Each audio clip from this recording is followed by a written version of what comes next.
Eagles will take Contender Season 0. Lockett, Smith have done it. They will fly high. San Francisco shot like a champions. Whoever said lightning doesn't strike twice has never met San Francisco's shock. Shanghai Dragons are your champions. Dallas Fuel takes their place amongst the stars. Florida Mayhem are your kings for all time.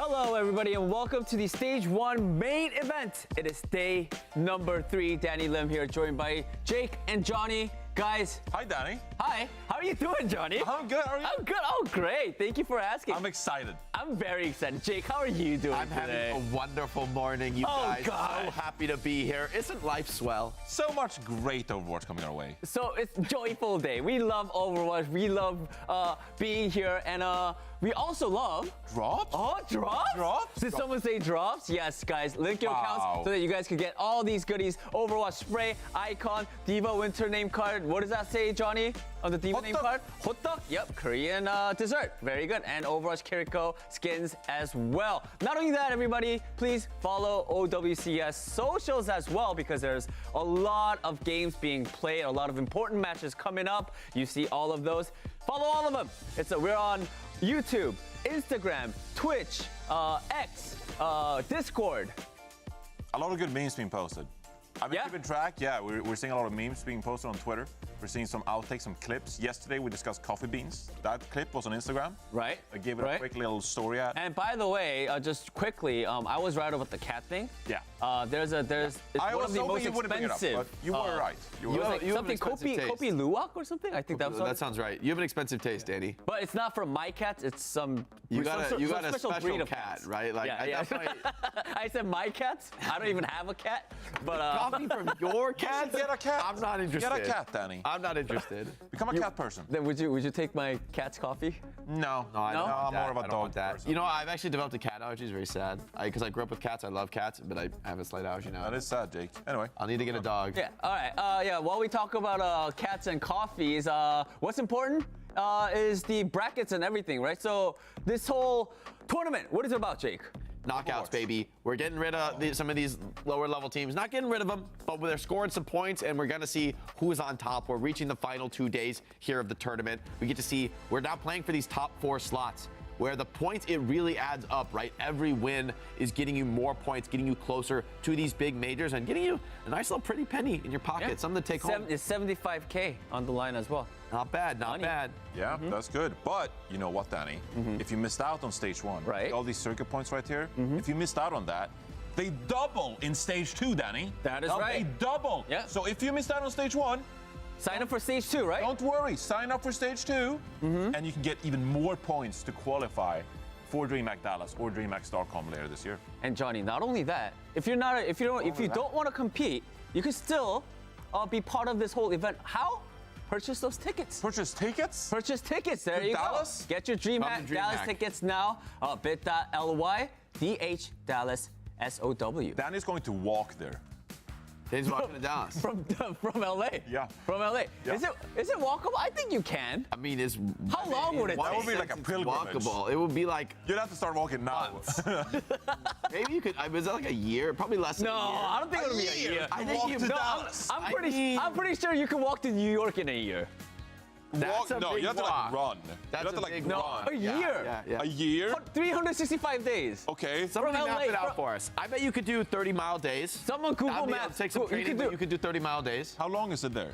I feel like it's like. All right, guys, let's get into the games. Let's not look at the 500 matches miles. that are being played today. Let's take a look at the EMEA brackets, because we got great games. Oh, we only have bangers left, really. I mean, the at this remaining point, teams right? are just so good. Okay, never mind. I lied. It's like, all right, no brackets. But yeah, we're going to talk about the first match being played. It is the upper finals, Twisted Minds versus NC Esports. There you go. It's an exciting match. These two teams, I think, are pretty. I mean, well, obviously at this point they're the only winners standing, top two in EMEA. We'll see if someone from the lower bracket can upset that, but I think these teams both have looked incredibly strong. Yeah. And I think we've been looking forward to their face-off. since we've seen them in the bracket. Twisted Minds, of course, we got to talk about them first. Very exciting roster with a ton of these World Cup champions coming in off of Team Saudi Arabia, staying together. I'm familiar with some of that myself, right? Take that World Cup synergy and spin it into a competitive team. And then they've really made great pickups on the side, having Kellex and Slay very consistent on the support line. But really, I think the biggest stars of this team, it is the Saudi players, right? It's UB and Quartz. We got to think about elite DPS players.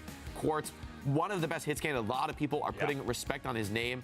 And as well, I think KSA on the tank, you've got to be thinking about him. Very flexible. Like, for me, for me, there's no tank that he is staying away from or hasn't really played. And that is the big question going into this series, because on broadcast, we've only seen KSA really play Ramakra and Mauga, but that was because they played against Oblivion and the Winston.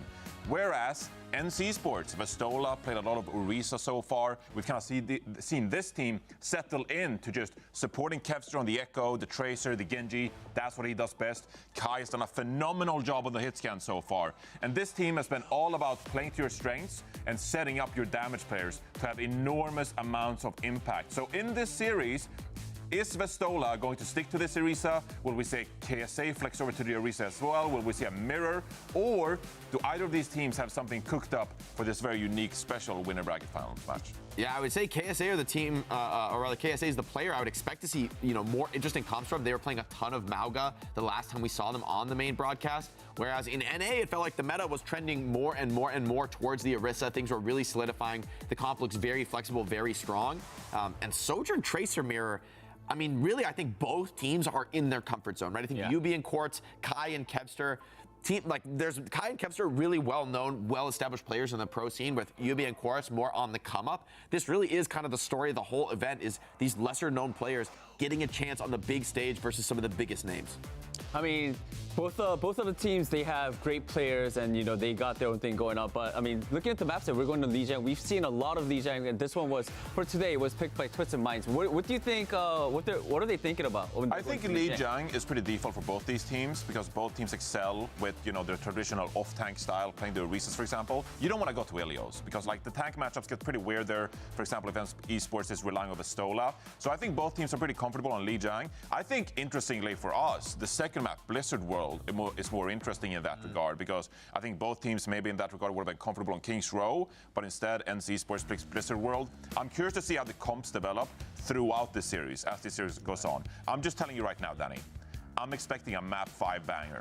Same as well. I just want to see. I think our viewers are thinking the same thing, because we're looking at the viewer predictions right now. Wow. They got 46% for Twisted Minds and 54% for ENCE as well. That's almost 50-50. Are you guys surprised about that outcome? I feel the same way about this series, honestly. That this is too close to call, that these teams, we haven't seen them match up quite yet in the tournament. And I think, if anything, this is the match everyone's been waiting for. This could very well be a prelude to the grand finals. I think whoever goes down to the lower bracket here is a very, very serious opponent in that lower bracket final. Yeah. Guys, I think I'm ready. Are you guys ready? I'm ready. Absolutely. All right, Twisted Minds versus their opponents. It is the upper bracket finals. Guys, let's jump right into the game. Lemon and Necra, take it away. Thank you so much, Jake. I like the way Jake said this is a prelude. I kind of called it an appetizer, but I think I made both of us hungry. You did, and now I'm thinking about the coffee or something that, I don't know. It is whatever early. the desk was talking about yesterday. I love coffee, and I'm really stoked for this match. This, I think, is going to be the grand final, pretty sure. Twisted Minds versus ENCE. A lot of hype behind Twisted Minds, but we got to hype up Quartz versus Kai Sojourn. That is the matchup of the year, in my opinion. I am so with you on that one, because we have a chance to see both of these Sojourns truly tested in this matchup. When you put the best Sojourns in EMEA against each other, I think it could end up being just an absolute bloodbath. We're looking at first picks. We're looking at who can actually get those frags in order to give a team an advantage. And Quartz and Kai, it's gonna be pretty awesome to see. And ENCE are no strangers to this sim Mauga teleport strat that Twisted Knowns have been known for. I don't know if we're going to see it. Maybe the Roadhog is troll. But a lot of weight rests on Masa's shoulders, who did an amazing job of getting ENCE out of those hairy situations when Team Peps had their attempt at the sim Mauga teleport strat. Masa needs to help his team get out, and actually Kevster is going to roll out on the sim to assist with that. Okay, so two great disengage tools. You have the Lucio, as you were talking about, and the teleporter too, even if an engagement tool now. Oh, we're like, talking about disengages. How about just Wing in, teleport in, and Quartz, the random shot into Kevster as he was dealing with the sim turrets that were dispersed on the point. So an early advantage for Twisted Minds. The point will unlock in a few seconds. And as these teams are so distant, this could be coming down to Sojourns, but as Ents backed away to heal back up their tank, Twisted Minds smell blood in the water, they advance. And you do not want to play on this coast side and have the enemy team in your face. You're gonna get booped off, you're gonna get shot, and you're gonna die, and that's what Ents felt like. That is going to be a quick take here for Twisted Minds as they are able to capitalize on that early pick onto Kevster. They are all the way back up and running though. The teleporter can be such a nice tool to have to be able to close that gap, and Twisted Minds are set up on the point. You gotta watch out for where those turrets are. You can't take too much damage from them. Okay, KSA goes in with friends and Slate teleported in. I wonder if Twisted Minds got split up on whether they wanted to teleport into the point or into the market side, and Ents took full advantage and they managed to get the point back. You'll see a lot of focus fire go onto these Maugas too. Just because they are beefy does not necessarily mean that they are unkillable. So the focus fire there can really help to just dismantle an entire team's push or defense. Pay attention to Vistola and KSA, their health bars right now as we get into this next fight. Also the overclock from Kai, about 34%, I'm not very good at math, 25% faster than Quartz. And this can make all the difference. Kitsune rush first from Crimzo. There's not gonna be time for that poke fight. And there's that pressure you're talking about onto Vistola. But Kai didn't even need the overclock to pop off, get to that fight. And Twisted Minds didn't kill a single thing. That is a clean team wipe for Ents. And another big setup opportunity here too with those turrets right in that car wash. Oh, that brings me back to the good old days. Maybe not. But you have so much to work with too if you're Ents. You only use the Kitsune Rush there. Now you're spoiled for choice with having 4 more ultimates on the board. As you called out, like there was no overclock used in that last fight. So Kai could just set up on the back, find an angle, and pop some heads. He'd like to, but there's no heads to be seen. Twisted Minds were hiding, ready for the teleport play, and they kind of use it as a fake. They place it at the back of the point, don't actually end up using it. Photon barriers, now the gates are up. The dogs can only just bark at each other. No fighting quite yet, but barrier engaged first from Masa. Kelix holds on to his, now pops it second. Advantage for Twisted Minds. Cage fights exchange, so there is no leaving. It's do or die, and Vistola is hoping to leave the point, or at least take somebody with them, and he's the first to fall. Both Kirikos are down, so limited resources, but a lot more DPS it seems on the side of Twisted Minds. But I think the KSA presence when Vistola was missing added to that DPS and gave Twisted Minds the edge at the end. That and then just the extra little bit of cardiac overdrive on top for the life steal made sure that KSA was able to stick around and clean up those final few members of Ents. So the scoreboard's starting to get evened a little bit in this very first round. Even though Ents is in last fight territory, they can come back into this with just the Kitsune Rush at this point. Really good call and response here from both teams to adjust to all of the ultimates thrown at this, but Crimzo is going to be first to the rush. See if those early few seconds, Crimzo and Slay pretty close. Ents not being able to take quite yet. They're trying to force Twisted Minds out. Kitsune rush, but what an advantage Kevster is built for his team with that photon barrier. 10% faster than Yubi, and Yubi managed to pop his, and not in the most ideal spot, and he died. He got booped off, and wow, there's some revenge, but Kelix manages to climb back up. It's a bloodbath for this point with Ents at 99%. Twisted Minds still trying to touch, but Kai, this is his turf, and you're not allowed in. First round going over to Ents, and pretty cleanly, I gotta say. Despite the fact that Twisted Minds was able to grab control of the point first, we've always seen this from them time and time again, that they're very aggressive to take these team fights, whether it's using the teleporter to W key into the enemy team, or even just being able to wrap around and find an angle that surprises the opponent.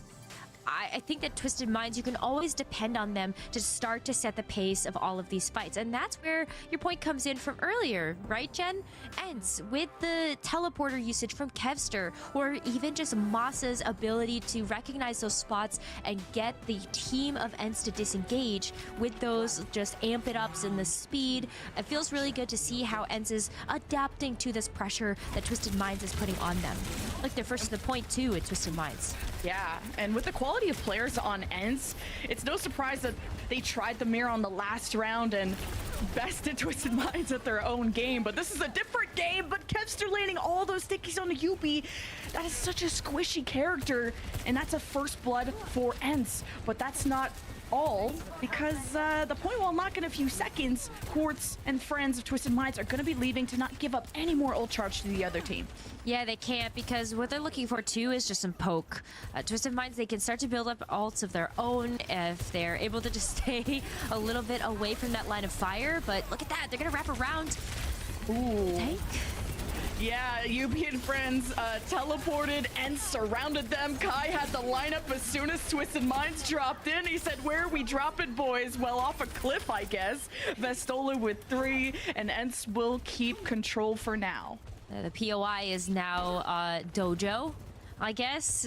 They had to call it out first, though, maybe before trying to take that drop. But Twisted Minds, they got to go again. They're giving up a lot of momentum here to Ents as they start to generate some ultimates. Crimson's got the rush. Kevster is the duplicate. He can start to play really aggressively here. And the teleport in is a little bit safer this time from Twisted Minds. Okay, KSA taking the brunt of that pressure, and the Kitsune rush is behind him, and KSA can't keep up. And that's maybe because Kevster is duping a second Mauga on the field, and Crimson's Kitsune rush just lets Kai shoot faster. He's even deadlier than before, and Ents are flawless so far. It's been clean, very crisp. Kai is on it today. I don't know what he had for breakfast, but it is working out, and this overclock could be just the end to this second round here. Ents could get a flawless 100-0.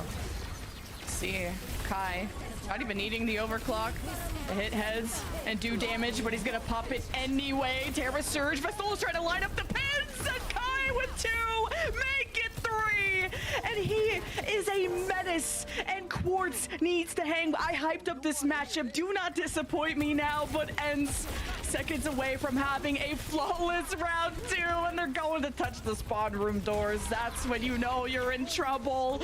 What a map win from Ents, taking Lijiang Tower. That was total domination there. Ents did not give up an inch when it came down to the point, when it came to point presence. They were so predictive, watching the teleporter usage and playing around all of those angles so nicely. Like, whether Kai was by Dojo, whether Kai was on the bridge, he always had a good sight line onto the team, and that's why we saw so much of Kai in that kill feed. Yeah, well, I was gonna say something else, but how about eat a healthy snack every time Kai gets a kill? And I think the world would just be so much healthier. Take a sip of water, and everyone will be hydrated. Right. Yeah, actually, yeah. Take a sip of water, hydrate yourself every time Kai gets a kill, and you'll never have to go see the doctor again. And I know, because all the casters talk about is Kai, but how can you ignore the level of impact that he has? And even Kevster being able to mirror the Symmetra. I wouldn't say Kevster is the Symmetra guy, but he is can play any hero at an extremely high level guy. And to catch Yubi, to really read how Twisted Minds are moving around the map with the sim, and even killing them before they land or even get it set up. Kevster's first blood on Echo was shooting down Yubi. Removing Yubi, just removing the Symmetra, removes so much utility from this composition. We see the Symmetra because of the teleporter usage, the turrets, they can help just to increase the damage output from Symmetra and also just slow some of your targets. So it's really there as just like a good supportive pick when it comes to that DPS role.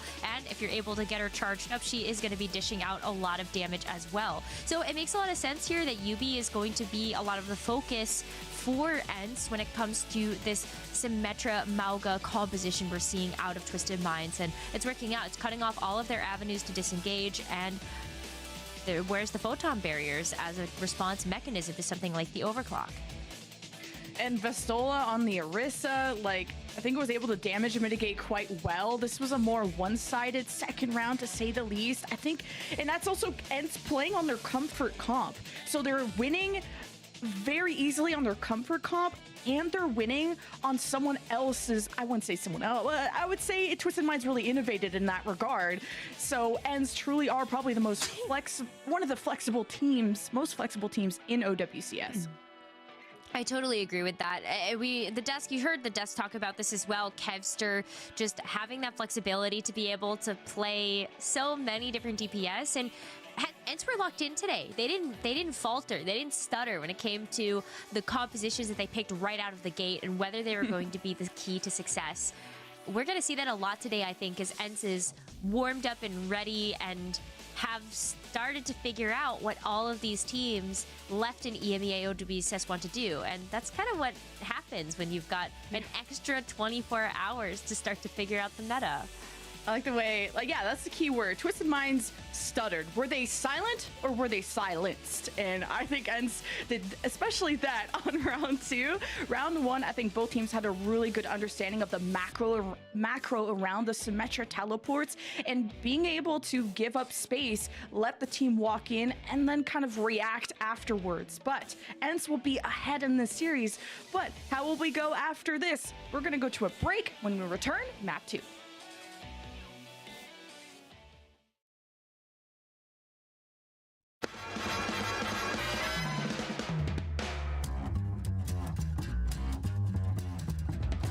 It's time to blow this scene. Get everybody in the stuff together.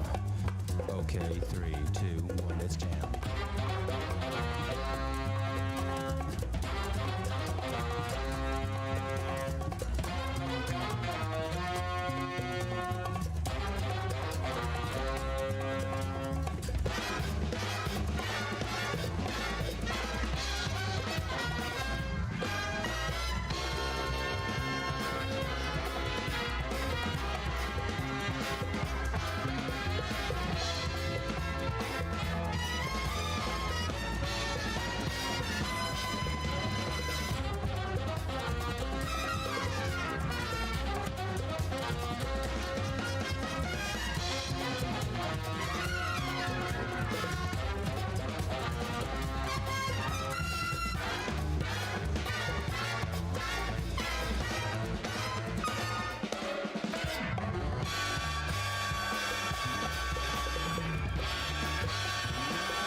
Let's get this show on the road indeed. Blizzard World is up next and chosen by ENCE. Woohoo! We're going to Blizzard World. I love variety. I love this map aesthetic. I'm super excited to just keep kind of switching things up here. EMEA is very well known for playing and picking King's Row. So, you know, a little bit of spice of life, if you will. Yeah, and it's okay that Twisted Minds lose control. That's probably one of their weaker game types. The only map they did lose this bracket was Samoa to EXO and on control. And I think Twisted Minds are super chill with going to Blizzard World because they're undefeated on this map too. So I'm gonna love seeing both these teams at their peak.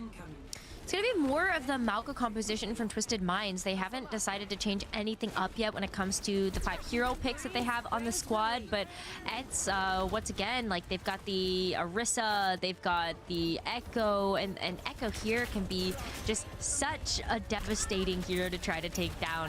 She's got a lot of high ground to play around, a lot of building to cover her and give her some leeway. And yeah, let's see what Kevster is able to do with this. Kind of a slow burn towards the point. Twisted Minds have gotten there in one piece, but ENCE are gonna try and take them down to pieces, and they're on the high ground. I wonder where Kevster's gonna be lurking. He obviously doesn't want to be the focus of that attention, is gonna wait until Twisted Minds teleport in. Here's Kevster going above, and that's where those nades too can do some good AoE to Twisted Minds, but already 2 takes in almost a third. Ants are really having issues getting space back. And that's where you rely on Vestola, that chunky anchor, to just pave the way for him and Kevster, who apparently got a 3K.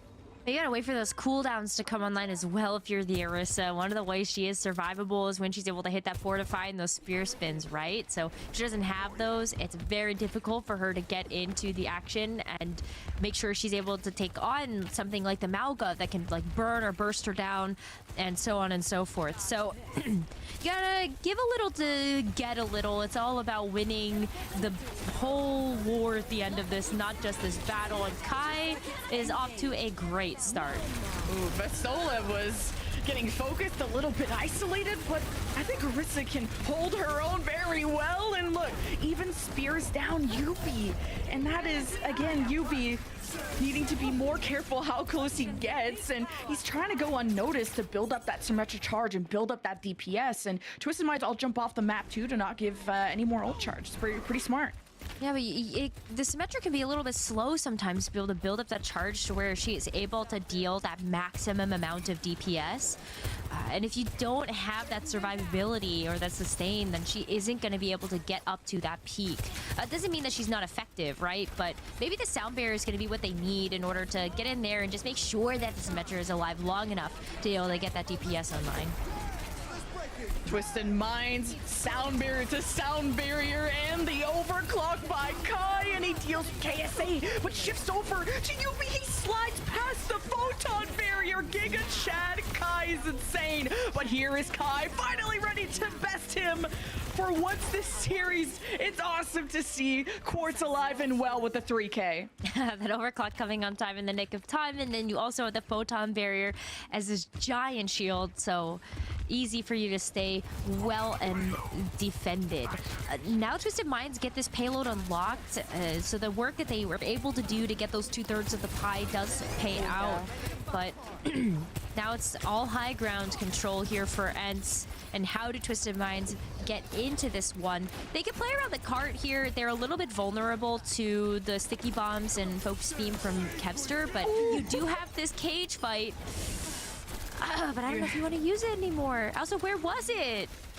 He was still trying to use the teleporter, and he just got beamed down by Kevster. Kevster has his number, and not in a good way. Like, Kevster has been focusing a lot of those grenades onto Yubi, and Twisted Minds could easily just use that right room for cover. And they have Kitsune Rush. With that in mind, let's do a listen in with Twisted Minds to see how they plan this out. I have to kill you. Yeah, I'm good. Live. Worry. Get back. Can you take to be? Can you take to be out? Can you take Yeah, we can. These copy and Kiri. Yeah. They might not have anything. 60 beats, Soldier and Orisa. 60 beats, okay. I'm gonna to be right side. Okay. Yeah, someone needs to push the point, by the way, so we have to like No, fight on point. just move it, Norman. Okay, well, I'm gonna peek here from left main. Well, Come ready. That was going to be a fun fight until Quartz just got literally run over by the Orisa train of Vestola.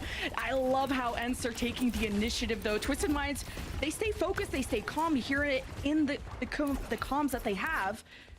That Quartz is trying to be supported, and they're trying to ult track. I mean, spot on too with the 60% basically across the board for the Lucio, the Orisa, and the Sojourn. So good fight coming up here for Twisted Minds, knowing that they've got all of that planned out, and they can expect maybe this Terror Surge now to be online after all of those picks. Okay, we're gonna give them another. No, I'm not even gonna do a listen. Everyone's starting to die already. Twisted Minds, man.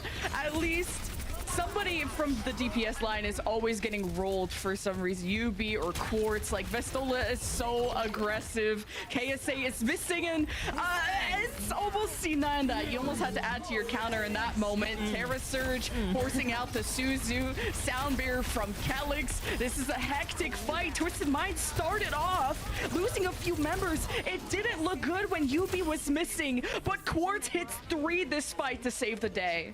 Wow, I mean, the extra card progress is super beneficial there because it did force ENCE into an unfavorable position. Just being able to brawl on the point is where Twisted Minds are going to find a lot of their strength in this matchup. Now that they're heading into this third point, the Echo also could become a little bit less impactful if you're able to just kind of play around those low ground territories of this third and final point here. But Kai's got the overclock. There are tools that ENCE can rely on here to put the defense here. Oh, this overclock. Everybody run! Grab your stuff. Actually, leave your baggage behind. I think that's what the flights tell you to do. And mask yourself before others. Some Twisted Minds know their packet spot. All thanks to Kai. Kai is just gonna be that dominating force there on the high ground. Disruptor shot, though, can move ENCE into a different position, but it's the rush here from Slay that you can just topple over them. Oh, jeez. As soon as Twisted Minds take any teleporter, someone has to be sacrificed to the gods. It hasn't been a clean transition from Twisted Minds, all thanks to ENCE's quick reactions, reading these plays like a book. Twisted Minds, even though they start the fights 4v5, they are able to find equalizers. Kai is down, a huge source of damage gone. Kitsune rushes exchanged, and Twisted Minds have a cage fight. KSA wants a healthier position, and well, ENCE are actually dead.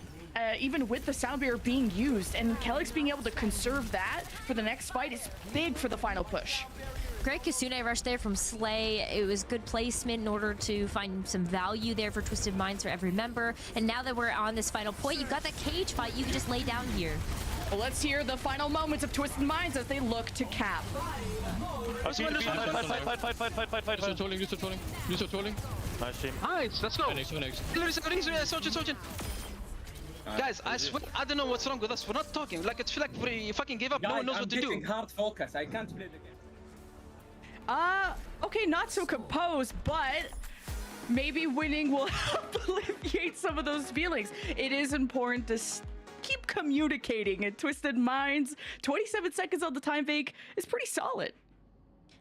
Very solid. It's at least over the 0 mark, which buys them an extra chance if and when ENCE do cap all 3 points of this map, and then we get to go into extra rounds. Y'all know the drill at this point. But I hear from those comms that maybe sometimes it's just that tiny little wake-up call that you might need in order to snap your team out of it. They did look a little frustrated and flustered.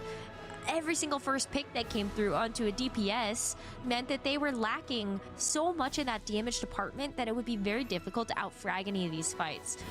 A lot of these fights are going to be decided by how much damage output either of these teams are doing, and can they get a pick onto a big impact player. And those players right now really are going to be Quartz, Yubi for the utility that Symmetra has, and why that has been a lot of the target focus there for ENCE, but Quartz as well, because we've seen what he's able to do with those overclocks and just natural railgun charges.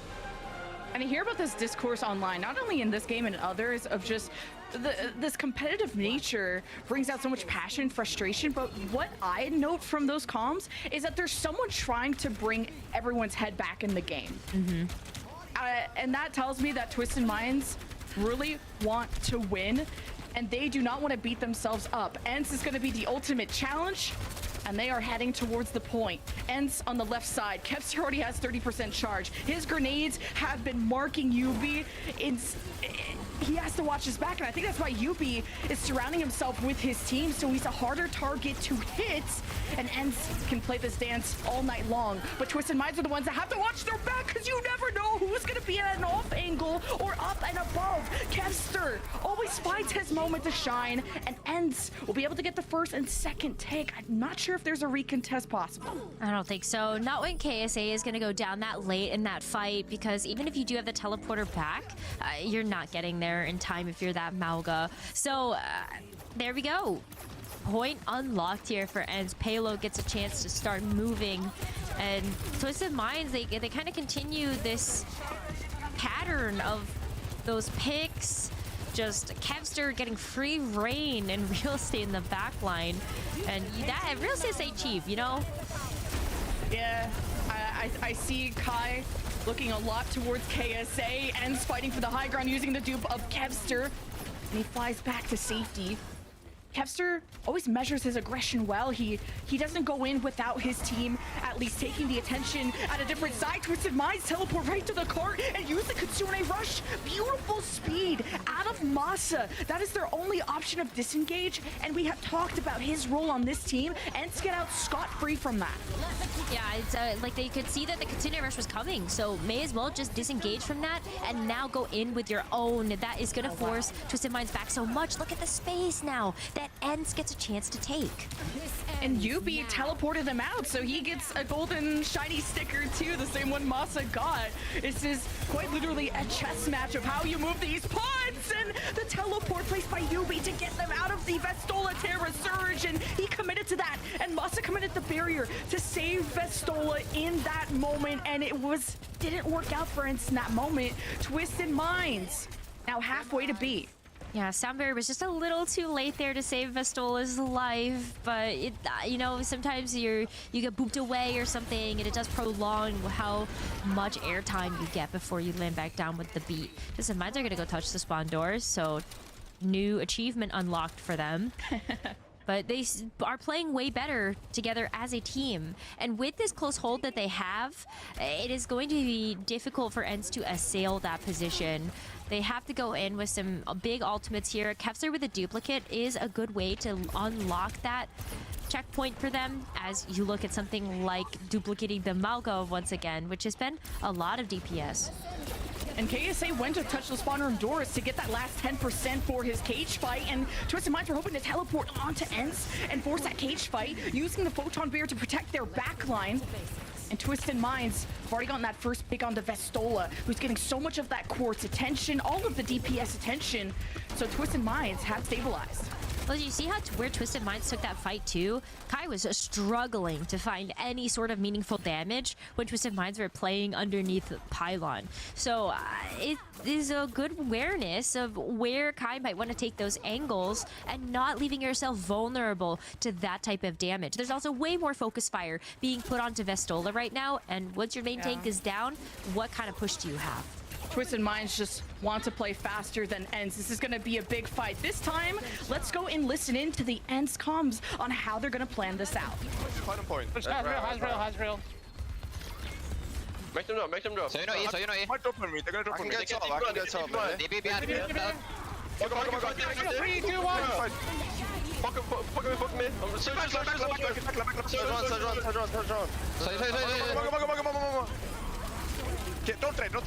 Kill. Help.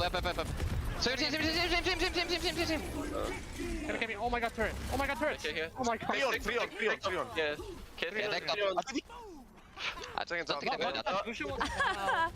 I'm laughing at the turret. Love it, turrets call out. Comms are just repeating your name 70 times and really just reacting to Twisted Minds. There's not really much playing to do when the enemy comes to you. And Quartz on top of Suzu might have been able to save somebody from a deadly shot from Quartz, and he jumped down and got greedy and found an important kill onto that Sojourn. But a Photon Barrier protects this defense maybe for one last time as ENCE fight tooth and nail to finish off these squishy targets. Now that KSA is trying his best to protect them, Quartz swapped to the Widow, came out of spawn and found 2 headshots.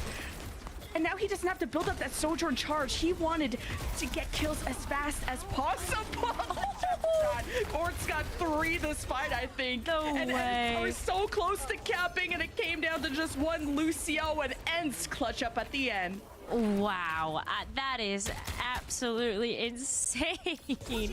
If not for the headshots that we got a chance to see, what skill that we from those shots, but it take a considerable amount of time off of the clock.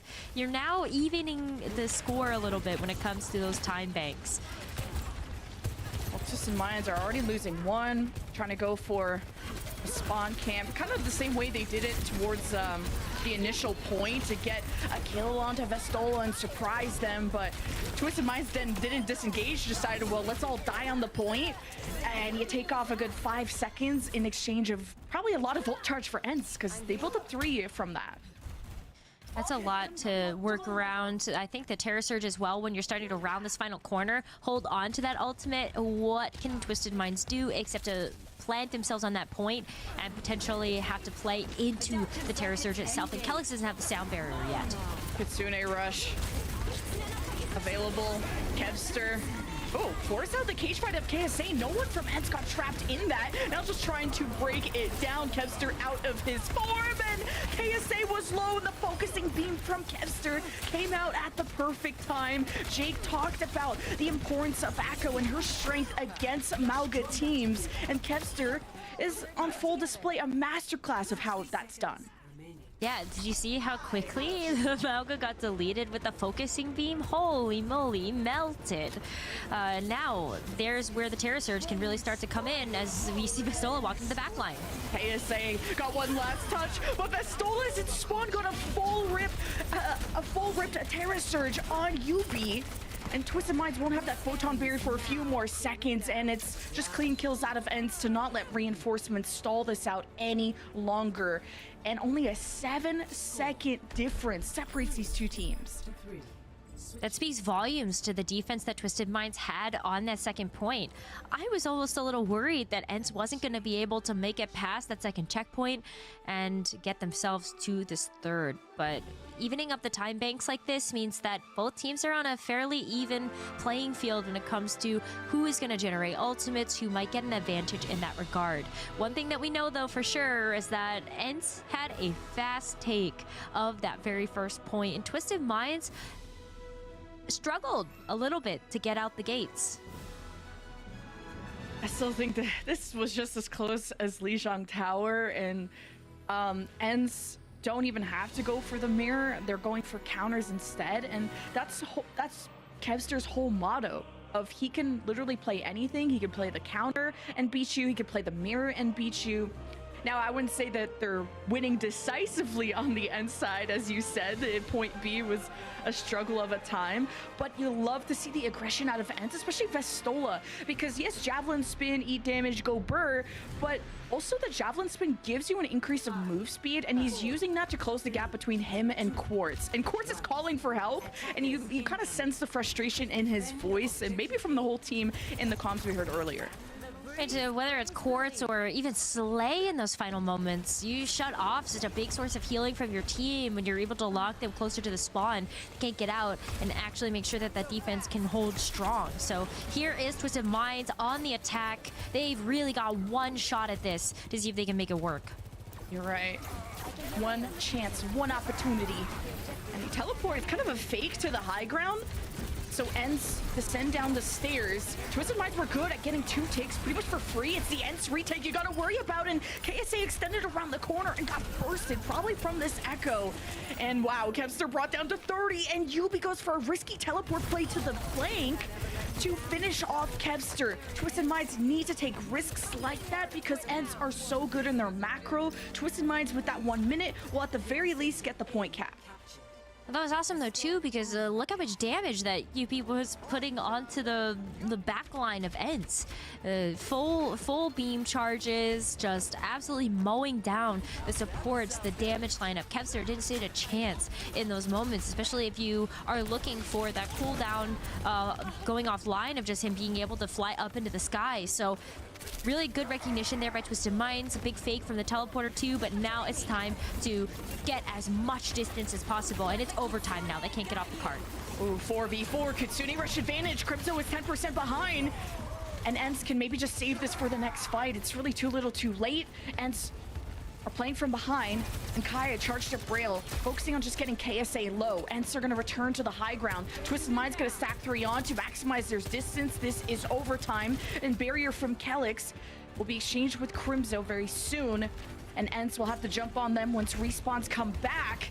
And they're not really taking any risks with their positioning. Now you have Kai with the overclock playing at the back here, and the sound barrier from Kelix to help Twisted Minds slip through it. But slowly but surely ENCE chunked them down, and they didn't even need to win the fight. They just sent them off the cart. Kitsune Rush will do that to you sometimes, and so will an overclock in your face. But ENCE did a great job of maintaining composure in those final moments. They had to give up a lot of percentage and a lot of push on the second point to be able to come in and just overwhelm Twisted Minds with those ultimates. So it puts a lot of pressure on ENCE now as we've swapped sides. Can they match that progress? They also only have a minute in the bank, and Twisted Minds had a flawless first point capture, and that gave them a ton of momentum to work with heading into that second point with the early Kitsune Rush and just good positioning on their part. And we teased just how good this Sojourn matchup was going to be, and I think Quartz is going toe-to-toe with Kai this time. Quartz had this incredible performance at the World Cup on this hero, and Kai's always been the GOAT. He's touted as the best Sojourn, at least in the Overwatch League. It's always been these two, and I'm so excited to see how this will develop, because that can be the first pick potential. You know, you talked about the picks from ENCE, and they can also get Kevster to be on board with that. Yubi, you know, Sim is not the pick kind of gal. She's more of the teleporter gal, but Twisted Minds still win fights. Twisted Minds on the defense, though, they have a similarly unique issue when it comes to the teleporter. Where do you use it? You know, do you try to fake it? Do you try to force out cooldowns? Because that is a great use of the teleporter right now, especially if you've sort of you know, warmed your opponents up to the idea that those teleporters can be engagement tools in these types of situations. In the box of victory for ENCE at the end of point B, Twisted Minds just playing around and surprising Vestola, but it's gonna take a lot to take down Vestola, but they catch Kevster, and Twisted Minds, when they go for these teleport plays, it can be really hectic, and you gotta pick the right target. They gotta communicate and keep those comms active, and you can already see those improvements, but nonetheless, ENCE will still cap the point. Oh, they're also going to start to build up to a couple of things here. They don't have anything yet, and it is going to be a bit before we do see them get an ultimate online. So Twisted Minds, this is their time to shine. Come back in with this early engage. Get a quick pick. Oh my god, you saw KSA slam into Kai, who still managed to get out and get like a random headshot onto Yubi. That's crazy. And it's not been totally safe yet after losing Kevster. Twisted Minds wanted that early close range fight at the choke, and now they don't have DPS, so it's kind of all up to KSA, and Twisted Minds are okay just taking this as an eco fight and building ults, because all Twisted Minds need is one fight win to take the map. Yeah, well, Twisted Minds are going to have the Kitsune Rush, and that's it. ENCE have 5. I'm just doing some simple math right now on broadcast, but I think that 5 is better than 1 if you're able to layer them effectively, cycle through them, so you're not just using everything at once. Because you do have to worry about the end game here if you're ENCE. This could be potentially 2 recontested. Twisted Minds want to end up taking this fight a little bit early, but Twisted Minds, you heard them alt tracking. They know they're going to be at a disadvantage here. And look at Kai waiting for the opportunity to strike. Oh, better watch your back. Oh, Yubi. Well, you made 2 of those shots using kind of a fake teleporter play. ENCE will have dupe. ENCE have a lot more tools up their sleeve. It is not just Kevster or Kai, but they will coalesce together to get to that box of victory. And now ENCE go to match point. This was a close map, though. Major credit to Twisted Minds. Their defense from point B was able to limit the amount of disparity in those time banks, and they got very, very far with the minute that they had to work with. So it did, at the end of the day, come up in ENCE's favor, but Twisted Minds, they really turned things around, especially after we did that check-in in comms, and we heard that they were frustrated. You could feel it. I felt the vibes, but at least it looked like constructive vibes of, this is what we need to fix it. Everybody wake up, because that's what Twisted Minds need right now, is a wake-up call. This is the only team that I think are gonna challenge them and really push them to their absolute limits. And if there's anybody just being more quiet than usual, then when you go for these teleport plays, if you're all not on the same target, if there's someone that's tunneling on an Orisa with armor, or Kevster who's flown away out of cover and you're chasing the wrong people, that's where just these silly little micro mistakes can spell the end of Twisted Minds in these fights. And ENCE look very stable even when they get engaged on. It's the ENCE reaction that you gotta commend. I'm with you on that one because whether it's the teleporter fakes, we saw just great reaction times coming out from ENCE to recognize, hey, nobody's coming through this. Why don't we just shoot the teleporter anyway, shut off their ability to actually go through this, and then focus at the task at hand. The other thing, too, is like sometimes they're just splitting their focus. You know, Kai, Kevster, they've got different targets in mind, and they're able to just win those 1v1s. Even if it's Kevster trying to go up against a UB, that focus beam is so strong compared to the consistent DPS output that you could get from a Symmetra. And on the flip side too, Kai is not fearful of going up against Slay, Kelix, just getting a support out of the way. Absolutely. And just we got an update from our stats team about the Kai versus Quartz matchup. Kai, I mean, on map 1 led that 27 elims to the 5 of Quartz and a 2k damage difference on map 1. And I really saw Quartz improve on map 2, but that same gap existed. 47 elims for Kai, 37 for Quartz, and a 2k damage difference between 20k and obviously 18k. So Kai is still ahead of the game, but I think what's important is that ENCE have another big source of pick potential with the Echo, and I'm not even going to discount Yubi because he's being so creative with these teleports. He's using them to fake, he's teleporting in and out. It's not a full team teleport, it'll be 1 or 2 people, and Yubi is taking risks to go after Kevster when he does go into cover, so I love what Yubi's doing. I agree with you. I think that UB has been playing amazing, and that's why ENCE is like, oh, we got to get this Symmetra out of the way. Because if you leave it alive too long, then the beam damage is going to be very detrimental, and those turrets too. Symmetra still has the buff that she ended up getting along with the Mauga one. That patch, that one. And she still has it. The teleporter's a little healthier, so are the turrets, and the turrets also do just a little bit more damage. So it all adds up.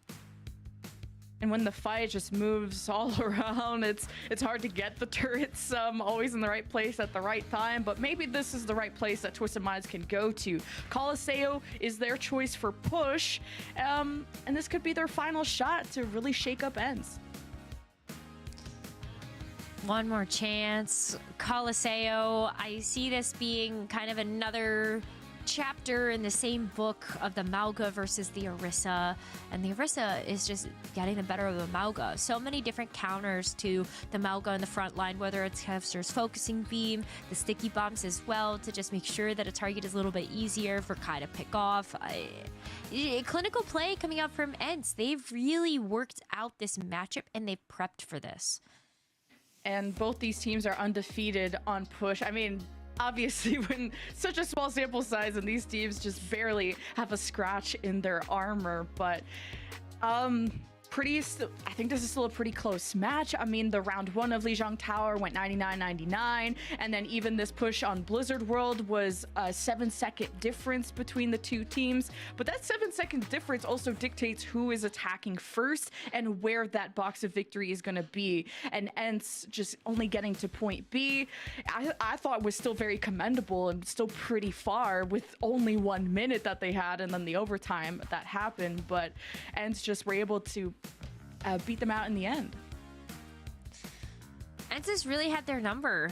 You called that out, like, I think at the beginning of map 1 or somewhere in the middle, and I was like, oh yeah, that's a great way to describe that. It's just having a good concept of how Twisted Minds want to take these engagements and just being able to adapt on the fly.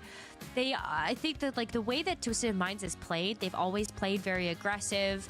We already said that they were going to start to set the pace of all of these fights, high tempo for all of this match, and ENCE is the team that has to be prepared for that. And I do think one of the strengths of Twisted Minds having that type of tempo setting has caught a lot of their opponents off guard, but not the veteran talent that we see on ENCE. And ENCE, the last time we casted them, if I remember correctly, in Colosseo, like, they didn't run their own sim TP. They just used Masa to disengage from it and keep the space between the two teams so that someone like Kai can pop off on the Sojourn and lead to fight wins before the teams even get close to each other. We'll see how the strats develop, because ENCE seem to really adapt to their opponents or go for the mirror, and it's been successful either way. And ENCE could be one map away from going to the grand finals without losing a single map. They could be flawless. They could be flawless here. I have thought about the Sombra pick there that Kevster was hovering over, and I said, you know what? Yeah, do it. There's a great use for Sombra in this meta, even though she did have that ultimate charge, 8% difference reverted, but Kevster on this Echo has been so nasty. And if you're locked in like that, playing a hero that is just a good counter to the Mauga, keep playing it, right? Yeah. Yeah, Sombra no longer broken, but still playable, of course. But I think we've only seen Backbone pull that out as an emergency. Well, let's try something since we're losing type of beat. But I'm surprised Kevster is still on the Echo. He's gonna have to fly on alternate angles, probably on the other side of this glass, and can fly above it to get involved in the fight. But he has to play in a lot of cover because the poke of these Sojourns is what's really important. I don't know how much he cares about also flying too high either. Right? Like, he can play around all of these pillars, as you said, and ground echo can still be very good if you can weave those sticky bombs through to one of the targets in the back. And if there's focus fire from the sticky bombs as well as a railgun charge shot from Kai, that's a deleted target. Well, especially some of these smaller heroes like the supports. Kevster is farming ult, like he's the closest one. Actually, no, it's Slay. My bad. Wasn't aware of your game. Early Kitsune Rush, 10% ahead of Crimzo, giving Twisted Minds a lot of space to work with. But you gotta shout out Masa for helping Ents disengage and now re-engage off of the Kevster cage fight that he got. And he's getting so much healing. I thought Kevster was gonna die for sure. And this locked Twisted Minds into a fight that they weren't really prepared for. And Quartz can't escape either. That's a late stagger, and Ents, we'll see if they can take a lead. The power of the ground echo. Yeah. A duplicate online, well timed with something like the Kitsune Rush. That's just a very fast duplicate getting charged there by Kevster. And now too, being able to take the high ground, the straightaways. Kai is also at a really nice angle, but sometimes closing the gap again here with the teleporter. Great disengage from Ents. Yeah, but as they leave, pillars are going to be more out in the open, and Twisted Minds want to engage off of this, but Kelix dies and there's no sound bear available, but Quartz gets the trade, and the overclock from the high ground. Kevster went for an aggressive challenge, and testing Quartz's aim. I mean, you're going to find out the hard way. This guy is a Chad on the Sojourn. So he's just so good, and Quartz is gonna have to continue to close that gap as well that we were talking about in the stats between himself and Kai, and it got better, right? Blizzard World way closer in terms of KD and also damage output. So Quartz is definitely showing up to this match today, but gotta keep him alive long enough to be able to get that business done. Time to get to business. Sound barrier used first by Kelix, Slay with the Kitsune Rush, and Masa uses his barrier second. A little bit of an advantage for Ents. And Vestola and friends still trying to prevent Twisted Minds from getting that lead. It's still 33 for Ents, and Twisted Minds have lost Yubi on the setup, and Kevster gets to fly above and get Twisted Minds so low as they try to leave this pillar side. That's why they went back to this hallway. But this is just a panicked exit from Twisted Minds, and Slay is getting staggered. Oh, there's no follow-up there from that cage fight either. I know KSA is good, but it's difficult for a Mauga to solo that fight when you've got this fortified Orisa in front of you that's also just hitting you for critical hit damage, and then you also have your own supports as well that are able to join you in those fights. But this card isn't making too much additional progress before Twisted Minds are able to come back and get a contest. Oh, a big very close map. Ooh, that is big. Twisted Minds still to get the bot going though, and Terra Surge, Kevster with the dupe. You're never getting a clean fight win if you're either team. You may get first blood, but it's always traded out. Kevster on the dupe. Oh, okay, well, Masa didn't respect the 1v1, but I respect the will to win. But it is Ents with bot control, 48 meters heading for that checkpoint, and Twisted Minds can't contest that. Even the cardiac overdrive just to get away. That's not what you want to be or having to use that cooldown for. teleporter too. There you go. It's a little bit of a fake, but high ground control being in Enz's favor is a huge boon. Oh wow, I didn't think Twisted Minds were going to be able to contest the checkpoint, and it worked out. Enz went to the top to set up Kai for a long-range fight, and Twisted Minds got on the bot and managed to win the fight over Enz. You do not really want to get this past 64 meters. This win or this comeback from Twisted Minds is within arm's reach. For sure. It starts with a Kitsune Rush here from Slay. You also have this Photon Barrier that can give Twisted Minds a much stronger defensive position, especially when going a little bit more out in the open. So pay attention to how like kind of Slay and Kelix are going to play this one. What does this Sound Barrier get used for? Do they want to use it as a call out for something like the rush on Crimso's side? Oh, Kitsune Rush exchange, UB with the Photon Barrier, and Enz have to make a difficult decision of whether you want to push past that Photon Barrier, because obviously you can't shoot through it or shoot into it, and Enz decide to disengage, and Kai's on the flank, and he's close to an overclock, but Twisted Minds are pushing ahead with the teleporter, and they got access to Crimso, so Enz didn't have time to set up. Twisted Minds, with fantastic initiative, will have that fight win. Big fight win means that they need to win maybe one more in order to take this lead. But it's going to be right over that point too. So getting the point captured would be just a really, really big deal here for Twisted Minds to try to seal the deal. 3.5 minutes remaining. There's not too many more fights that are going to happen here on Colosseo when we are playing around this midpoint. But Enz coming back in here with the overclock. This is an important fight. Can Enz extend their lead? They're already up by 2 thanks to the Terra Surgeon. That pairs up well when KSA wants to play that close with the cage fight. Kevster is farming dupes every single fight, it feels like. So 64 to 62. You're going to see another fight before Enz get to that checkpoint. Yeah, it'll be somewhere around this midpoint, knowing that Twisted Minds do have that teleporter as well. So they'll be pretty quick to get back up to this high ground. But here's where things start to get really tricky, is that Enz, while we talked about Twisted Minds having the aggression to push in and really set a high tempo pace, Enz kind of did that first in those last fights, and they're continuing to do that. Akai pressing the overclock early. It felt like the cage fight from KSA came out a little bit too late.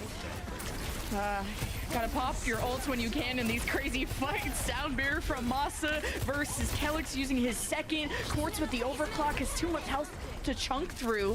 And Twisted Minds try to make the most out of this. You can tell they're playing so well together. And they've stayed composed, and that has helped Twisted Minds get the lead with around 2 minutes left. This could be where Twisted Minds give Enz their first map loss of the bracket, depending on how these next few minutes go. Yeah, I think it could be. I mean, UB have with the Photon Barrier, you can lay this across the bridge, and it just gives you such a strong defensive position around these pillars as well. So it's going to be up to Enz to try to find those angles outside of that. But UB should hit this pretty early, especially if Crimson's going to go in with something like this rush. Well, Enz going to use the Kitsune Rush, Photon Barrier from Twisted Minds. Enz are just going to bulldoze their way through it. And I saw Casey even try to bulldoze people off the map. And it's an absolute bloodbath. I think only a few people left, but KSA's still kicking. He has a lot of health to chunk through and armor. So this may be the sustain and the front line that you need for Twisted Minds to keep the bot pushing, but now they just decide to leave because they want a quick re-engage. That was a great duplicate there from Kevster. Poor Masa got moved off the map, and then you were just starting to be limited on your healing resources. So using the duplicate, even just to be able to create space, zone away Twisted Minds. Twisted Minds do get a strong position here, but it gives Enz a fighting chance with that duplicate. The Sound Barrier used by Twisted Minds, and the Terra Surge Pistola is insane for that. Just donk walks into the team as KSA, it's kind of like both these teams are playing like dive. Like they just cross each other's back lines. Zero fear. Pistola has played this Orisa so well too. I just want to give him so much credit for being able to play so aggressive in that front line, also identifying how to isolate a target and just remove them. And this could be a lead now being taken back here by Enz, but sub 30 seconds. This is going to be final fight. This is last fight with Twisted Minds. A huge ult advantage. A Crimson will, oh, Slay! He's dead, and he doesn't have Kitsune rush. Ents have salvaged this moment, and they're at 65 meters, but there is a bit of a pause for that checkpoint, and these are precious seconds that Twisted Minds need to get out of spawn. Oh man, I mean they can come out of spawn, but that's the checkpoint. It does buy them a little bit of time though, as Ents has to push this bot all the way up to this midpoint. But oh, what a big teleporter! So that with the Kitsune rush, and KSA says you're stuck in here with me. But the sound overtime. Critical during this, and Quartz with 2, but Ents cut off the cards. So Twisted Minds take a map. I don't even know if I can like call that a C9, but that feels so bad if you're Ents. You were C9 taking that adjacent, fight. baby. Baby C9, lowercase C9. But it feels so bad looking at that scenario of your Ents, because you had ultimates to use, you had the sound barrier, like you had tools. If you're able to deal with the cage fight, you had already got like Kiriko out of the way. There was just way less healing on the board. So I think that very well could have been the end of the series. But Twisted Minds, good spot to recognize, let's just steal the bot away. This fight is chaotic. People are trapped in the cage fight. Yeah. So we'll just go, walk the bot away from their. Oh, is that what happened? I did not know where the bot was. There was just like 10 people fighting each other in a cage match. Twisted Minds did take the bot. Wow. Like the cage fight happened, and then like Twisted Mind did take the bot. But I want to go back and actually watch the tapes, because I can't remember if like all 5 members of Ents were trapped in that. Yeah, I definitely think most of them were, because we had commended Masa's sound barrier for keeping Ents alive during the cage fight. But I think in that moment, they just focused on the fight and the health advantage that they had. And whoever stole the bot from the Twisted Mind side is big brain, galaxy brain even. And they hand Ents their first map loss of the bracket. Such a close one too. Twisted Minds have put up such a heck of a fight for this entire series. Like Blizzard World was already very close. We ended up seeing a really, really close and eventual victory here as well on Colosseo. So back and forth. But once we ended up seeing, here's the fight, right? So KSA is in the front line. You've got the cage fight now, but not everybody's actually trapped in it. So see Quartz actually start to move the bot backwards along with Kelix, and there you go.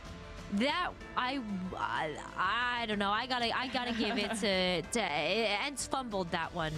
Yeah, honestly. Quartz and Kelix, big brain that. I mean, Kelix was just trying to hold hands with Quartz to help him with the overclock, where I was like, ooh, Quartz killing, but then I made the ultimate mistake of, but what about the objective?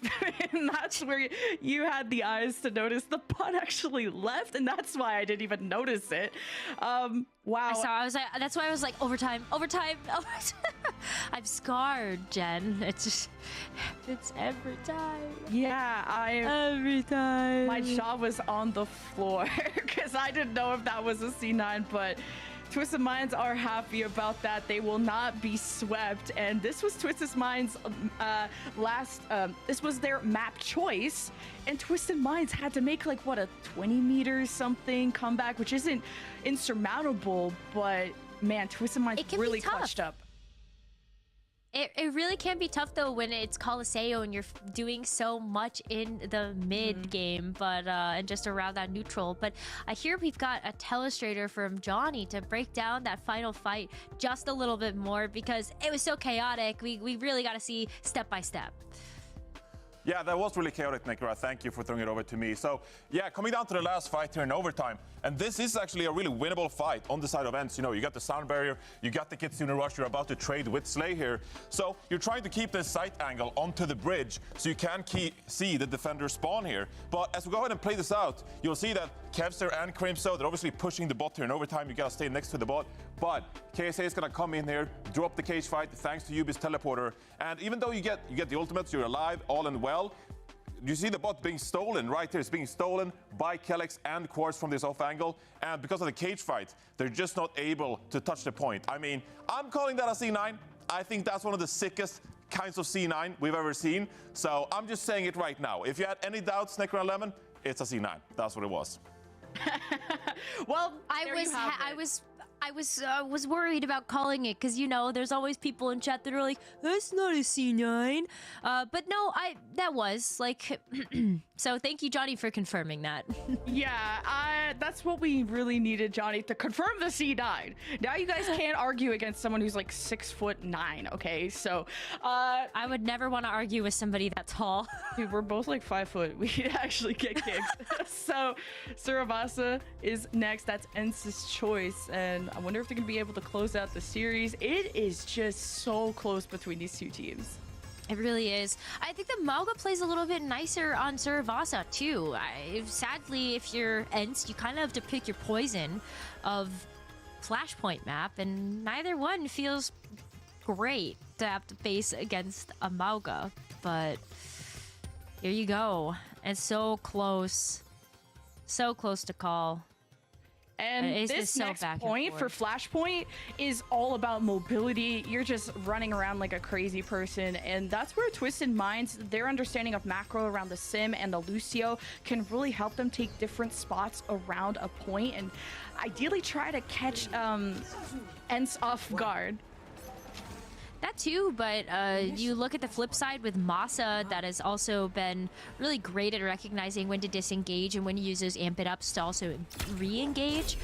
And so, like, Teleporter, yes, great to kind of rotate around the map, but Ents have still been very adaptive and very, very quick to react when it comes to those teleports.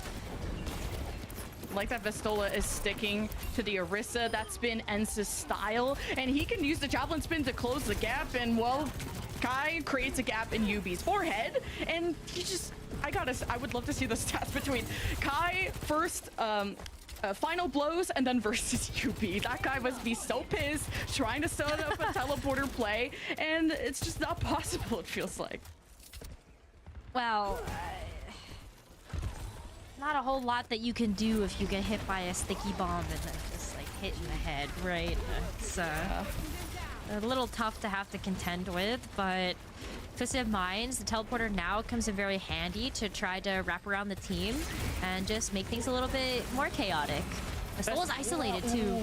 Yeah, and he's dropping his armor, but he gets healed back up. Great support out of Crimzo. You'll be on the flank. Really wanted that kill, but he's not going to overextend for it. Twisted Minds are poking and prodding from the left and the right, trying to surround Ents, and Ents are just kind of in deathmatch mode, and Kai is trying to be as close to Vestola as possible to have some CC to protect him, and Twisted Minds have Kitsune rush first. Crimzo matches it, and Kevster's about to get the dupe, but Ents...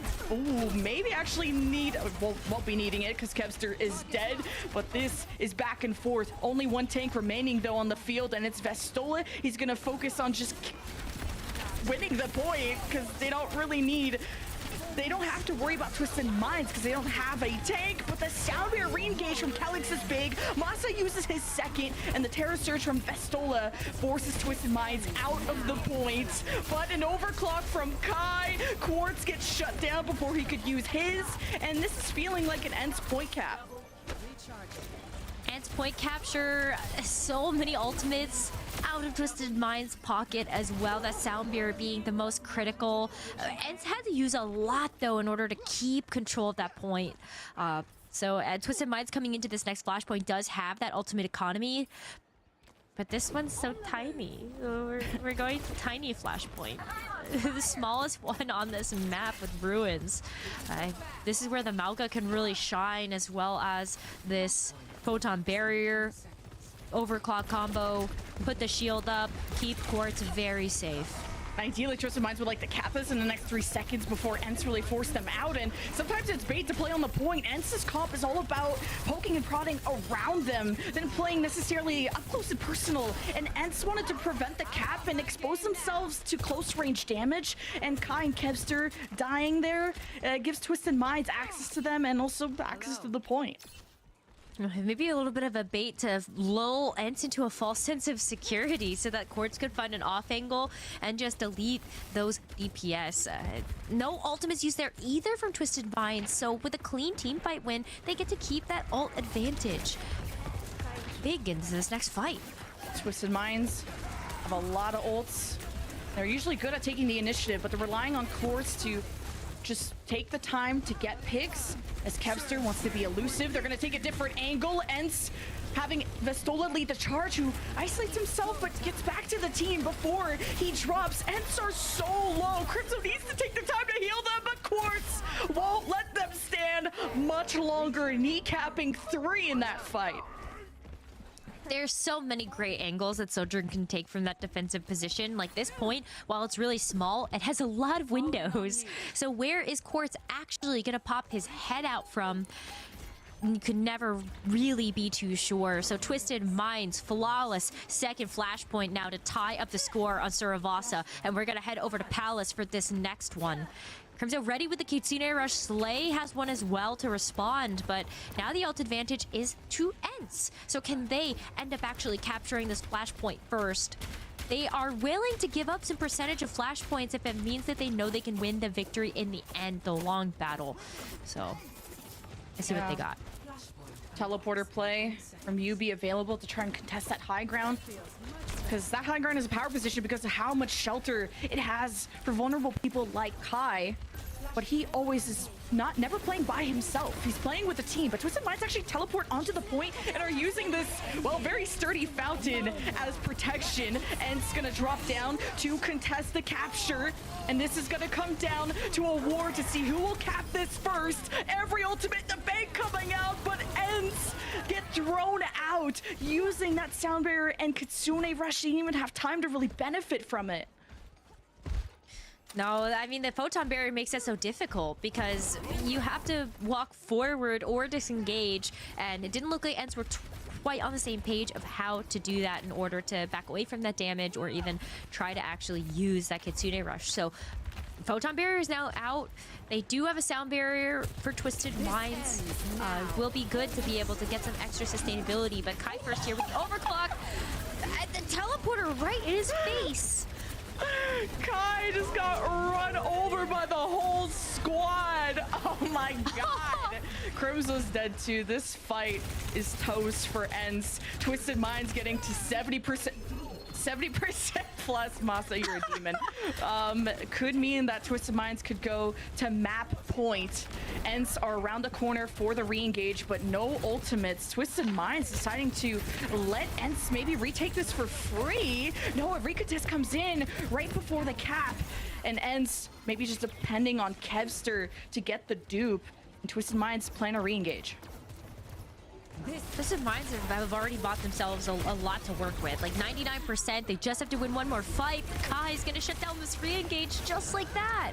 Yeah, Vestola says, look at me, and then he's just javelinging around and no one's looking at Kai, who gets to throw down a couple of shots, and Kai is putting all that attention and is marking Quartz so that he can't have that pop-off potential that Twisted Minds need to win. 99%, I think it's honestly a mistake for Twisted Minds to have given up the free point cap, and Ents got to manipulate and control that fight.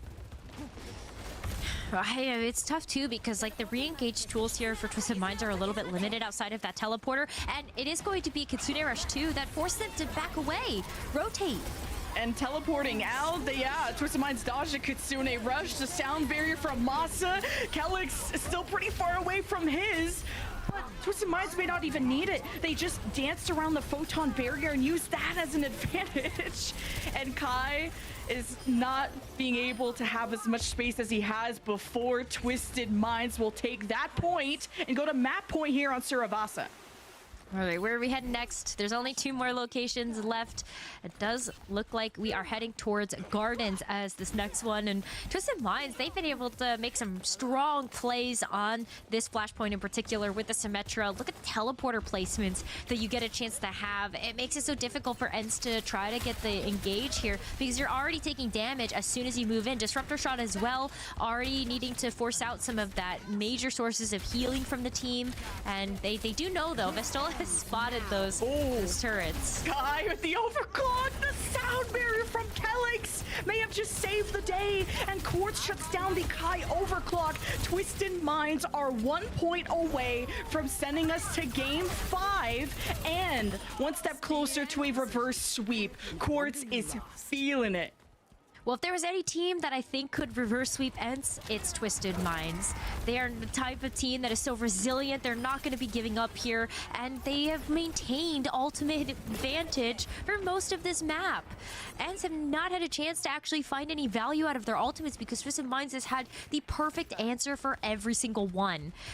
I'm so impressed by that sound barrier just to be able to shut down Kai's overclock, buy Quartz some time, and now overclock for Quartz this turn. Kitsune Rush from Crimson, but Slay never used his. And Quartz, the overclock, it gets one, but that may not be enough. Slay is trying to conserve this for the potential final fight if they manage to keep this one. ENCE still have a Terra Surge, and it came down to Kai and friends of DPS, the DPS of ENCE to pop off. I'm really surprised Slay didn't want a Kitsune Rush there. You save it. I think like if you use it that late in the fight, then you're just dead in the water. You're wasting an ultimate. And imagine now, Kitsune Rush and Cage Fight on top of each other. You lock them into the Kitsune Rush and delete people because of how much mobility and attack speed you're actually getting from that ult. So I do love the patience to hold that ultimate. Photon Barrier, Twisted Minds using that to protect themselves during the cap. 80% plus. This is final fight for Twisted Minds to win, to send us to game 5. And ENCE have one tool, and it's Vestola's Terra Surge, and Kai hoping to build up an overclock. Quartz and Kai need to shut each other down, because that could be the difference maker this fight. But the cage match, the cage fight from KSA to lock Vestola, who counters with the Terra Surge, but the sound barrier from Masa could make all the difference. A little extra health never hurt nobody, and ENCE search forward to get access to these squishy DPS. Quartz can jump, but he's about to just jump into his own death. Twisted Minds can't hold on any longer. Oh, and now they have to go back to the drawing board too because they threw the cage fight, they threw the Kitsune Rush, which on paper felt like such a good combination of ultimates to use, but Masa had other ideas in mind. That sound barrier to save the day, the positioning from Vestola as well to use that Terra Surge, and now ENCE have been rewarded with their DPS ultimates. Okay, now it's last fight for both teams, at least for this point. If ENCE want to send us to a 0.5, but Twisted Minds want to go to game 5. And ENCE, a lot on the line. Kitsune Rush after Twisted Minds expended every option they had in terms of ultimates.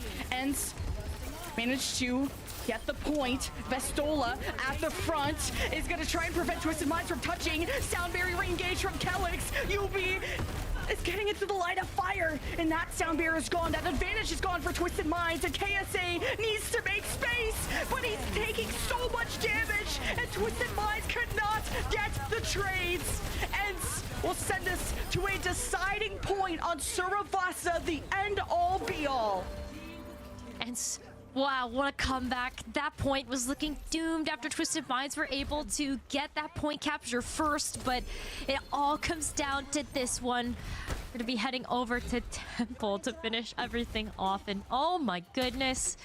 Wow, if you thought Ruins was small, Temple does give Temple does actually give it a run for its money. I kind of forgot how tiny this point was. Yeah. But perfect territory for this Terra Surge. Perfect opportunity as well if UB wants to hit this photon barrier again, but you don't have that Listen into overclock these either. comms of this setup from UB and friends with the photon barrier.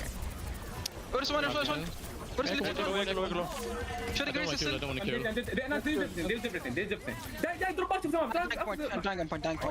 used Orisa, they used Beat.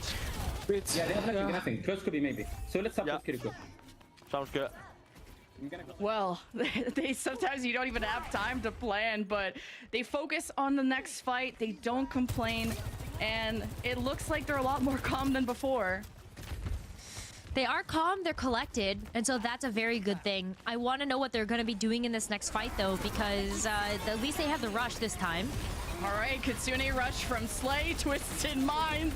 It's pedal to the metal, and yeah, you can't boop an Orisa and Fortify, but that's okay. Vestola will do the job for you, and return to spawn is so back and forth. super back and forth, but the fact that Twisted Minds are able to get control of this point now means that they have a win condition in their sights to bring us into a map 5. Reverse sweep is still on the cards, but I'm looking at Kevster and this duplicate to be able to turn the tide here for ENCE and get them back into this one.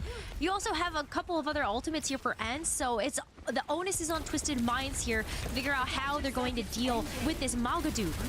Okay, Kevster. Frontline. Now you got a lot of options of frontline there with ENCE and Kitsune Rush from Crimzo. ENCE have a huge advantage in this. Twisted Minds are dropping this fight. They're trying to teleport to the other side to have some flank potential. And somehow Kevster falls off the map there, but Twisted Minds still can't get this fight going. So ENCE will be able to match the score soon. A little bit of an eco push though for Twisted Minds, but this upcoming is going to be the final fight. If ENCE win this one, they will close out this series and this flashpoint. Twisted Minds, they have got to win this one here and now to bring us into this map 5. I'm looking at the Sojourns, Kai, Quartz, both with the overclock, both with so much pop-up potential to finish this for their team. Okay, overclock. This is what could spell the end of Twisted Minds. Or maybe the beginning of a game 5. Teleport fake from UB, Photon Barrier so that Twisted Minds can dance on either side. And now that ENCE have distanced themselves, they'll allow Twisted Minds to cap because it's about winning the fight. ENCE have time. Twisted Minds, 80% plus. ENCE ready to re-engage. They'll have the sound barrier, but they really don't know where Twisted Minds are and where this teleport is set up. Vestola's gonna scout for them. Sound barrier and Kitsune Rush advantage for Twisted Minds, none for Crimzo. And overclock between Quartz and Kai, but Quartz too low. Kevster with the focusing beam, but it's traded out. Slay got his revenge. It's a 4 versus 4 and 99% in favor of ENCE. Twisted Minds needs a touch, and here is KSA to do just that. UB is by his side. He got the Suzu to build up his DPS. Quartz swaps to the Tracer to get back in time. And Twisted Minds, they can't get clean kills. It's always traded out. And ENCE with the late Kitsune Rush is what shuts down the potential of a game 5 and gives ENCE the series win. What a chaotic fight to end it all. And wow, those Sojourns, they had a lot of work cut out for them when it came down to having to fight through those sound barriers and also the angles that these teams are finding. But ENCE, they come out on top for now. But Jen, this was just the first battle between these two teams, and it surely will not be the last. I expect that they will play again in the grand finals, and it's going to be ENCE waiting for Twisted Minds to make that comeback. Yeah, that last Kitsune Rush, I think, made all the difference. We didn't get to really highlight the Kiriko players because there's just so much going on between the Lucios disengaging, engaging, the teleports, the Sojourn battles, the tanks that are trying to scout and take space, that the battle between Crimzo and Slay and how early you get that Kitsune Rush, whether it's you get it first, the other person's 10% away, doesn't sound like much, but those are precious seconds that all your abilities are amplified. And ENCE having that at the very last fight, if they didn't, that fight would have been much, much closer. But the series ends 3-1 for ENCE. They move on to the grand finals. And to hear from the desk, did Twisted Minds have that dog in them? That was really fun to watch. Behind you, Vesker.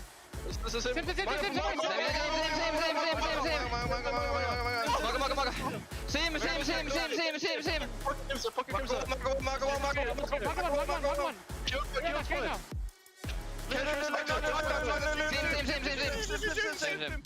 Get it.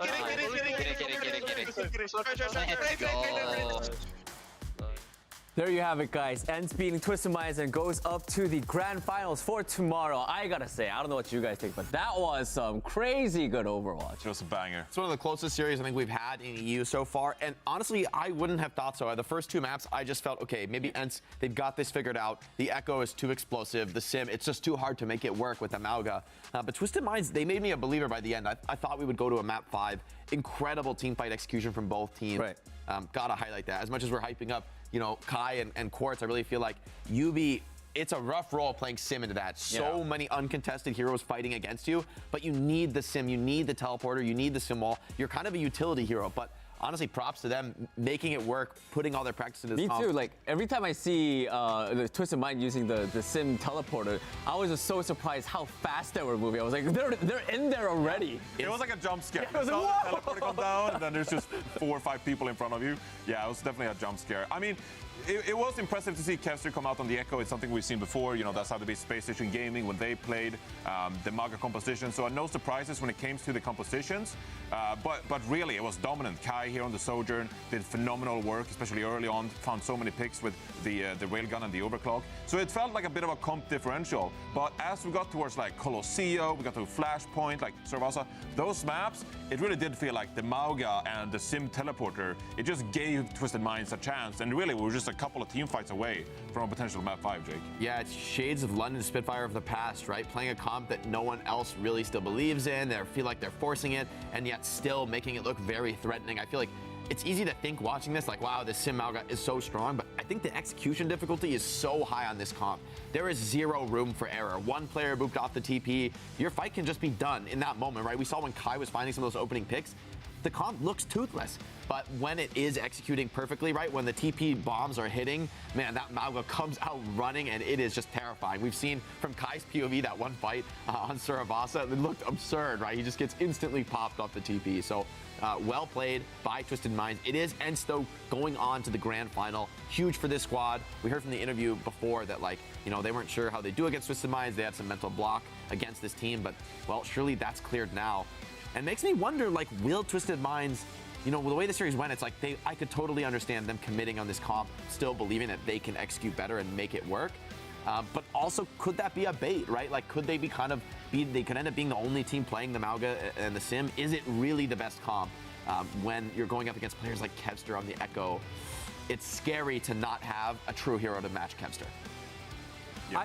I also feel like, I mean, other than the comps, I mean, I think Lemon Kiwi and Necro also said this, you know, I don't think this is going to be the last time that we're going to see Ents versus Twisted Minds. I mean, whoever wins our lower semis, I mean, the next match, I think they got to be ready for Twisted Mind for sure. And of course, the player of the match, we have to give a shout out to Kai. This guy just does not miss. Yeah, it looks good. A monstrous performance, and we saw how much pressure he's under, right, from this Mauga comp. The Sojourn is most often going to be the target of these TP rushes.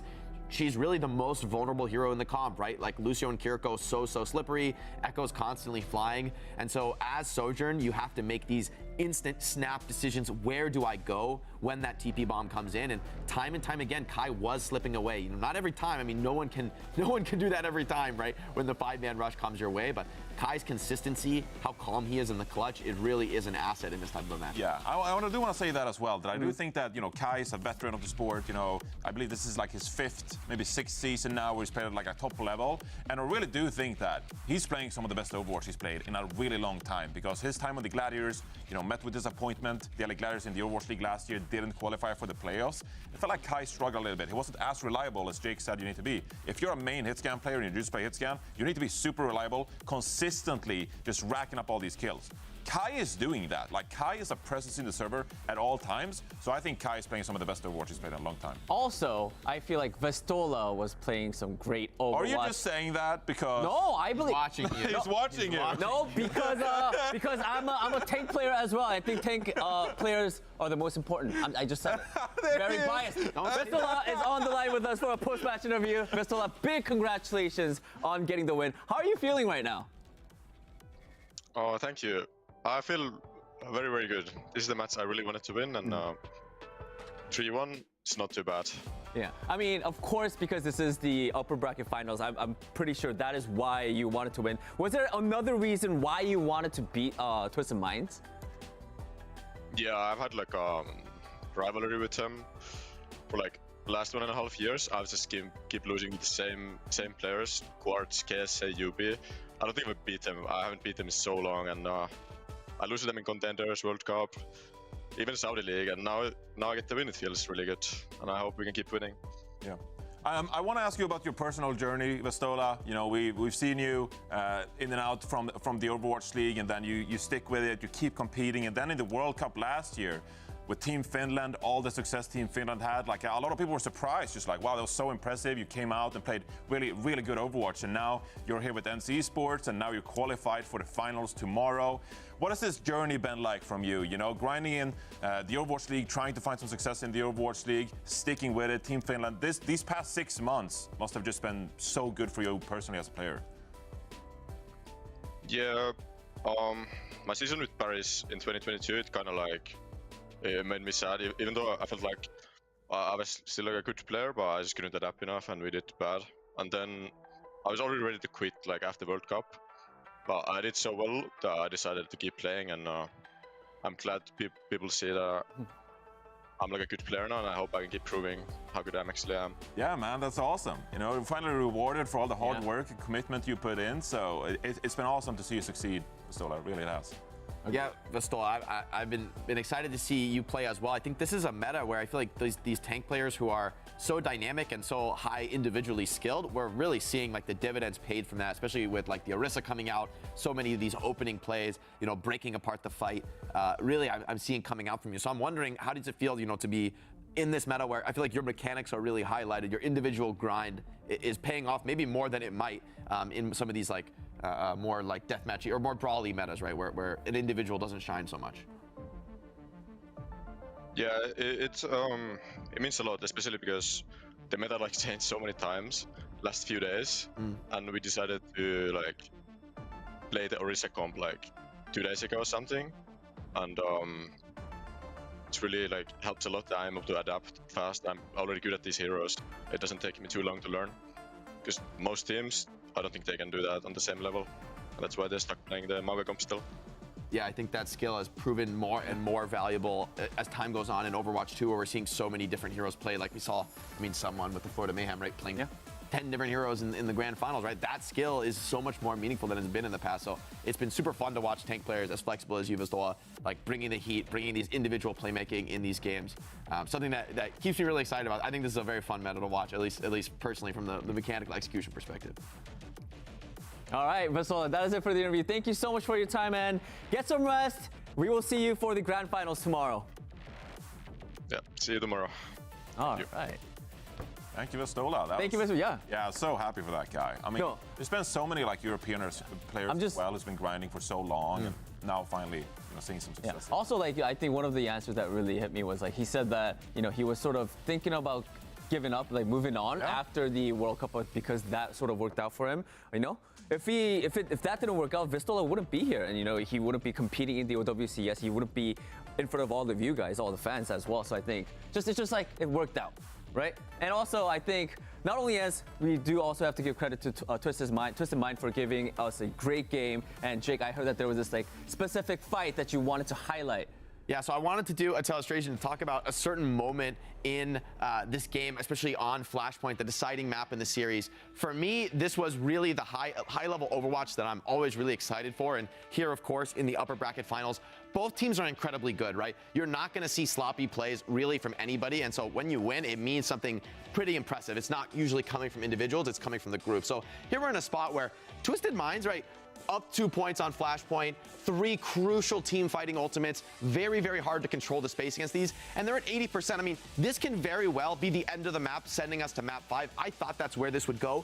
Ents back against the wall right here. So let's see how Twisted Minds open up this fight. They've got a ton of ults to use, but they're a very smart team, right? They open with just the one, just the sim wall, getting control of the point. Ents knows they don't have the tools to respond, right? Beat is not available. Kitsune Rush not available. You could go in with the Orisa ult, but you know you're going up against a huge bank of ultimates. And so wisely, they choose to give up the point, and they just take this little reset right here. Get your HP back, let this sim wall expire, and just get one ult out. This is desperation mode for Ents, so they know, you know, you can't force the fight too early. You've got to be patient, even with your back against the wall. And so we can roll the fight from here and watch how they re-engage, delaying, let this sim wall expire. Twisted Minds, they don't want to push off point either. They want to let the fight come to them. And so just as the push comes in here for Ents, Twisted Minds, they do a sim play, they try and force the back gap, and the cage fight comes out. This is the crucial moment of the team fight, because slight mispositioning in the cage fight here allows Ents to still have a decent position in the fight. people can come into the cage fight, right? Kiriko's able to stay into the fight and keep pressure on to point without overexposing herself into the fight. And so Vestola's taking all the aggro. It's exactly what he wants. There's a fortified Orisa with spin, with the heals coming in. And so just that one cage fight, not quite isolating the right player, allows ENCE one chance back into the fight. Still looks very, very difficult for them, but let's roll the fight from here. Beat into spin, Orisa in the front line. And see the cage fight, everybody is taking the brawl into it, and they're able to battle back through not only a cage fight, not only a sim barrier, but also the Kitsune rush. I mean, any one of these ults should almost be too much to fight in a matchup like this. And yet ENCE, through very exceptional team play and positioning, they battle back through all three. So I was really impressed by this fight. For me, this speaks a lot to their skill, their experience, their veterancy as players. You know, to be down, backs against the wall, it looks like you're going to go to map 5, you're facing reverse sweep, and you still have the calm, the confidence in the clutch to say, all right, just give the point. Like, we don't need to cap. Let them have the point. Let's take this 10 seconds. Let's look for our next opportunity. And that's something you don't really see outside of the elite level. I guess that's how you win a match, right? That against like a strong team like Swiss Mind, ENCE was able to get the win because they got the skills, like you said, and also the team coordination as well. So great stuff for Team ENCE. Big congratulations again. We will be seeing you guys for the grand finals. That is it for the first match, guys. Don't go anywhere because we have the lower semis next, right after this break.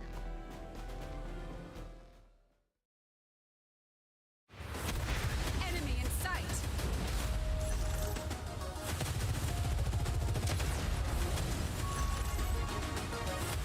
Our victory is at hand.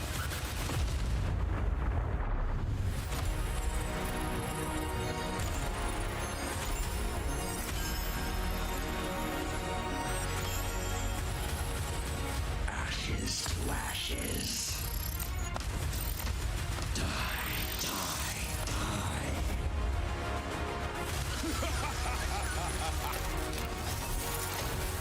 Let's get you back out there. Maintaining connection.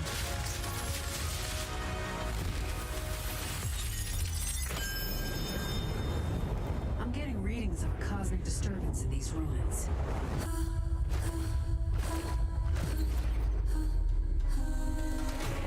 Moira, prioritize our people, not your cosmic experiments.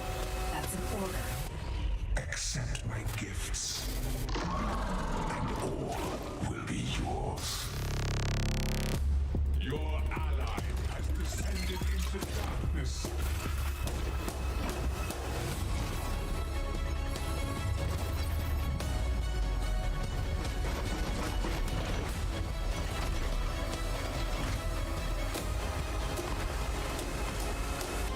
Our group energy is interesting. Very interesting.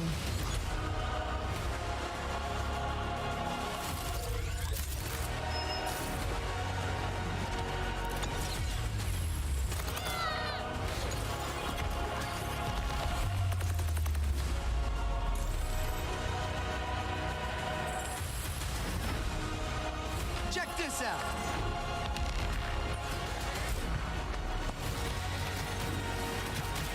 Methinks a Cupid I shall play. What are you looking at?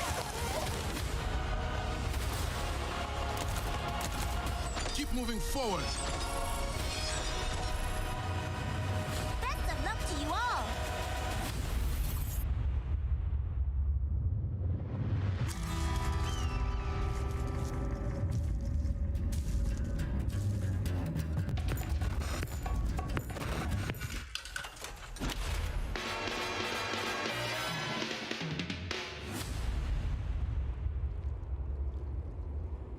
Welcome back, everybody. We're moving on to match number 2, EMEA SSG versus Ex Oblivione.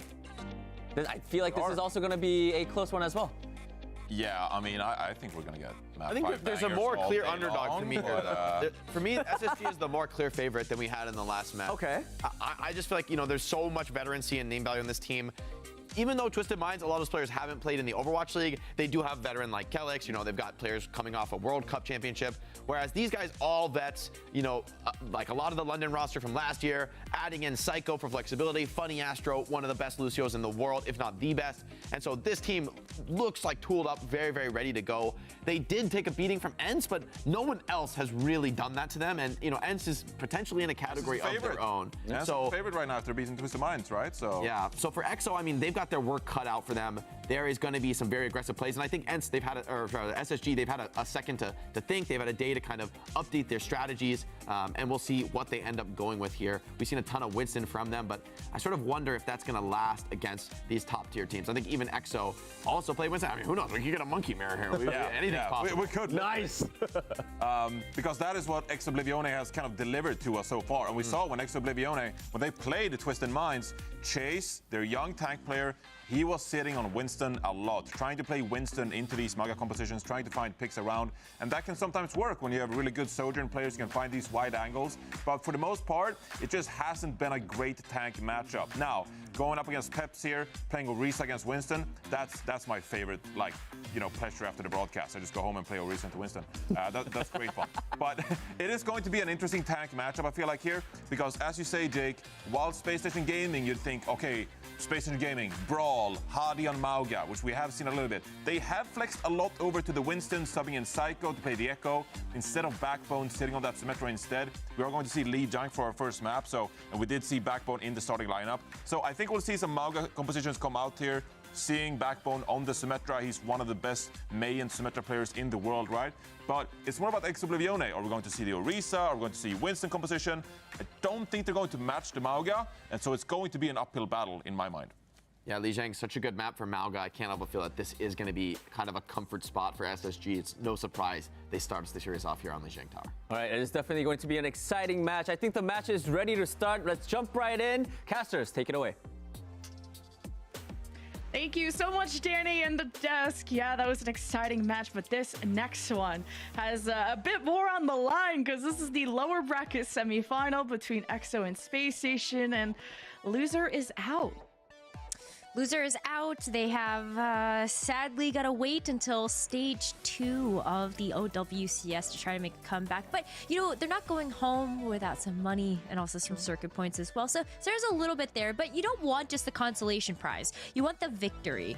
And while the desk said, and the also viewer predictions as well, put Space Station Gaming ahead of the pack, I'm not sure that it's going to be as much of a clear favorite as what people are saying that it might be. I agree with that. I think Cookie looks like he's at a disadvantage against a name as well known and as good as Sparkers when it comes to the Sojourn role, but Cookie has really impressed me. I've seen this guy around and he delivers a fantastic performance on the Sojourn. And then the Flex DPS, looking at Space Station, they're currently running with Backbone. Psycho's Echo has been a boon to them against Mauga or Orisa comps. We'll see if it's like a Symmetra teleporter strat with Hadi. That's usually what they've gone for, and how EXO are going to bunker down against that. Yeah, I mean, the desk was talking, though. Are they going to match Hadi on the Mauga? The answer is no as of right now. Chase is hovering over the Orisa, and it actually looks like Ex Oblivione are going to be taking a page out of ENCE's book right now. They've got Cookie on the Sojourn, Shockwave now on the Echo, and Chase on the Orisa. This is the perfect counter composition that we saw from ENCE, but can Ex Oblivione capitalize and play to the same level of effect that we saw from ENCE earlier today? With these low ceilings like Shockwave, it's gonna have to just play some ground echo, as you called it earlier, and that's just fine. Doesn't always have to be flying. But Space Station have a Symmetra teleporter that they could surprise that ground echo and everyone who's on the ground with. So I wonder how SSG are gonna make that call. Backbone makes his way into the back, but needs to not go in alone. Landon has his attention, but his attention was split, and so was his head. And EXO dealing with that main healer means they're easily coming out ahead in this fight. Take a look at that, right? Like, it's going to come down to those first picks, and as you're giving some credit to Cookie, I want to give a little bit more that Cookie was the soldier and that we saw go toe-to-toe with Quartz. Yeah. Quartz is no slouch when it comes to that soldier. We just saw that battle between Quartz and Kai, and Quartz, at the end of the day, was still holding his own against Kai's Sojourn. So Cookie up there with the best of the best, and gonna hopefully continue to do that for Exoblivione today. For now, it's a solid lead for Exoblivione, coming down to some ults. And Landon, 10% ahead of the Kitsune Rush, gonna pull the trigger, and Sparker didn't get enough healing. The random stray poke caught him, and that's where Landon is his hands full, trying to help everybody stay up. SSG had that advantage, and losing Sparker, you could tell the impact he's had, because without him, SSG are losing hold of the point that they were so close to capping, and Exo get to progress forward and maybe even hold the choke if they want. They can. They've got the Terra Surge. They also have a flank. Okay, well, Sparker shut down that flank from Shockwave, but it still could have been a close hold if Shockwave were alive. So Exoblivione, they've got to back up out of this one. Crispy's going to be able to help them get the disengage. But you can also see where Shockwave is playing from, still able to come back into this. And, oh, Sparker. Wow. Cookie versus Sparker. Sparker having the edge, and wow, getting Crispy too. And this is where Axo need to take a page out of Ence's book, as you said, and have Chase maybe be more aggressive. If that Sojourn is becoming a problem, you can use that Javelin spin to get close, get some, and throw the Javelin at them too. But for now, Axo at 84% is a good start. Yeah, I'd be a little nervous if I were Shockwave or Cookie playing over on that ledge, because if you get speared, you might just be going off of the map. So gotta be a little bit cautious of where that Orisa is going to be. But a server room push here for Space Station as the cage fight comes out. Wow, sound barrier into a cage fight. Exo are living. Hottie, I don't think wants to with that kind of charge, but the sound barrier, Bunny Astro is along with a plan down to Clown, and Space Station getting close to matching the score. Still last fight though for Exoblivione, so if they're able to come back in with the win in this next, then they are able to get this first round. But I'm looking at Shockwave's duplicate. There's a Malga on the other side that Hottie's playing, and we've seen how that can go sometimes.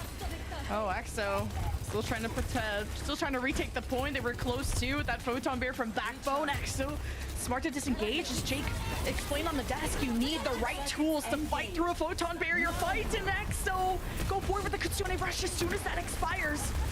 And the dupe from Shockwave is just an insurmountable frontline that Exo have. But Space Station were smart at disengaging, and they managed to take some trades in the process. This is the final fight that Exo need to win for round one. This Terra Surge is huge, realizing the Suzu from Landon wasn't ready. And that's how Exo come out on top to take round number one on Control Center. Super clean round as well. Outside of the frags that we saw from Sparker and Backbone, Exoblivione, they've got a good schoolroom lesson a little bit earlier, getting a chance to watch Ents and how they approached that Malga matchup. It's almost just page for page the same that we have across the board, but Hottie, Space Station, they do play very together, very aggressive with the synergy that they have built up over their time in the Overwatch League on London Spitfire. So they're still able to play as a cohesive unit, and maybe even a little bit better than what we have seen from Twisted Mind so far. But Exoblivione, they have got Shockwave's Echo. That's so scary. And how does Space Station really contend with that? Hottie has to play way safer, knowing that that focus beam is a big problem. And how vulnerable Malga is to poke. And that's exactly why Hottie and friends are playing in Dojo, just relying on Sparker to kind of charge up some rails and get first picks, and Backbone can dictate if they want to brawl or not with the Symmetra teleporter. Exo, especially have Shockwave above and around this point, can throw in random sticky grenades. I mean, Yubi found that out the hard way last series, and that's the impact an Echo can have to deal with Magas and deal with any squishy characters that are on their lonesome. You see Shockwave's eyes are set on Backbone, but there's great peel coming out of Bunny Astro, and that's why he's known as one of the best Lucios. His awareness and how he uses his speed, how he marks enemies, is how Bunny Astro can protect people like Backbone and Sparker. For now, though, EXO's front line is just different. Chase makes his way forward, and EXO are taking space. SSG are gonna fight for it back with the sound barrier, and charging on in is Hottie. Landon having the Kitsune Rush in their back pocket is nice, and that's gonna be what's used next fight. They might feel a little bit needy to use it here, just knowing that Oblivion are still here to make that fight. EXO at least have their own Kitsune Rush, so they're gonna re-engage with this, go toe-to-toe, and wow, Backbone got headshot, and EXO are just finishing off all these low HP targets. The focus fire is really great coming out of EXO, but they gave up 52% to Space Station, so they got some work ahead of them. Little bit, but it's not insurmountable, and Oblivion also have the breathing room of having won that very first round. So feeling pretty good about this, but Backbone's got the photon barrier, as you called out. You also have Sparker that's working up to the overclock, but quick teleporter engage, wasting no time. Yeah, SSG. We're gonna protect the point now with the photon barrier, and EXO are smart they know when to leave and what tools they have and how they want to engage with them. Now SSG have flipped the point because of that early photon barrier, and you don't need to necessarily brawl. It's how you take space with the photon barrier that is what you really need to focus on. Sound barrier for Bunny Astro. It's not online in time for the Terra Surge, but the Suzu from Landon will assist SSG to keep thriving through. Now they're dancing around their half of the point. EXO gonna use the overclock, and SSG are probably fine with this because they have the sound barrier and the extra health to dance with. Hottie with the cage fight. EXO can just zone away from it, but Sparker rounds the corner, finds a few picks, and SSG fight their way through, 10% away from round 3. One more fight, and this is going to be a good one for Space Station to take. I expect that market is going to go in a very similar way, and Oblivion, they're not really able to come back into this one as a full team of 5 for this fight. Doomfist, oh boy.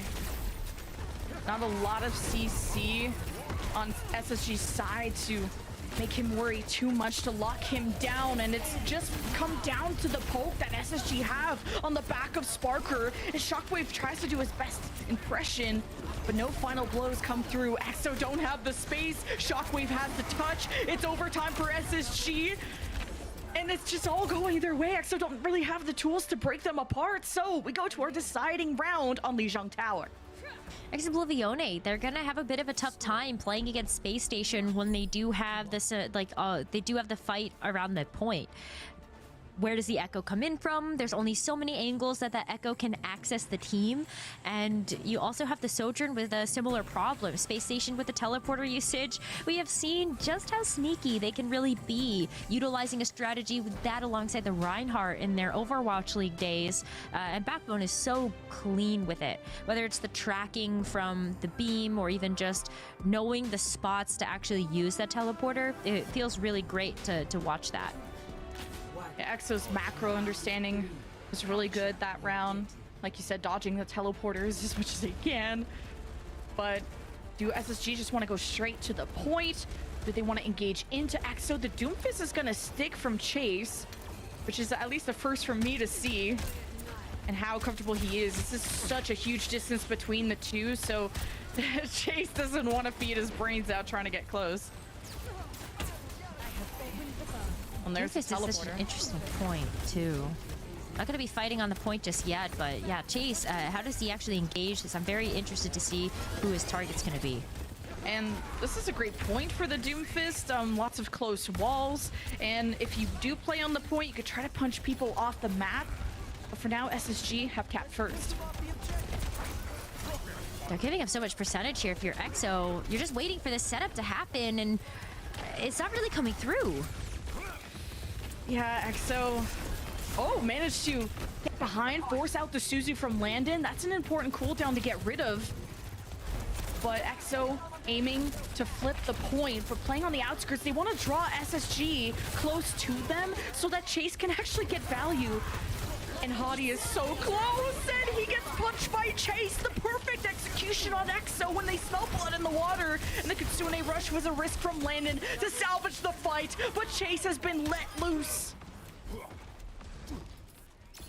Chase was able to get the engage there, but it was 35%, right? Like, it took them a long time to be able to actually get in there, and they got very lucky that Space Station disengaged off the point so that EXO could even take it. They do get to match that percentage, but Exoblivione, they've got to make these dives and these setups just a little bit faster if they want to make these fights clean. Oh, backbone! Oh my god, the healing from Landon saved him. The Suzu, oh my god. And the composure of Funny Astro to not pop the beat too early. The dupe from Shockwave is immediately gone. Sound barrier from Bunny Astro, Crispy with his second, SSG with all the space in the world, EXO trying to fight through with the Meteor Strike in the middle of the team as Chase looks to find environmental kills. Well, Bunny Astro is luckier in that regard. And it's not a decisive fight yet, but with Landon missing, resources are thin for SSG, but EXO just don't have a good opportunity, don't have good sightlines to even put damage in, so it doesn't even matter how much healing SSG have. I mean, what an expensive fight for Exoblivione, too. They expended 4 ults, like Shockwave's duplicate got deleted immediately, and then you also had the Meteor Strike, which is not going to be the most impactful ult when it comes to doing damage, but looking at like the sound barrier and the just everything, Kanile is going to have this Kitsune Rush maybe? Oh, and Chase! That's what I mean. Great opening pick. As soon as it's on the point, he's going to aim to punch someone out one of these doors, and now that SSG are playing that much closer to EXO, Chase can actually find value on this Doomfist. SSG's boon in these fights has been to keep the space within them as much as possible so Sparker can get picks and Chase can't get into punch distance. Yeah, I think that's exactly the point. Is if Chase is able to get a punch even against the wall, you're feeling good about that. And that was a much faster engage from Exoblivione as well. So this will be final fight. If Exoblivione can win this, they win out the map. Everything is do or die right now for this first map in the series. Yeah, last fight, overclock from Sparker forces EXO into hiding. They use a fake teleporter play, and maybe someone actually ended up taking it because Sparker is dead. And you got the sound barrier, Kitsune Rush, massive advantage for SSG. EXO having that secondary tank and maybe more point presence thanks to Shockwave's dupe on the Mauga, I think really helped them not give up too much real estate to SSG throughout that. And EXO could just focus on getting stunts with the Doomfist punches, and it works out. EXO take Lijiang Tower. I love the switch up that they made there. The Orisa was able to work for that one round, but then they identified, okay, maybe it's just not going to be the call for Market. Mauga has too much territorial control over that point, and so what better way to be able to contend with that than to just play a little disruptive? That Orisa takes a bit of time to be able to walk into that enemy line, and Doomfist just punch in. I was worried about the Doomfist, but Doomfist's biggest weakness is CC. Namely, if Hadi were to ever swap to the Orisa, which I know is like a crime to say because I don't think he'll ever do that, but the Javelins would be the kryptonite to Chase. And now that there's no CC to stop him from punching in, it had to be a positional, like a macro way to beat Chase, to beat the Doomfist. And SSG had a handle of that. They would just play at the very back of the point, play long sight lines, and EXO couldn't get close. You saw Chase just maneuver around the map, and he eventually was jumping over walls. He had to be hidden in order to get close. But one of my first time seeing a Doomfist in this meta, I'm a fan. I'm a big fan of it too, and this is where Chase's strength lies within this team. Is not only does he have very good understanding of the macro of team compositions, but he's also super versatile. He can play a ton of different tanks, and it takes a lot out of a team to be able to switch gears from playing in a Orisa composition to now playing a Doomfist that just has a higher tempo. So I'm very impressed right now with Exoblivione's awareness to make those adaptations on the fly and change gears like that. And all the way to round 3, though, the Deskra talking about how not one-sided, but how favored SSG were due to that level of experience. And it's really experience and not necessarily level of play, because I think EXO can definitely hang. There's a reason why they're in the top 4. And it really came down to, I think, a tank duel, in my opinion, because it was all about that space, how you're taking it, how you're giving up, how you're re-engaging, especially on this point of night market. It's such a dance where I've talked about a number of times how control, or just any game type with a control point, you can sometimes be baited to sit on the point, meet cap objective unga bunga, but that's not like how Overwatch is the best played. Yeah, not always, but I love the point that you made there about Ex Oblivione. Yes, Space Station Gaming on paper look more put together in terms of their team synergy, but Ex Oblivione have been working very, very hard, and that's not to say that Space Station hasn't, you know, but I think that the improvement that we've seen from Ex Oblivione is very palpable, and you can tell that they have been putting in the effort to make sure that they know the ins and outs of every composition that they've played. And you know, one of the other things I think about Space Station that does make it a little bit interesting to see how they're going to adapt in this situation is they did get criticism in the Overwatch League as London Spitfire for being a little one-dimensional.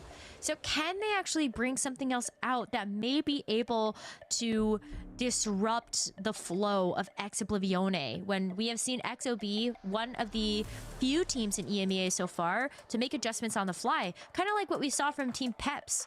Not scared to do that in the middle of a map. Yeah, when it comes to flexibility, you're either ENCE or you're Team Peps, and I'll let you decide which one you'd rather be, because sometimes being flexible when you can't play all the heroes at a high level ends up hurting you in the end, because I'd rather see a team be more practiced on one comp than be flexible and not being able to execute things consistently at a high level. But the winning comms here are really exciting. Let's hear it out. Someone. Sim volume, sim first. Sim one. I'll go outside alone. Maga one. Kiri. Nice. Blue. Only blue. Job's done. Yeah, that sounds like my comp games of everyone spam a hero name, and it was so exciting. You can tell the clutch factor there of EXO, because that came down to the wire. I'm excited. I've been very interested to hear how teams all call out Mauga, because like if you say the name properly, that's a lot of different vocal sounds you're making.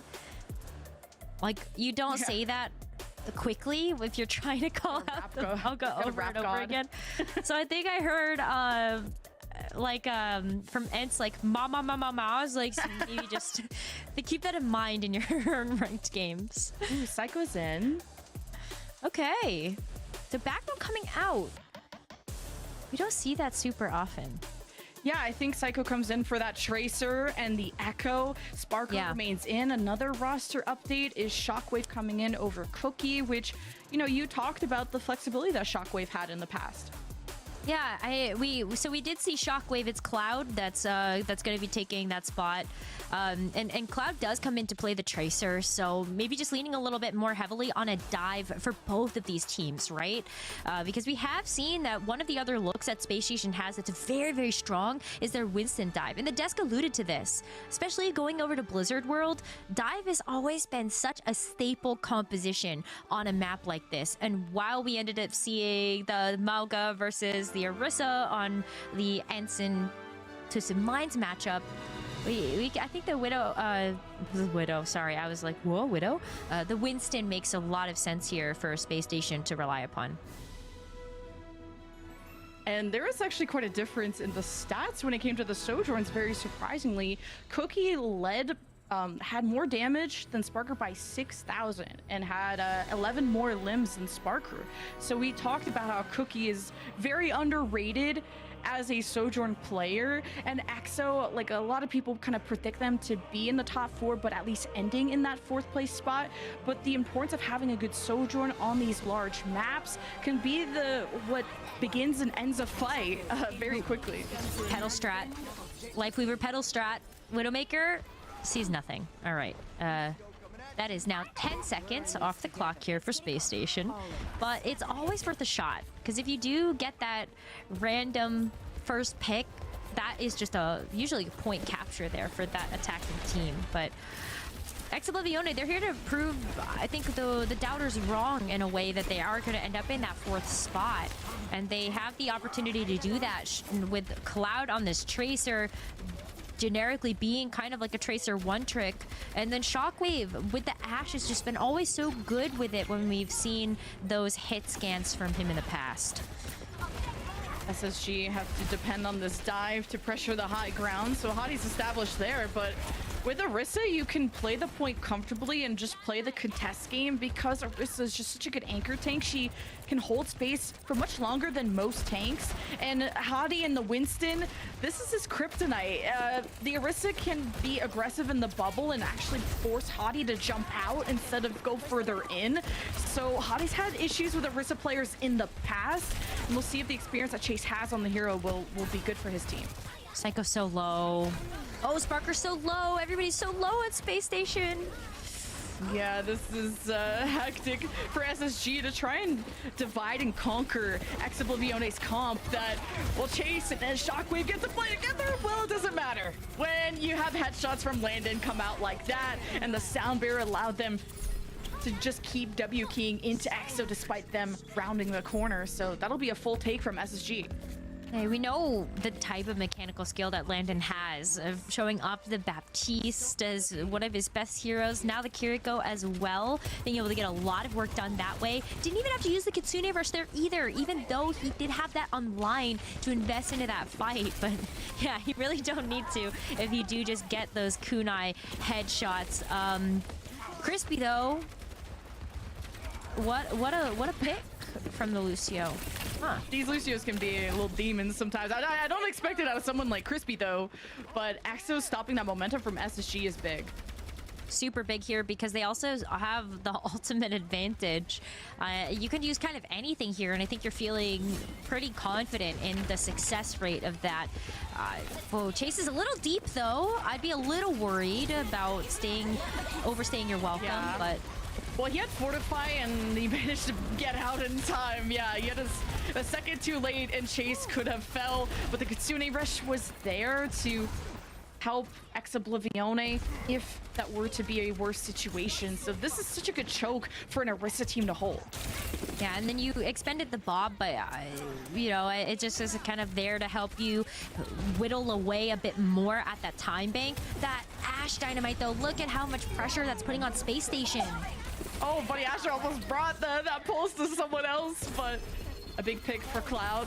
EXO, also as Space Station walk in, can take flanks. This is not just like Orisa go run at them. This is Cloud finding his way into the back and get pulse bomb kills like that, especially onto if you can force even the teleport out of Landon, or if you can have Funny Asher's attention a little bit longer. This is important. SSG gonna just get to the high ground to force Chase around this corner. That's step one. And Oblivione are fine with this. Hey, look at how much pressure this Dynamite is doing. Like, you've got that combo of the Dynamite and then Cloud going on that flank. And that combo can be so powerful. Like, Buddy Astro's just dead. Yeah, finally SSG made their way through the choke. That was a solid hold by EXO for a while. Got SSG, but SSG did manage to build up some ultimates from that. Not even really needing to use much in that process, but SSG have to go again, and Hadi has to jump in deep, but he's got the coach gun and the Lucio boops to push him out of position. This is so annoying for Hadi to deal with. He already has to use that second jump to get out because he was low after getting CC'd like that. So that's another way that the Ashe does come in clutch, is being able to use that coach gun to get out of dodge when that Winston is trying to go after you. A little different than the Sojourn slide, because the coach gun is just able to help you keep your position as well. Yeah, wasted Bob there. wasn't aware around the corner where SSG was, and they ended up rotating to the high ground. So silver lining for SSG. I think they can try to dance around Chase a bit better, making a force Chase to the low ground on the payload, and SSG dived the back line if Chase is out of position, but Chase is pulse. Nice, right? 1 pulse kill for Cloud, 0 for Psycho. Keep track of that, and Hardy got bursted before he could use Primal. And this is so uncharacteristic for him. And the Kitsune rush fight continues for SSG, but that is, they don't have a good initiator with that Winston gone, so it's up to Sparker to make up for it. He's got a 1 HP Kiriko around the corner and a Terra Surge that he got caught from. So Oblivione may lose a member here and there, but they sure make these fights close. Only 1 minute remaining though. Ooh, Haughty, okay. Taking them a little bit of time to be able to get the cart rolling again, but as soon as you start nearing this second objective, this is going to be the final attempt that Space Station have. Haughty holding onto the Primal Rage does feel nice in this instance because you can just bully away the rest of Oblivione so you can ensure this cart's success. Oh, Pulse thought about throwing that too crispy. Recalled to stay safe. Sparker down means Psycho has a lot of weight on his shoulders to deliver. The win for Space Station, and no Psycho and Chase.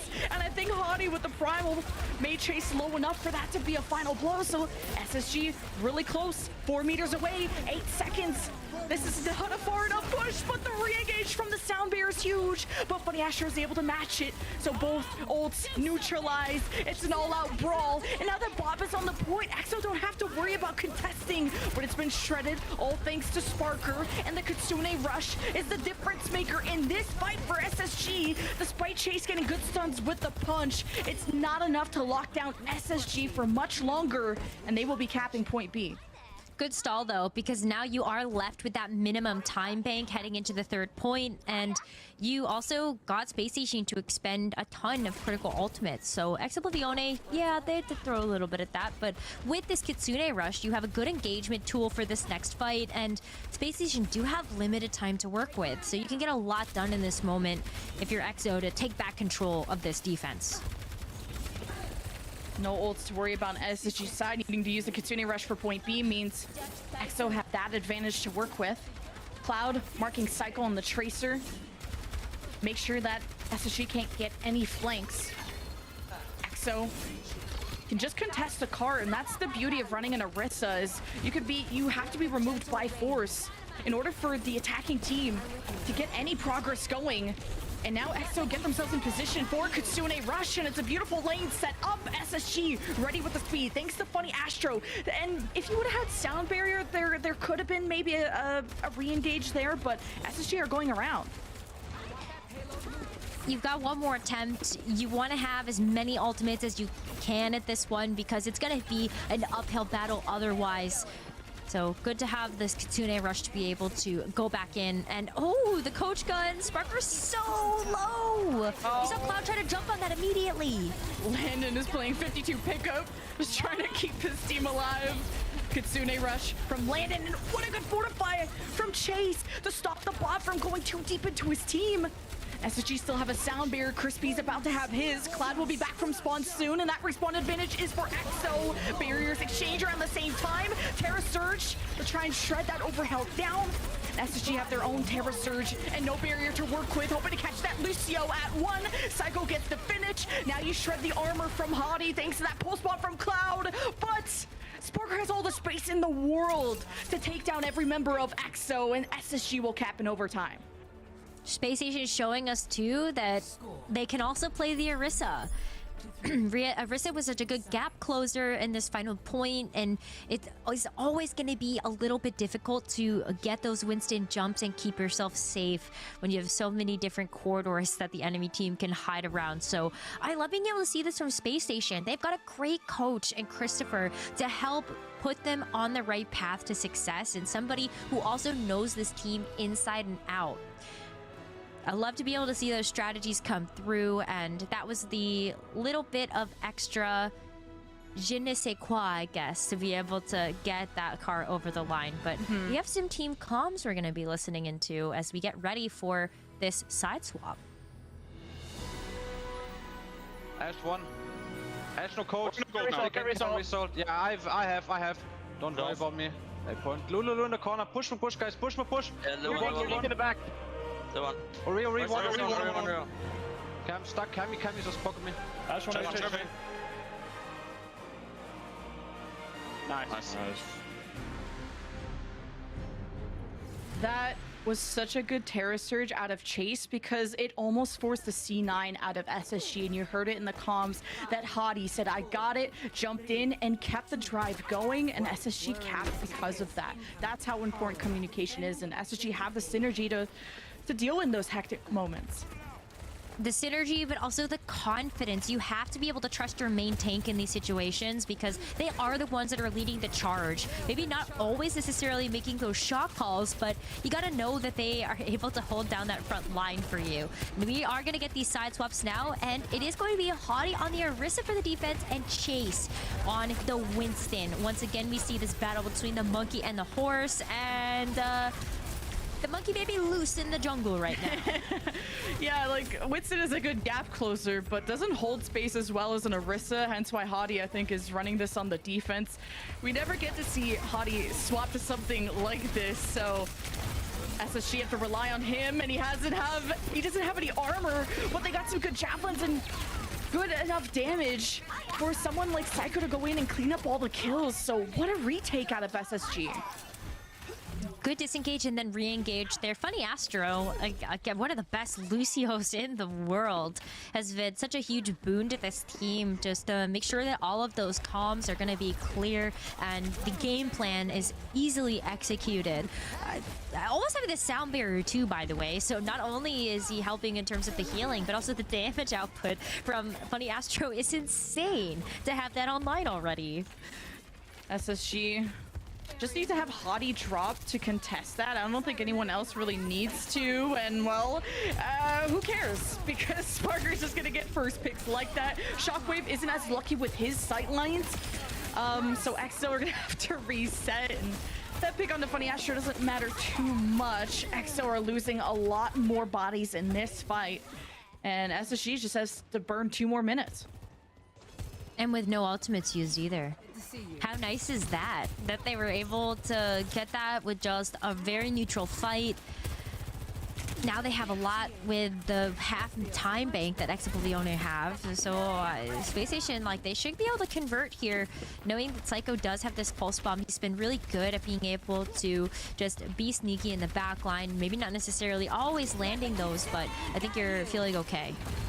Sune rush from EXO to establish themselves on the point. It got Hadi really low. The focus fire needs to be there. But Hadi rounds the corner and gets the sound barrier. That was a critical kill that EXO needed to take. And now they're forced to use all these ultimates. And with 90 seconds left, if EXO don't pull out a win, this is looking dire. This is looking full holdable. But SSG have lost their Tracer, but they're so established on the point that I have more confidence in SSG in this fight, especially with Chase back on the high ground. They need to find access to someone like Sparker, who, again, got low, and the execute wasn't fast enough out of EXO. They're fumbling these final moments, but the final tick is in sights of EXO. But SSG are so good at contesting. Hadi is low. This needs to be EXO's moment to engage, and these windows of opportunity are so short, and EXO haven't found them quite yet. They are good on the initial dives, but they need to be aggressive. Chase down to 100 HP, disengages at the right time, but SSG are not dying until this very moment. EXO even built a second Kitsune rush, and that will be the T's that are crossed, the I's that are dotted for EXO to finally get the point. That was looking very dire, though. Coming down to the wire, needed to make sure that they had that Kitsune rush online. It's just like getting the extra cherry on top, and we've seen how much that work can be done when you do get that rush as just kind of the extra. But Exoblione, they got their work cut out for them.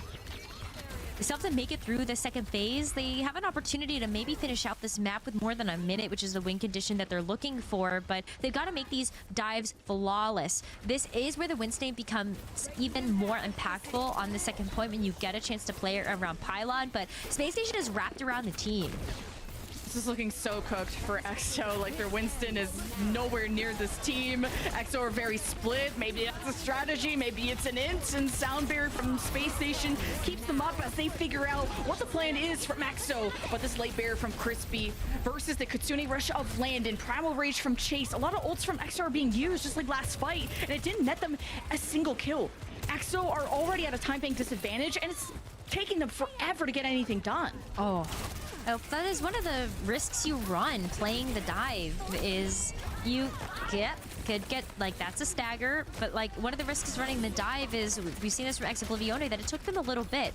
On Lijiang, when they were running the Doomfist, it took them like 40 seconds to actually make a meaningful engage, and it's doing the same here as Space Station are making these fights way faster pace so that Oblivione are stalling for even more time to actually get the setup they need to jump a target. And also, what target do you actually go after? Because everybody can kind of just get out of dodge.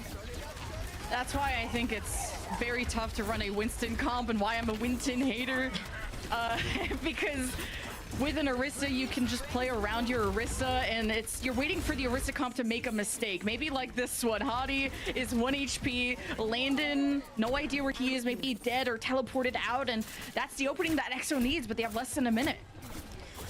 So this next fight has to be perfect, because if you get stalled here, this is going to be just a dead push. And so capitalize on these picks. This is going to be good staggers if they're able to follow up. And that's the type of overextension that you need to do with a dive composition so that you can actually finish off the kills. EXO are using ults, getting people low, but not taking the risk of rounding corners and finding SSG in their safe cover. SSG just used a Terra Surge maybe for the quick fortify and maybe to finish off a low HP target. It doesn't work out, and SSG's respawns are that much closer. And this is last fight, by the way, 13 seconds. And EXO died with 2% Sound Barrier. Chase didn't use Primal Rage for whatever reason. Shockwave has an overclock, but he's the only person there, and someone has to recontest for the overtime. So this was a monumental fumble, and Space Station are destined to even up our series 1-1. Crispy Sound Barrier did extend the fight for a while, but it's Oblivione trying to put a band-aid on a sinking ship, and SSG are in cleanup mode. Oh, Chase is stalling for so much time, but because that overtime wick has already been burning for a while, as Chase jumps away to finish off the support, it is going to be it there for that map. And yeah, we've got a series now on our hands, already back and forth between these two teams. Lijiang Tower was very favorable there for Oblivione, but Space Station, don't forget, they did get around, so it was still a very close map to begin with. Yeah, Winston is very hard to play on Blizzard World because especially point B is just the longest part. Your jump can only go so far.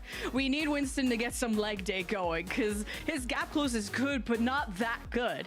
And yes, they can take positions around the map, but guess what? You need to kill something to win a fight.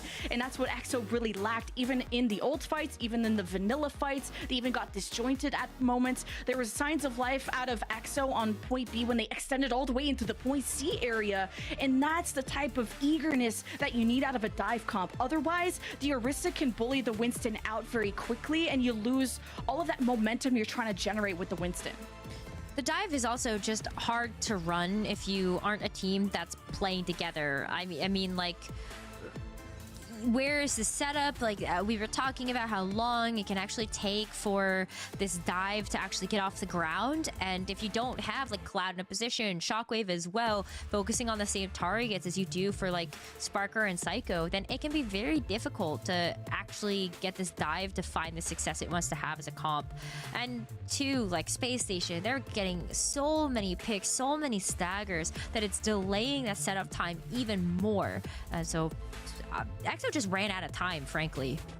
Yeah, Psycho did a good job of focusing his pulse bombs a lot on Chase, and because Winston doesn't have damage mitigation the way Orisa does, because Orisa can pop Fortify and live through the pulse bomb most of the time unless that armor is shredded. So just Winston is a lot weaker in these extended fights, because it did take a while for these fights to break down, and the Orisa has a lot more damage mitigation, like I said, than a Winston bubble, and can hold the space well. So it was a good choice by Hadi to swap to that, and that translates in the stats. Really does. And I'm excited to see Hadi continue to bring out more of these tanks because we know he can play a lot, but it's kind of, is the team actually comfortable being able to switch up some of these strategies? And I'm happy to see that the answer to that is yes. We were asking the question, like, can they bring something else out to be able to play against the huge variety of compositions that we can see coming out of EXO? And we might have to see yet another switch up as we look over to Esperanza. It's not always Winston here, and it should not be. It should not be Winston on this map. But we've seen a lot of Mauga. We've seen a lot of Orisa be able to take these streets. And just pointing out some stats to kind of amplify our points between the tank differences. Chase had 9 deaths, Hadi with 4. It's, you know, a difference of hero and survivability that you have more on the Orisa when high grounds are important, sure, but the way that SSG play, I know they like kind of swapped. Usually it's Hadi that plays Winston, but the way SSG anchored down with the Orisa is what made Hadi so unkillable. And then that translates into the Tracer stats because Psycho's gonna look better in his deaths, in his damage, focusing down a Winston at 13,000 damage and 4 deaths versus Cloud's 11 deaths and 9,000 damage. When Cloud has to chase an Orisa, which is a lot more difficult. There's a lot more threat when there's a javelin to your face that can come out of nowhere, and that's an insta-death for a Tracer. While as a Winston, he zaps, he tickles, but he's not got that crazy pick potential versus a Tracer. The disruptor shots from Sparker too.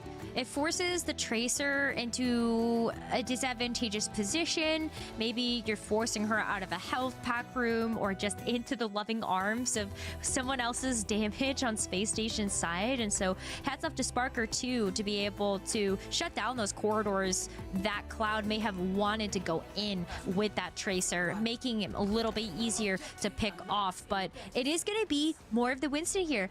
To be fair, we have seen Oblivione opt to play the Winston from Chase on Esperanza, but Space Station have looked good on the Orisa, and Oblivione were not able to break that on Blizzard World. But can they change up the play style here or play around this architecture in a different way in order to make this Winston viable?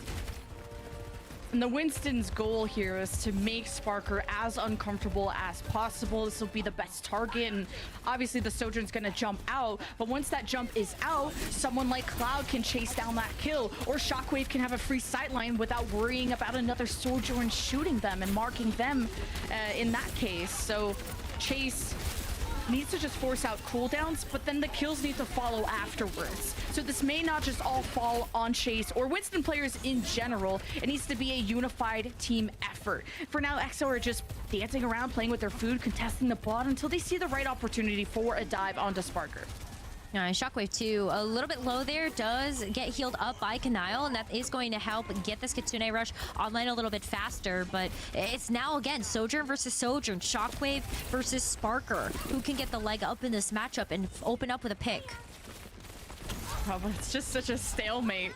No one wants to push that bridge side, because that's where the Sojourns are going to be. You open yourself up to getting dove on by a Winston, and yes, even the Orisa can quickly run at you too with the javelin spin. So both teams know that this could lead them to match point. You don't want to take outrageous risks.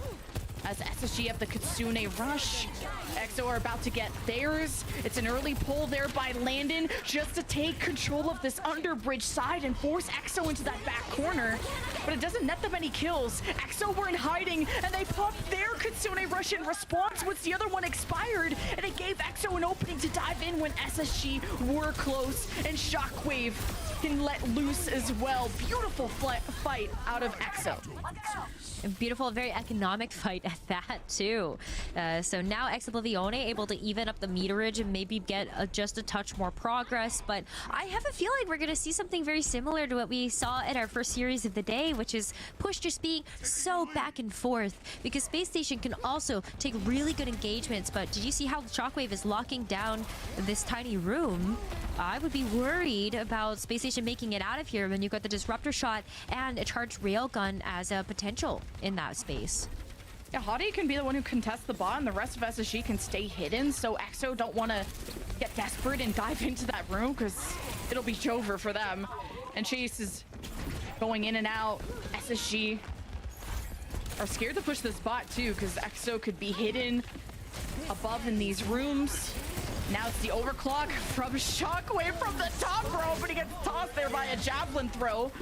Hottie, sound barrier too. SSG got a lot of sustain here, and the Terra Surge stopped Crispy from using a sound barrier, and he still has it, but that speed potential from EXO is gone, and SSG know that, so they're taking the engage advantage that they have, and they're chasing every kill. EXO gotta run and chase, feels like he has to use the primal just to survive, and Crispy, well, if we're gonna invest, let's do it all together. Sound barrier from EXO, they reestablish on the bot, but there's no kills. Shockwave doesn't have good sight lines, and Cloud needs the whole team to be in the fight for him to be elusive on the flank. So Kitsune Rush is up next. EXO keep investing.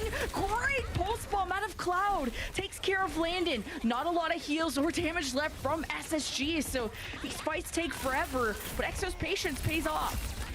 If you first you don't succeed, try again, is I think how that saying goes. And if the first ultimate doesn't work, then just throw another one. And yeah, it does pay off for Exoblivione. It was very, very expensive, but it wasn't without merit, knowing that Space Station was also investing ultimates into that fight. It's still kind of null here as we come back to the neutral part of Esperanza. But I'm looking at Psycho here to try to be a big difference maker. Maybe get a pulse bomb online here for Space Station and try to nail down this Lucio or something from Exoblivione. Yeah, I like the Hottie Winston swap, and I know this is going to be weird of me to say, but Space Station, we're you just liking Winston? I know it's rare, but it is Hottie, so true. Which is a difference. SSG were just anchoring. They weren't doing anything. EXO were dictating all these fights. Now SSG can start dictating some of these fights, and Hottie's going to feel comfortable in the mirror anyway. So I'm glad he's back on the Winston, and especially if he's happy, I'm happy. SSG not super happy now that EXO are getting more and more progress and closer to that checkpoint. Yeah, usually like when you see the Winston matchup, I feel like it does force the hand of the other team a little bit, especially when Hottie is a very competent Winston. And with the Primal Rages too, Hottie just has so much survivability as well, but it comes down to, can you burst down these Winston bubbles long enough? And Overclock is one way to do that. And late, a sound barrier from Crispy may have given EXO the edge, but no kills came out through all of that. You got the Kitsune rushes too. Still nobody dying. This is just the ultimate stalemate between both these teams, where if it stays this way, EXO are gonna win because they're in the lead currently, but they're gonna let Space Station get some progress to the neutral point. EXO are back to the bridge. You're waiting for the backline to get traded. You have to go after like a DPS or maybe even like a Kiriko. Just limit that amount of healing or damage output, and it's such a tough one. Tracer versus Tracer though. Psycho and Cloud are trying to get the one-up of each other, but oh, a Shockwave. That's going to be a huge pick here for Space Station. Well, Sparker at least got the one-up on Shockwave, and this will force EXO to the corner, and Psycho goes and pulses Chase while he's low. And SSG have now taken the lead and head towards the checkpoint that EXO will hopefully be in position to contest. Wait, Hottie's positioning here is so funny. With the Primal Rage, you can kind of guarantee the checkpoint if someone is going to try to come in from that avenue. Maybe you pop the Primal, but just shot off that flank. There is a contest here from EXO though, but for how long? They got to back up. They just back up. Yeah, just dive comps are just so in and out. Like, you can't really stay in one place and contest for much longer unless these Sojourns can finish off these low HP targets from the smash of the Winston. And the Tracers can synergize at the right time. It's all a timing thing with these guys. So a lead swings in SSG's favor. He got the Primal from Chase and Hottie as they counter dive each other's teams. Hottie gets a bit more success pinning Shockwave against the wall. Chase didn't have that same luck. So SSG will continue their push. Continuing their push for now. With the Kitsune Rush as well, this is a good opening for them to be able to just kind of keep opening up this fight. The street space, everybody has to run here. It says, geez, they went to take more space. They lost somebody in the process. Sparker couldn't establish on the high ground. They didn't have all the space to do so. The Soundbears even made that fight look more even than it was. EXO will stabilize, but unfortunately didn't contest the forward checkpoint. They let Space Station get up to 74 meters, and now there's less than 2 minutes left. That's a pretty good lead that Space Station has accumulated now, and they are able to just get back into this one with those forward spawns, and this is where things start to get a little bit tricky here for Oblivione. They only have 2 fights that they have to win, but they are going to have a little bit of time to try to figure out how they want to actually approach this next fight. They have a couple of things that they can work with here, but that neutral has been so difficult for either team to break. And one of our teams called for a pause, thankfully, after the fight was all over. But there's a pretty solid lead for Space Station, and our series is tied 1-1. It's not like a crazy insurmountable lead at 75 meters. I usually start getting really worried and sweaty after 85 plus. So this is definitely a comebackable, if that's a word for EXO. Still in the lexicon of Overwatch is comebackable, but that's what I was saying though, right? Is that with these neutral fights, even though there is still 1 minute and 45 to work with, and that lead is not too big for Space Station, these fights in the neutral have been so long that how much time do you actually have left in order to close that distance and take the lead away from Space Station? So Oblivione still have their work cut out for them if they aren't going to be able to take this fight super fast. Yeah, I'm still a fan of Hadi swapping off the Orisa, because the Orisa was fine, but it was, what did you want to accomplish in these fights? Did you just want to stall out EXO forever and ever? Or did you actually want to try and get progress and get to dictate your own fights? Well, we go back into the game to find out how Hadi and friends can maintain this lead, because for now EXO have to dance around Shockwave, charged rail. There's a lot of cover on that bridge side thanks to that half wall, so it'll be difficult for Shockwave in that position. Yeah, but if you're stalling for time, then what better way to do it than with the Winston, because it's still going to be tough for anybody to get a first pick when these bubbles are covering so much territory. These tracers marking each other down means that these supports are going to be way more safe than what they would be. But oh, look at that sound barrier. And they throw the Kitsune down on the bridge if you're SSG to fight through that sound barrier push. And Psycho, as that barrier expired, gets a pulse bomb kill. But the friends of EXO have been so aggressive that they trade kill for kill with both Kirikos down. It's all about how you unify as a team, and I'm seeing more of that out of EXO now that the late stage of the fight is taking place. And SSG, Hadi is using Primal to toss Crispy to another planet, I guess. But I don't know how this is gonna go. That worked though, because you're pushing Oblivione back even just a little bit, and Chase has to pop the Primal just to get away. Hadi though, taking a wrap around to get back to the rest of his team. 30 seconds left, Jen. This could be it. It all comes down to this. EXO, such a slow burn to get any progress, and Chase is down. Would have loved that Primal to keep surviving through this, but the Kitsune rush from EXO and the 4v5 gives them a chance to, I guess, escape the fight. They couldn't really fire back, and Hadi is so aggressive. Will not let EXO find any safety in this fight. But as Hadi extended, so did the rest of the team, and EXO getting critical headshots to take members away from SSG. It's a 3 versus 3, and EXO are taking the bot, keeping this overtime alive. 2 more fights though still. Oblivione can't get up the card either. Cloud is down, but Shockwave popping the overclock here is able to really open up the doors for Oblivione. Oh. We need to see this Kiriko 1v1-2. He's is against Psycho, and that's what's keeping the overtime wick burning. Chase got back just in time, but if that Kiriko died, it wouldn't matter how that EXO fight went. The overtime would have went away. So a big contest out of Chase to support that Kiriko as the fight took place on 2 different portions of the map. EXO have to go all the way to win the map. Yeah, but they got the point capture. It's going to stall for a little bit of time for Space Station to be able to get back into this, and they're going to be coming in with the pulse bomb and the overclock here from Sparker. A checkpoint accomplished. The lead, the win for EXO around the corner. SSG just need to win one fight, and this overclock from from Sparker. He gets the chunk through the overhead, then he gets knocked out cold by Chase. And Exo surge forward. They'll get some progress on this bot. SSG have mobile people to maybe contest, but Exo are taking all the space in the world. And you got Meteor Strike. If you're Chase, you can play aggressive and stop the respawns. Funny Asher would be the one to contest, and Psycho got killed. Exo make the comeback of a lifetime to take the map. That was so close. Exoblivione though, like just good awareness of how to be able to play around the ultimates that we saw from Space Station, the Winston positioning as well. Like the reason why we've seen this from Chase is that, like, despite maybe you being a little bit of a Winston hater, I do think that Chase has still shown up to play on the Winston, and Exoblivione, they were playing to their own strengths on this map, forcing Space Station to have to make the swap.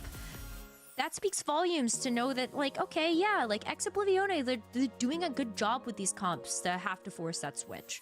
That was so losable for Exo. And that's why you just kept hearing me talk about Exo, because it was about Backable, them. losable, winnable. So losable. Because Kanile in a 1v1 versus Psycho, if he would have lost that, overtime goes away. The bot was on the other side of the map because Kanile was escorting it away because he had to, because it was overtime and the bot moves. So that's what he had to do in that moment. And Psycho, that's a tough 1v1. Then Chase came back as the Doomfist because that's just faster of a rollout than the Winston. And Chase showing up, knocking out Sparker too during that overclock, gave Exo the edge in that moment to get the last few meters to go. And then Psycho can recontest. I don't know who killed him. You would get a shiny sticker. But that was so losable for Exo, and it came down to these really, really clutch moments. And I say comeback of a lifetime because how that map started, I would have not called Exo a winner. The most progress they got was at the very end in overtime, and they got so little done. These fights took every second. I felt I was aging so fast watching this map, and that's because Space Station were just so good at contesting and wasting time. Exactly. Those neutral fights took forever. And so that was what I was so scared of after coming back from that pause, is it took a minute for them to actually fight the neutral, figure it out, and then you had that overtime where we have seen so many teams just be allergic to the objective. So I think you put it pretty well with there, where Exoblivione were backs against the wall in that situation, having a lot of different ways they could have lost that fight, but they were still able to get the job done. So credit to them. 2-1 in the series. Exoblivione could come out on top here after this fourth map, and we're going to be going over to our Flashpoint map type. The more chaos ensuing, maybe even more Doomfist, honestly, from Exo. And we have some substitutions coming in a second. So we'd like to point out the stats of, you know, whenever there's crazy gaps. So everyone in chat can write DPS diff, tank diff, support diff, whatever. But it's also important to highlight when there is a really close matchup. Like Sparker and Shockwave pretty much had the same amount of damage. The eliminations are a bit different. 17 for Shockwave and Sparker at 7 tells me, you know, Shockwave is involved in these fights a lot, but Sparker's still able to match his damage. That was really close. Hottie and Chase deaths got a lot closer too. 5 for Hottie, Chase for 3, and I told the stats people to really track those deaths, because that was what was a big difference for me on Blizzard World. Stats would suggest that if you are dead, you can't do damage. That isn't so real for that one. But yeah, I think it does say a little bit more, even just based on the meterage that we saw on Esperanza, like just how close it was, because you don't get that type of closeness in the stats if you aren't also matching that as well. I mean, if for some reason one of those teams had ended up getting like 120 meters on the board, those stats look very, very different. But heading over to Saravasa, this is where compositional differences can be a huge bane or boon to a team. But we do have a sub coming in for Exoblivione. Cloud out, Cookie back in, as we saw on our very first map of the series. Cookie playing the Sojourn, and then Shockwave being able to flex around a little bit more, whether it's with the Echo, can also play the Tracer, can also just play any hit scan under the sun. So I think that Exoblivione here just set up for success when it comes down to the flexibility in those DPS roles. Cloud had a little bit less damage than Psycho, but also less deaths. So Cloud is just a safe, consistent player to have. And now you need the Sojourn Alpha to come back in for Cookie, giving Shockwave some options of playing something other than the Sojourn. So yeah, EXO on match point after the crazy Esperanza. And this could be a big upset because the desk were saying SSG were these big favorites. But we'll see. But I mean, you and I were also saying at the beginning of the series that, like, I don't think that the gap is as big as what people are saying that it is. And I think Oblivione as well would self-attest to that they are an easy contender to be able to get like a third place, a second place, maybe even get the first place with a little bit of practice. But it's been difficult for these teams to find their footing in this meta when we have seen the Mauga change come through, then it got reverted. Teams are still going to play the Mauga anyway, and everybody just has their own identity when it comes to these team comps and how they want to actually play. But the Winstons have gone away. It makes sense on this map. You just don't have nearly as much high ground to play around with. But as we saw from Space Station, this Orisa look coming out even in the group stages, it's going to be another thing that they get to rely upon here. And it was working out well for Hadi when he did make that switch. So Shockwave versus Psycho on the Tracer, Sparker and Cookie on the Sojourn. So Shockwave has to kind of change up his play style, and Tracer's the most difficult hero in the game to play, in my opinion, in terms of understanding your engages and your positioning in these fights. Now this first point is neutral, and if you guys thought Esperanza was a stalemate, wait to see how this one goes, because both teams haven't taken insane risks. I see Space Station being a bit more aggressive just behind Hadi, and being not afraid to overextend because he really trusts Landon to output that healing. And SSG, again, bully EXO off the point and already capped, so the longer this goes, the better for that. A little bit of space being given here and there. Oblivione waiting for an opportunity to go in with his Orisa cooldowns, and ooh, I might have to back out of this one now. If you guys are just gonna stare at each other lovingly, that's where the Sojourns are gonna make a splash. So good first pick there out of Sparker, and a smart disengage out of EXO. Just would rather take a 5v5 fight more confidently. But now this is so much more progress over to Space Station, and oh, jeez. EXO thought they had the macro to just rotate around and take a different entry, but SSG read that like a book, and Chase almost got first pick because of it. And that forced an early Kitsune rush for EXO, but no kills came in, so it's a Kitsune rush re-engage from SSG, using the sound barrier to support Hadi in his craziness, fully charging that Terra Surge to kill Chase. And that is a cool combo out of SSG, 98+%. First point goes to SSG. Really cleanly too. Oblivione, yeah, they just kind of waited around. Whether you're waiting for cooldowns or not, you should probably do that a little bit out of the line of fire. And Space Station able to convert over with very, very few tools expended in that fight. They're also able to make it to this point first. We gotta wait a little bit for this splash point to unlock, but it still gives Space Station the ability to set up here. Hadi's very low though, has to use a Fortify to get away. Oh, but the speed 2 from from Funny Astro is what helps save Hadi too and get him into a safer spot. And SSG are running, and the poke is catching them a little bit. Spartan gets a responding one. I don't even know where Shockwave was, and an overclock from Cookie is interesting. Thought SSG were gonna fight after that Psycho pick, but Cookie is gonna do his best to find sightlines thanks to Chase javelin spinning forward. That's a verb. And EXO have capped first. EXO capping first and also getting a meaningful amount of progress on the splash point as well. But I understand the overclock usage there by Cookie. Just knowing that you had a member of your team down on EXO, you didn't want Space Station to feel confident to be able to move in and actually capitalize on that player loss. But Space Station are also back here as a full team of 5, ready to use this rush as a response to Canales. Kitsune rush plus overclock. Sparker go burr, but it's tough to get any kills, and Terra Surge from Chase to maybe line things up for Cookie on the opposite end. but EXO are the ones that have the point captured, so they're benefiting from how long this is taking, and Hadi charged it too long. Thought Funny Astro would have the barrier. He was 2% away. And it's a micro fumble, and EXO used their barrier to take advantage of this weakened moment out of SSG, and it's 100-0 for EXO on this second point to even things up 1-1.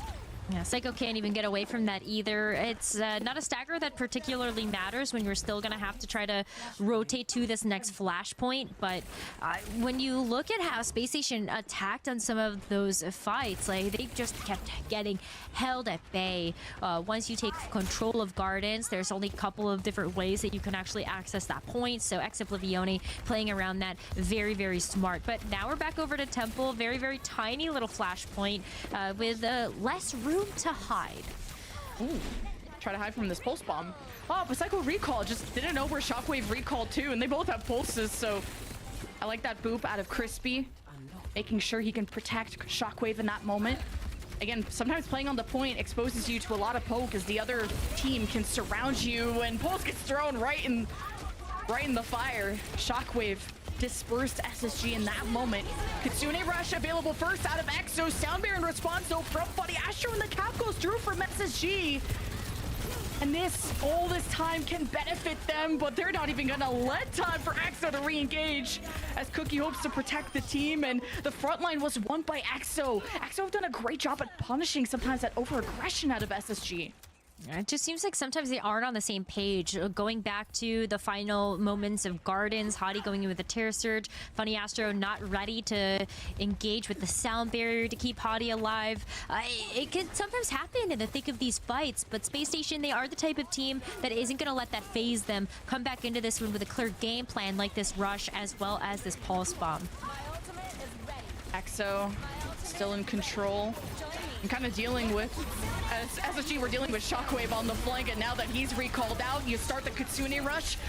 If you're landing, Soundbear from Crispy to keep them up and chase. Oh, he dies to the Terra Surge. He had his own to maybe pop to get the Fortify, but just didn't have enough confidence to make that decision, and that'll cost EXO and their control of that point, and SSG back in the driver's seat. A little bit of differential to work up to, but you're feeling okay about it. Sparker, especially with the overclock, Cookie already expended it to no avail, so Sparker now gets a chance to set up with this. But I'm curious to see how Oblivione is going to actually approach this point, because knowing that that overclock is available, you have to be a little tricky with it in order to bypass a lot of that damage. Oh, SSG are so close to taking back the lead. The longer this goes, the better chase. Oh my god, almost got pushed off the map. Hadi was feeling it.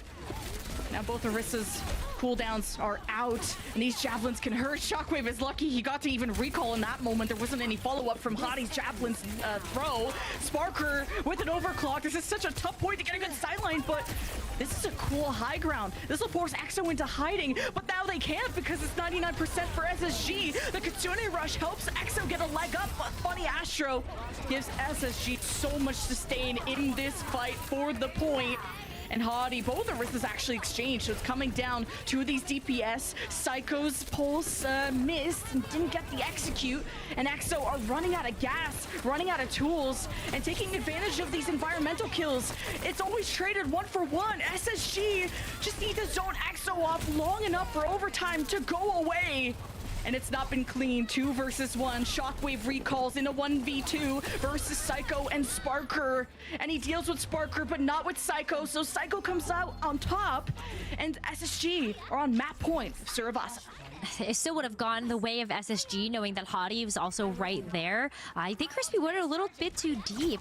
Chasing after that kill onto Funny Astro, was able to get it, but then was away from the rest of the team in order to deliver that critical healing in those final moments. But we still have one more flashpoint for Oblivione to be able to bring it back, or Space Station tied up. This could very well be a map 5 with how Space Station have been playing these points. They've been playing very cohesively despite maybe a couple of fumbles here and there in terms of that just working together, but I think you're on a good path. Space Station as well with the Terror Surge. He's going a little bit deep, but knows for sure I think the Funny Astro won't have the sound barrier this time.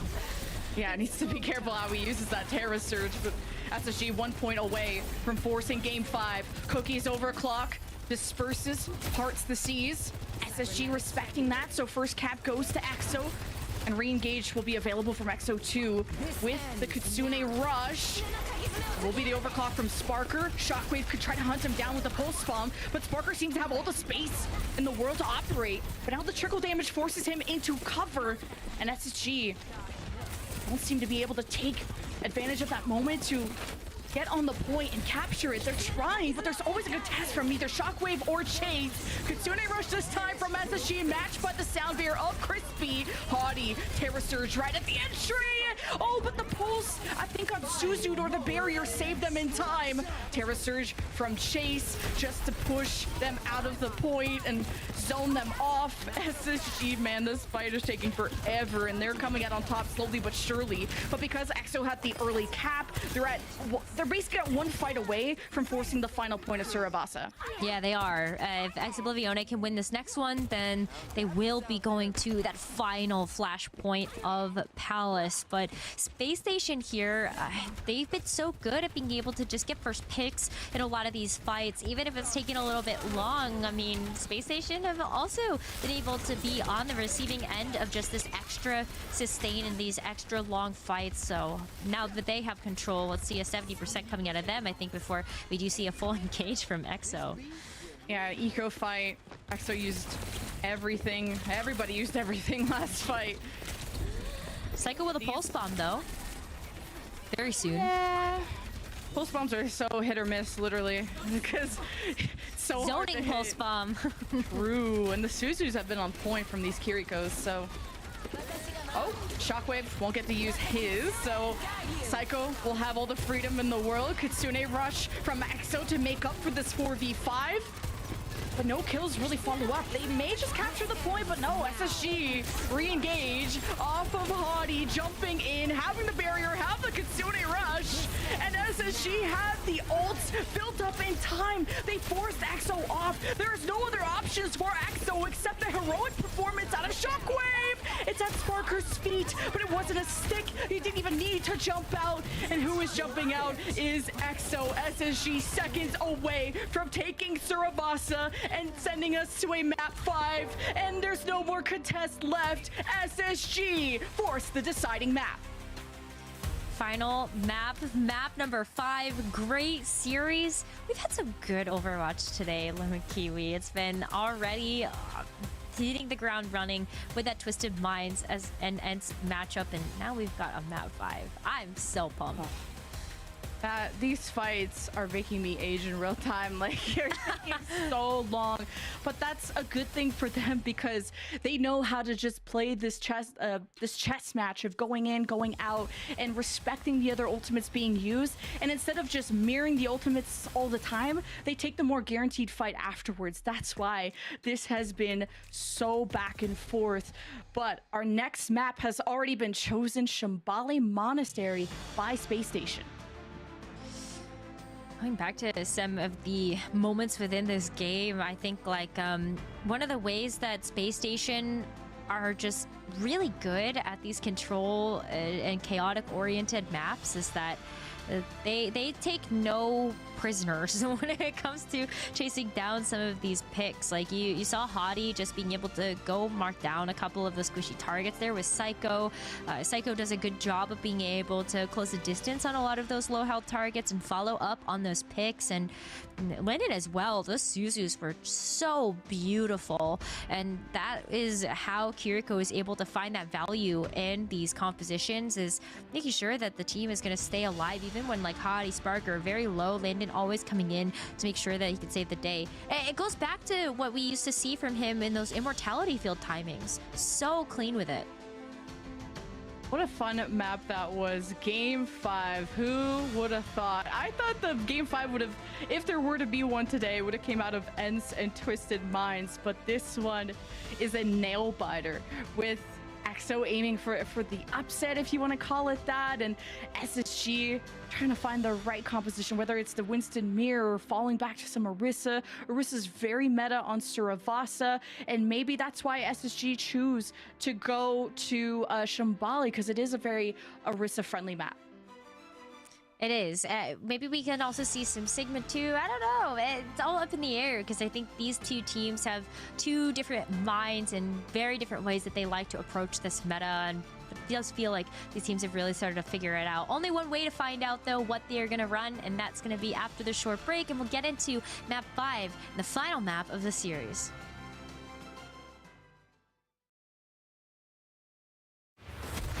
Enemy in sight.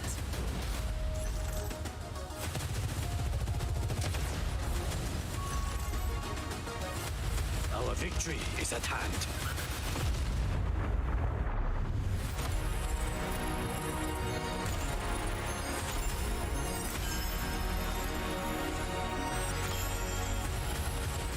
Ashes to ashes.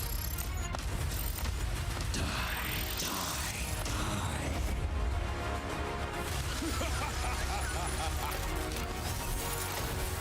Let's get you back out there. Maintaining connection.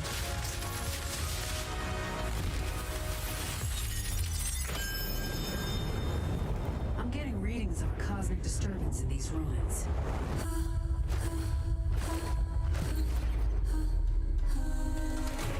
Moira, prioritize our people, not your cosmic experiments. That's an order. Accept my gifts, and all will be yours. Your ally has descended into darkness.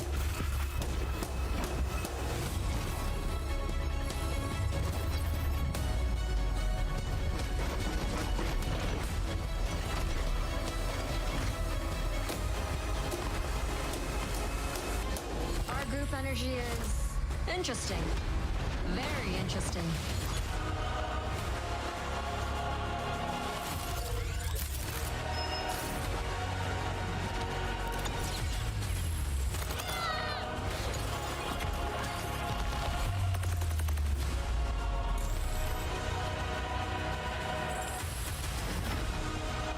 Check this out.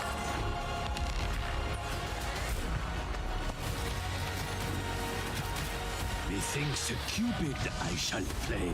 What are you looking at? Keep moving forward. Best of luck to you all.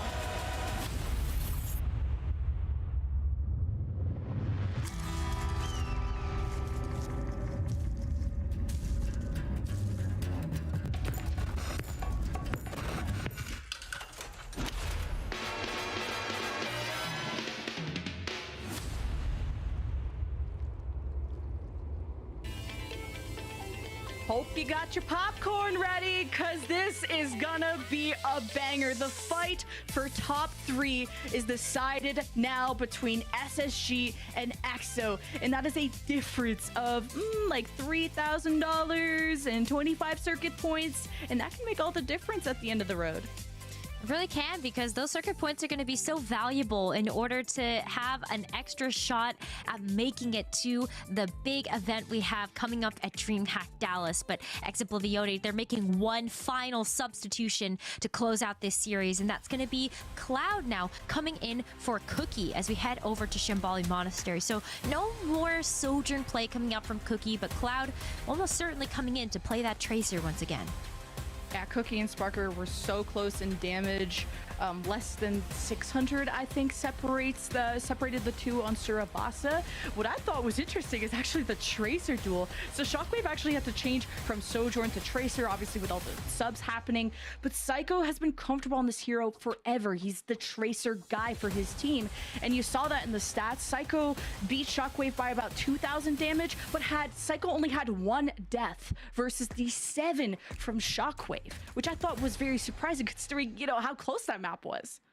I would agree with that. I think it just comes down to map awareness. Like, one of the reasons why a lot of tracers are considered to be dominant on that hero, or maybe needing a little bit of work, A versus B tier, right, is how much do they understand the map to be able to get the one up on another tracer? They've both been marking each other down, but health pack usage is so valuable to give yourself just a little bit of extra edge. Heading over to Shambali Monastery, that becomes even more important, knowing that this map is a little bit skewed towards the defensive side. It's just a little bit easier to be able to hold down those high grounds and just those chokes.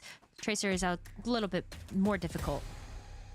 Yeah, and SSG, I don't even think have been to Shambali. Like, I'm looking through their history, and it's interesting that they've chosen this. When you would think SSG's comfortability would be around dive-centric maps, but Hadi is obviously making the transition to Orisa on Orisa-based maps, and I'm glad to see SSG not get too stubborn around the Winston, because I think that's what really hurt them in the end when SSG faced off against ENCE, and we pointed that out. It was the Winston Orisa differential, and I like that SSG are just exploring the meta, because like even Christopher said in an interview that I think applies to all teams, is the patch just hit, and depending on how much time you had to really develop your team in this meta, not everyone knows what the correct comp is.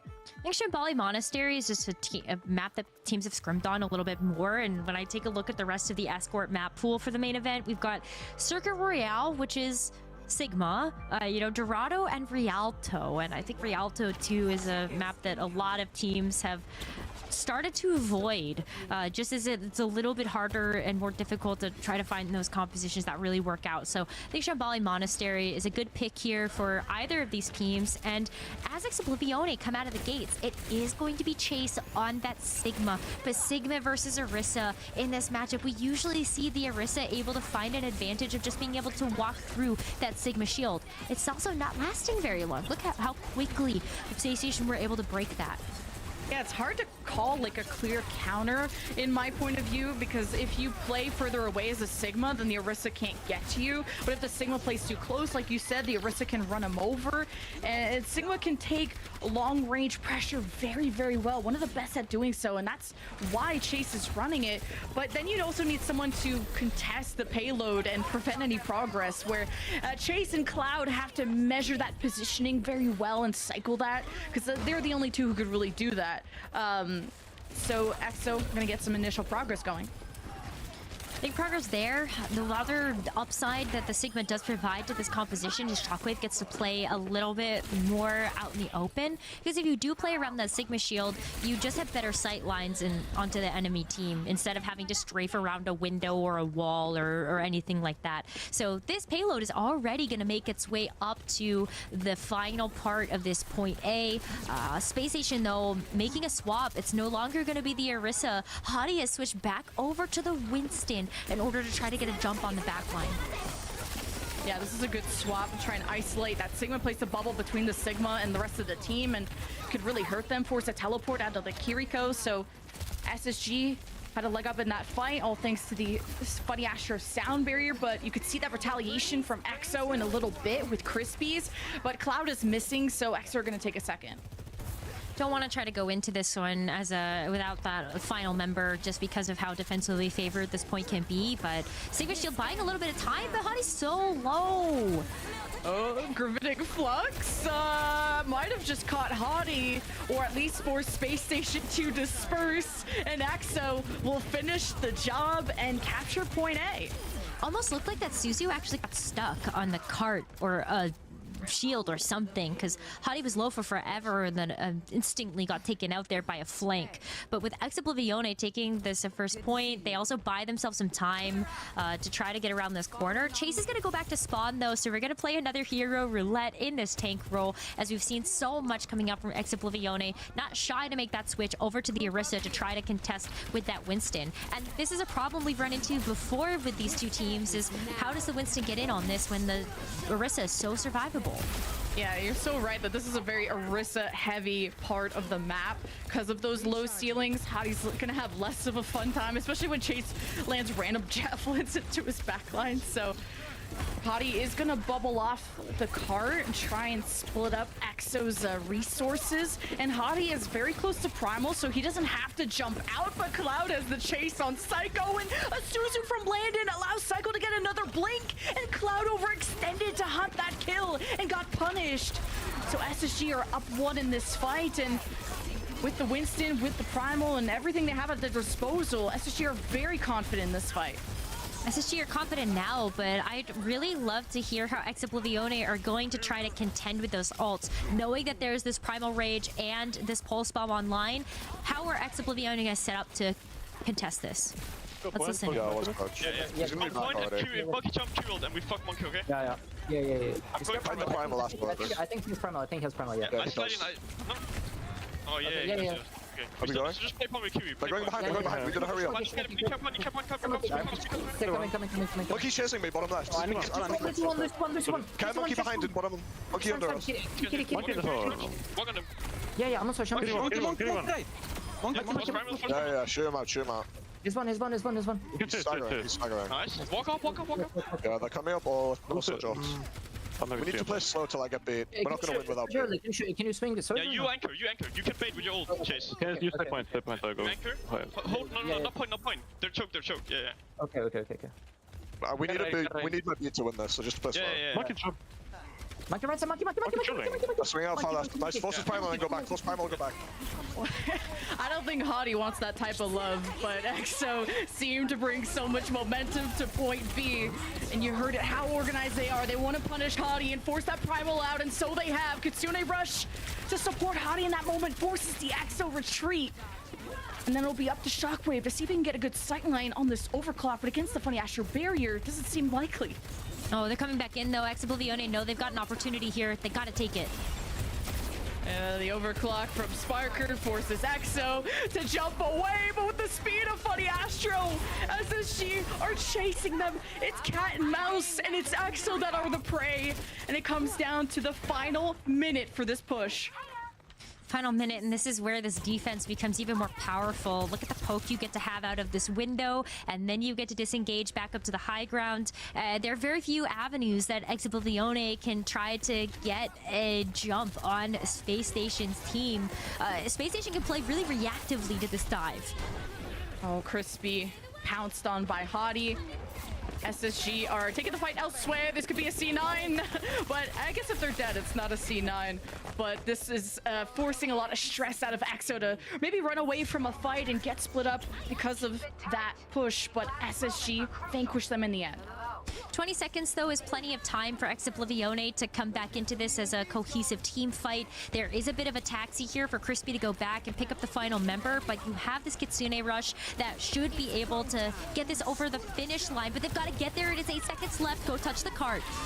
Gotta touch, couple more seconds, and Shockwave is dead! Back action out of SSG, but EXO seen on the card. EXO are so good at drawing the fight away and having their Tracer get progress and forcing SSG's attention to split. This is what happened last time, but EXO get point B and a little bit more time to get the job done. Yeah, while that fight was happening, Oblivione said, okay, well, Space Station jumped into us. They have no mobility cooldowns. We get a chance to go figure it out, push the cart. It didn't have a whole lot of time to go, and by the time that Space Station had figured it out, they were walking into a pincer attack. You turn your back on one half of the team, you're gonna get shot by the rest of it. So this cart gets to keep on trucking. 50 seconds left. Oblivione can use this Primal Rage too if they want to initiate, but Sparker shuts it down. Hadi jumps in deeper. The Primal, so good. And that's why Hadi's just one of the best Winstons, and may just convert me into a Winston fan after all. Great follow-up from the rest of SSG too. Hadi is one of the best Primal Rage users that we have seen for the Winston, and I don't know what Europe kind of like feeds these guys because they are just absolute sicko mode sometimes with that. He got Chatty for a reason in the loving nickname, but you gotta keep it up here because Oblivione are coming in with the Primal Rage of their own ways to be able to push back this Space Station defense. Last push for EXO, and they got the barrier, and Sparker's under threat. He's got a Primal in his face. Chase and Cloud's Tracer, but Landon saves him with the Suzu and healing. SSG didn't even need the sound barrier. They've already punished Chase, who was not able to get the executes he was hoping for on the Primal Dive. But it's back and forth. With the longer this fight goes, the better for SSG. They have respawn advantage, but Psycho's double kill is the end-all be-all to end Exo's push short of the point C cap. Point C is always so difficult to finish up, but Oblivione bought themselves so much extra life by being able to get that second point capture.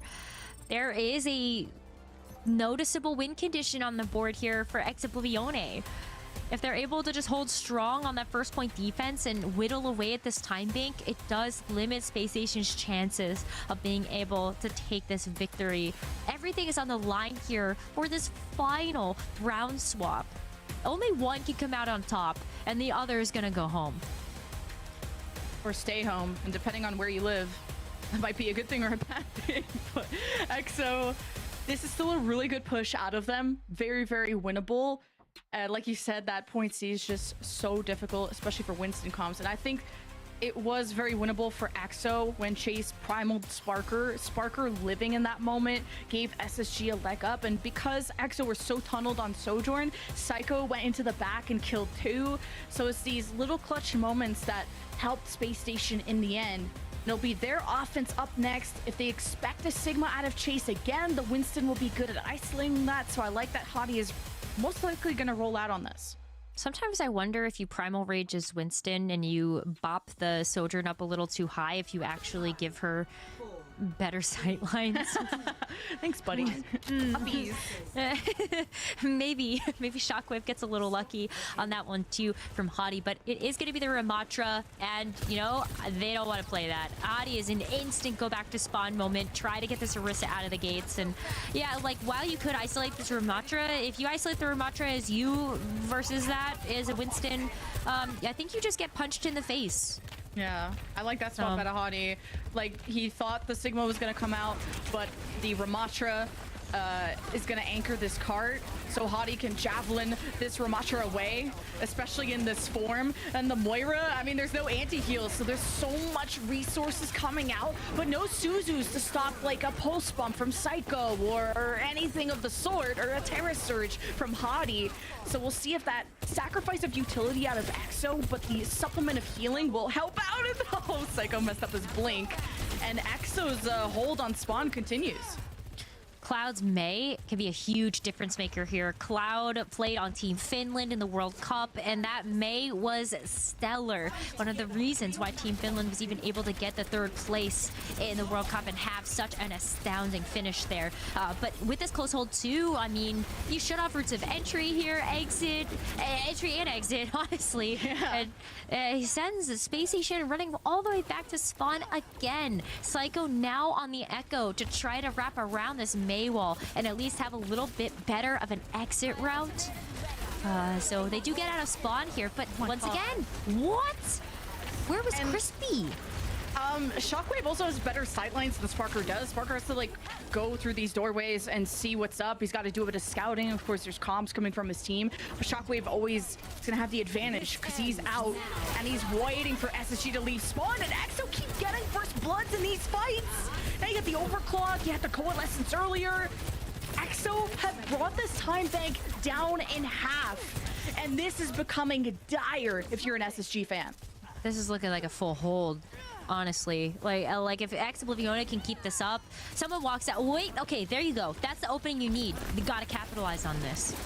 Oh, big ult fight for SSG. Psycho has the dupe. He can preserve his life, kind of like a baby Primal Rage, and he doesn't even need it because he's up and above and dangling EXO. And they must have heard you call out the full hold. You've already cast the first hit. SSG got out. Yeah, see? Sometimes you just gotta put that out into the universe so that the team can prove you wrong. But with that close hold, Oblivione has now rewarded themselves with 2 attempts to be able to come back in and contest this cart. So they're already coming back now. They do take some disruptor damage, but Chase is the annihilation. You can just go in and pummel everybody to death, and take a look at this now where the cart's getting stopped. Well, let's hear on the Space Station comms during this big ult fight. I'm gonna ult first. Okay, poke me. I need. Beat Hardy. Yeah. Get out. Come out. We have copy. Psycho. Back off. Left. I have Kira. Yeah, only main side right. They're taking so much. Southern one. Side right. Mail on. Taking angle. Can we just go? Kiro, no shield. Yeah, ready? I killed main. They won't. Main book. May dies. I'll go. Crazy back shots. I'm dead. Ram one. More one in. Run one, right now, yes, bomb soon. Help spark. And the last couple of seconds go by. SSG rally together, but their forces have been cut in half, and Exo's overclock spells the end of SSG's defense, but it's an overclock push that has to take a defense that gives EXO the win in the end and causes a huge upset in our bracket. Wow. Space Station Gaming, 72% of the chat had predicted their victory. The desk also behind them in those sales. And how could you not, right? These are names we all know and love from watching the Overwatch League. These are players that are also so lovable. But at the end of the day, not able to get the job done against the Ramatra composition. And even in those final moments of those calls, it was all about focusing on helping an individual member of the team stay alive, not necessarily on who you're going to pick. And that just speaks to how Exoblivione were able to lock down those defensive corners to make it more about that survival instead of the picks. And EXO get to move on to face Twisted Minds, and this did not go well for them last time in the semifinal. Twisted Minds won against EXO 3-1, but they're gonna have a rematch, and that's gonna be really exciting because EXO proved that they could beat Space Station. I was very impressed with their clutch factor. The whole game, the whole match was super close. I mean, it went to game 5, so duh. But very surprised that SSG, through all the versatility, were not able to counter them in time. But curious to see what the desk thinks when they had predicted SSG. So what do you think about this upset, boys? Lemon, I don't know what you're talking about. I had EXO all the way. No one saw her pred. Banger. Yeah. I mean, it was super close. I know you guys picked up SSG, but your prediction. Okay. I picked SSG, but I said it'd be a 5-map banger. That was one hell of a series. An incredible upset. I mean, really, you gotta be so happy for Exoblivione. These are players who've been grinding in Tier 2 for the longest time now and taking down Space Station Gaming. This is a huge achievement. This is a huge match for the players on that team. It's massive for them. I think Shockwave, the clutch factor in map 5 was very much on display there. Those picks on that defense from Shockwave, I mean, he really ate half the time bank, almost all on his own. With that defensive Moira Mei setup, you're pretty much stalling the car, other than Sojourn, right? She's the tip of the spear, and she's kind of has to do it on her own, but Shockwave absolutely delivered there, so huge performance from the vet. I mean, like you guys said, it was very back and forth, but it was EXO taking the win. Guys, walk us through this match. So, Jake, I think you got to talk about this series. You got to talk about the tank adaptations because it came out, the Space Station Gaming, they came out on the Mauga, which we kind of expected here on Lijiang Tower. Chase trying to play the Orisa here. But as this series kind of progressed, we saw that Hadi, he was switching between different heroes. We saw the Mauga first, but then back to the Winston, which kind of makes sense, of course. Then over to the Orisa on push. Did you feel like Exoblivione were in control of this series? Do you feel like Space Station struggled a little bit? Because it was a series that developed kind of throughout. We saw different styles going head to head. I don't feel like we can say either team was in control, right? It was so back and forth throughout. I do think swaps-wise, I did generally like what I was seeing out of Exoblivione. I think especially, playing the Doomfist when Backbone was in. Normally, you would bring out the Tracer to sort of answer the Doomfist and Echo, and an uncontested Tracer could do a lot there. But with Backbone in, they're really kind of locked in on the sim, and Doom was able to run rampant. We did see, I think, in some of these more mirror match compositions, Space Station looked really solid, very experienced in the matchups. But Chase was just incredibly flexible throughout this series. I think that's been a huge bright spot for Exoblivione, that he is one of these new tank players who's really straddles the divide between, words like main tank, off tank, they just don't mean that much anymore in Overwatch. You want a tank who can do it all. That's sort of the modern meta. And I think Chase really shined today, able to take the Winston mirrors, looking pretty solid, but also flexing, whether it's the Ram, whether it's the Orisa, whether it's Magna, it doesn't matter, right? He's got all the heroes on lock. And sometimes that balanced skill is more valuable than necessarily peaking on one hero or the other.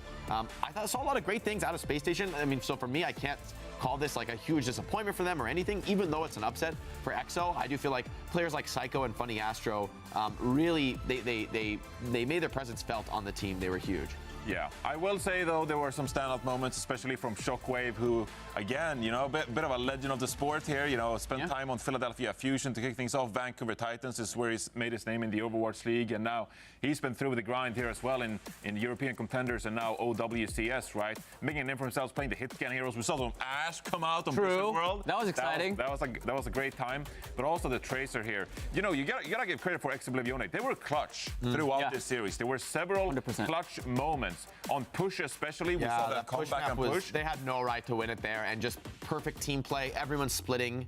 It's very hard to do, right? Those are the moments when I really am impressed by teams when, yes, a lot of teams, even at slightly less competitive levels, can group up as 5, can brawl really well together. But when your team splits across the map and each person, you know, goes the right way, some people play their lives, others take the fight as soon as the attention comes away from them, that's the type of skill that is up to the individuals, right? That's not a collective plan. It's each person knowing what they need to do in the moment, which is something I expect from veterans, not something I'm expecting to see from an up-and-coming team who might, you know, rely on each other and play more stacked. So really impressive performance from EXO as they look to go further on in this tournament. Yeah, great stuff from EXO. We're gonna hear more from that team. We got Chase on the line for a post-match interview. Chase, big congratulations on getting the win today. Hello, thank you. Thank you. Jake, you want to start? Yeah, so Chase, I'm just really curious your perspective coming in as, like, let's say a lesser known player playing against some big names that we've seen tons and tons in the Overwatch League, but putting up a massive series, looking incredibly good across all the heroes you play. Is there any like nerves for you, or do you come in with a lot of confidence and a lot of belief in yourself into these big matches? I mean, of course, we're nervous, right? Sometimes we're like mid-fight or like mid-game, we say like, okay, pipe down, relax, and then I'm like, right in my lane again. But mostly I'm like, since I'm not really a veteran or experienced, I'm very nervous during the matches, to be fair. Yeah. Can you talk a little bit about what this means for you and your team, the players who've been grinding for so long now in European contenders as well? You're facing Space Station Gaming, which, you know, tons of Overwatch League players on that team who've been professional for a while now. What does this mean for you guys who, you know, haven't earned those salaries? You know, whether are you studying or do you have a job? Like, what's your current situation and what's it been like grinding here to get these wins, right? I mean, yeah, I don't have a job. I'm unemployed. But I think we're like really grinding a lot. It really means a lot, obviously, for our team, because everyone, like, in power rankings, in interviews and all of that, like, everyone says SSG is like a tier above us, and like they say we're gonna always be tier below. I mean, we're gonna be tier below them, but I guess it just happened today, so not anymore. You guys are the better team. You guys got the win today. One final question. I mean, tomorrow is a big day. You guys are going up against another scary opponent. I feel like it's going to be Twisted Minds. Do you have anything you want to say to Twisted Minds before you head into that match? Not really. I didn't expect to win, so I didn't really prepare today. Come on, Chase, give me something. Come on, anything? Nothing? No? You're going down. You're going down. There you go. That's what I wanted. Chase, thank you so much for your amazing answers, and thank you so much for the fun interview. And good luck tomorrow, man. Thank you so much. Thank you for having me. Thank you, Chase. I mean, really, I talked about it going into the main event as well. I think that Chase is a huge talent coming up here. Yeah. European Championship Series. And like Jake said, like, it's Overwatch 2, right? Like, these young players coming in, when it comes to tank, they're going to be flexible. It's not about the standard main tank, you know, stereotype or the off tank stereotype. If you're a tank player and you want to go pro in Overwatch 2, you need to be able to play all these tanks, just like someone, for example, on Toronto Defiant, right? And we're seeing that with Chase, a young prospect here from Ukraine, doing great things in the Overwatch Championship Series. So how young is he? He's what, 17 or 18? 17 or 18.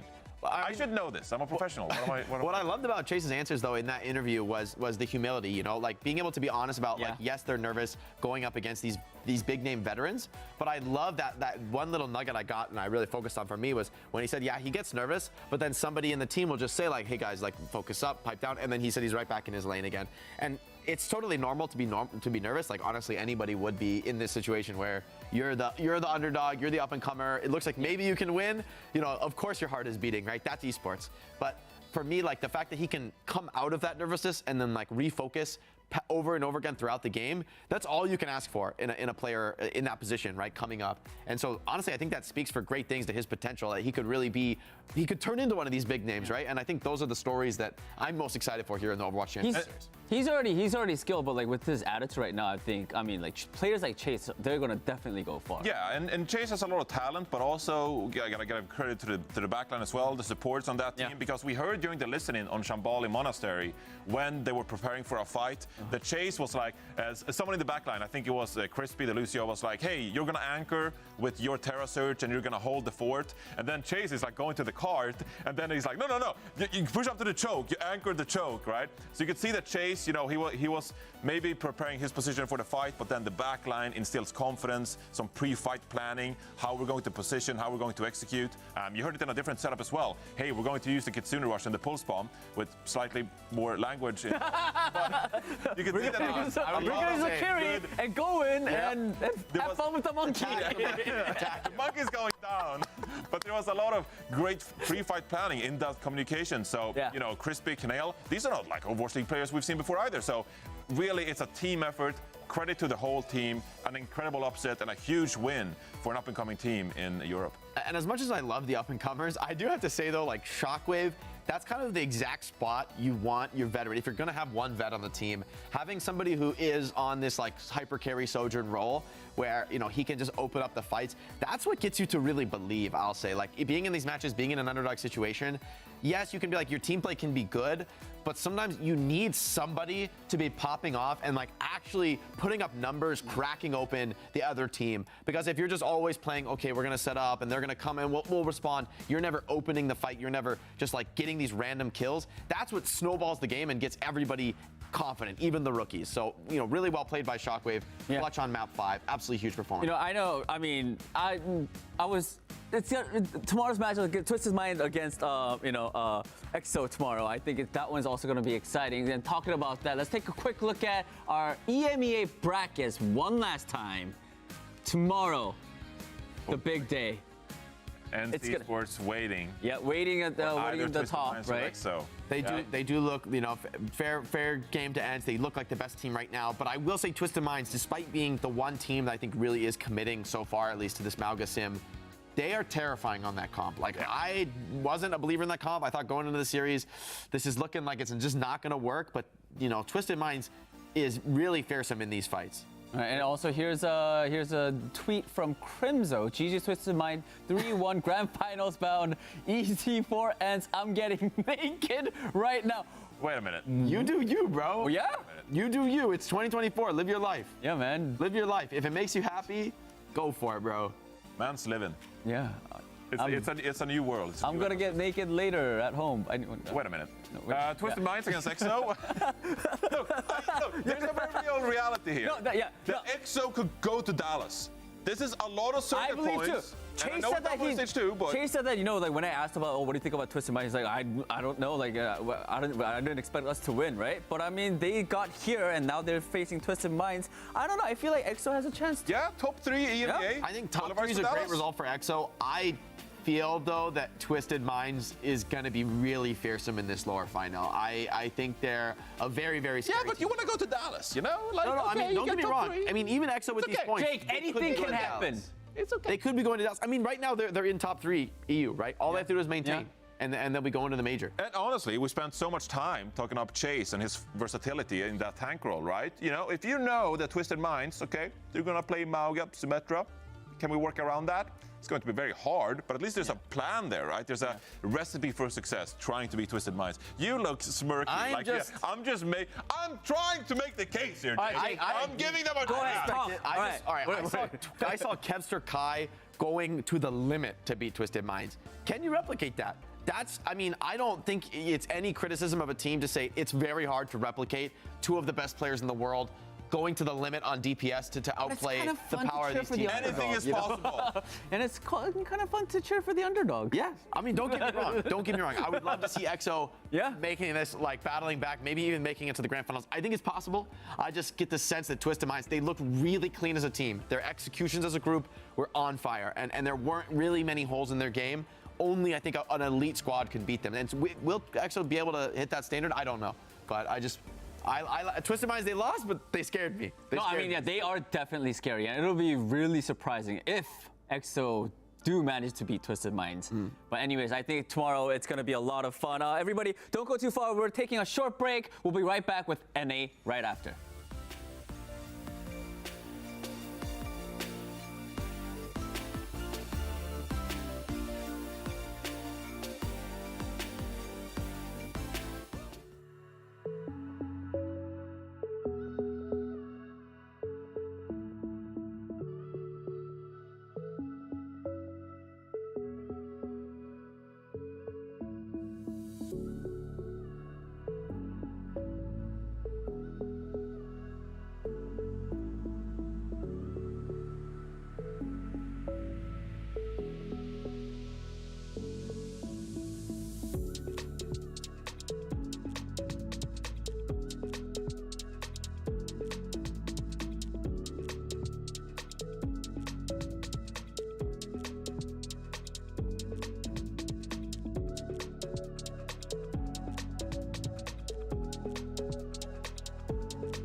All right, everybody, let's take a quick look here at a clip from Hollywood. We got a diva here being played from Riker and on Hollywood, and he's going to utilize this defense matrix to just protect from the Sojourn from this angle. At the same time, I mean, there are so many heroes that can shoot, like a Tracer on this battlefield, and a Sojourn, and a Baptiste, and all of these angles are just going to be crazy. I feel like I should talk about compositions first. Can we scrap that? So what we should actually highlight first here is that someone is playing the Zarya composition, and versus the Diva composition, that's going to be really good here, because on Hollywood, the Diva can be vertical, but in a close-range battle, the Zarya is actually better. So maybe I should just talk about Hollywood first. Where am I? Like, there's one of me, and there's two of me, and there's three of me. Like, we're on Hollywood, but I'm analyzing myself, but there's too many Overwatch. What? There's too much Overwatch. There's me and me analyzing me on the Hollywood. And there's just too much. The compositions. Johnny, Johnny, you got too much. He can't hear us. Johnny, listen. We have to stop the next layer. Calm down. You have to stop. You have to. Johnny, if you can hear me, don't do any more. You have to stop this. Immortals will take Contenders Season 0. have done it. They will fly high. San Francisco shot like a champions. Whoever said lightning doesn't strike twice has never met San Francisco shock. Shanghai Dragons are your champions. Dallas Fuel takes their place amongst the stars. Florida Mayhem are your kings for all time.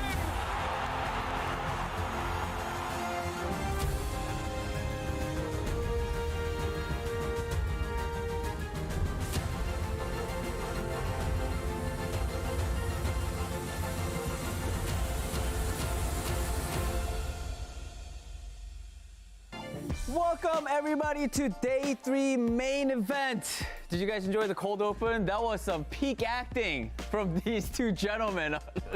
The camera one. Some might call it absolute cinema. absolute cinema. Absolute cinema. It truly was great acting, guys. Yeah. That was fun. The layer thing at the end was actually, it wasn't even on the script. We gotta have some fun with it. Yeah, it was organic. He just made it up. It was organic. We're having fun all day here, though. I'm surprised you guys didn't kick off the North American broadcast here by just shouting America very loudly and passionately. My bad. America! Yeah, America! All right, America, are you ready for the drops? Let's take a look at the drops, because drops are very important. Link your accounts, get these amazing goodies, sprays, icons, Diva Winter name card. What does that say, Johnny? Tteokbokki. There you no. Hotta! That's the closest one you got. Oh, OWCS Kiriko skins as well. And not only that, show your love to our social team as well, because they're on point.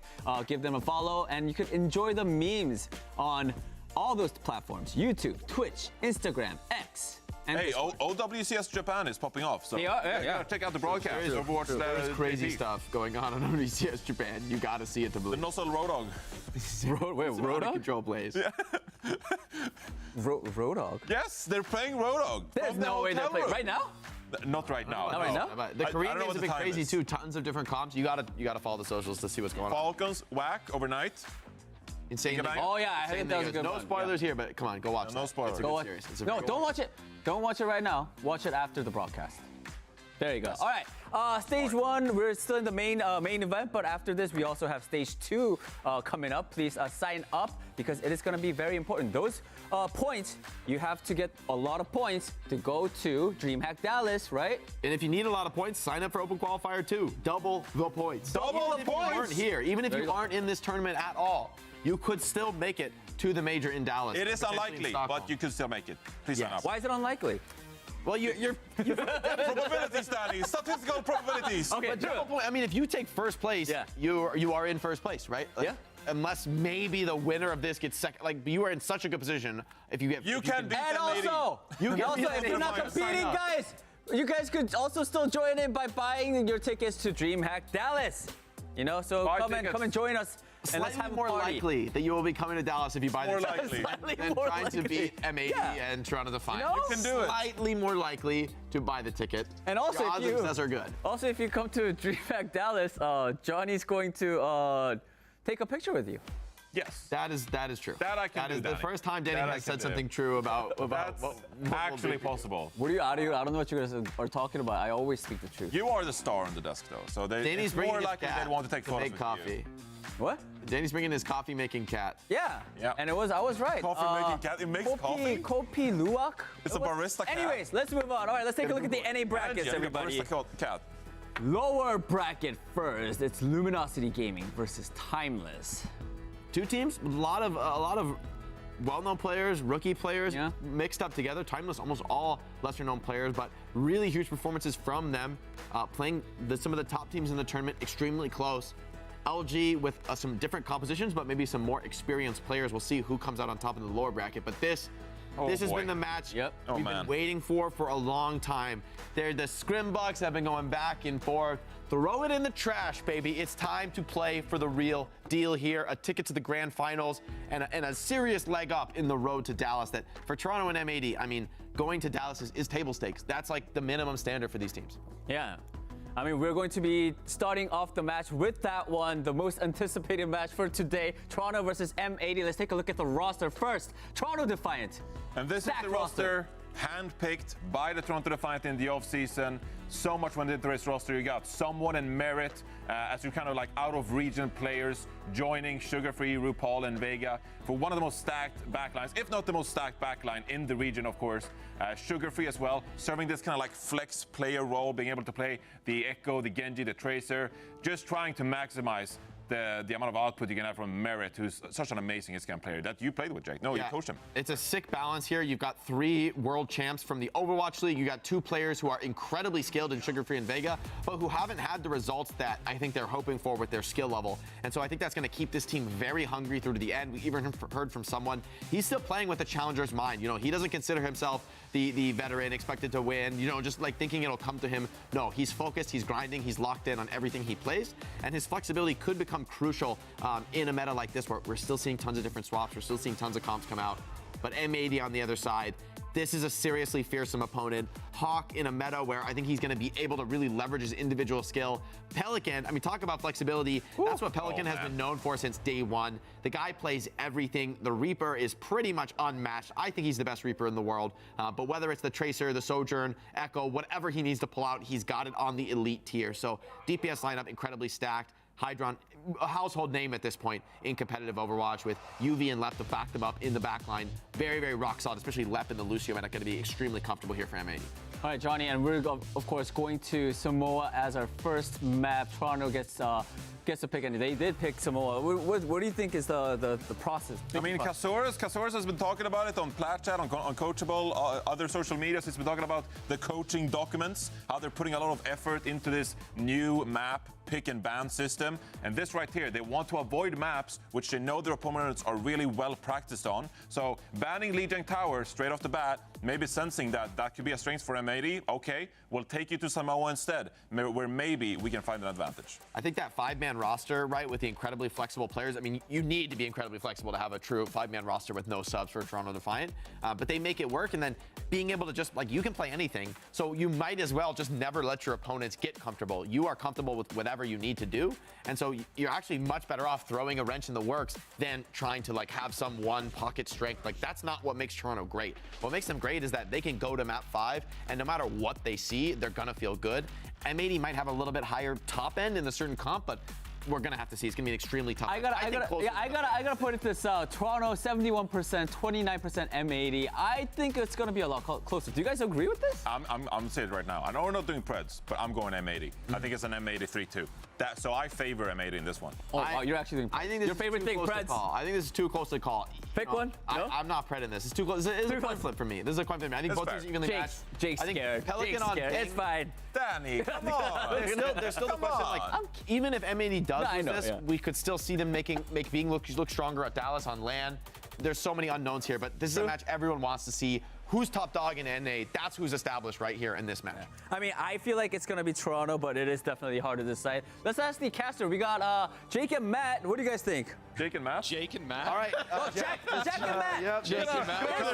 There's too many J's here. There's too many J's. Come on over here, Jake. I'll be nice to you, Matt. I'll treat you right.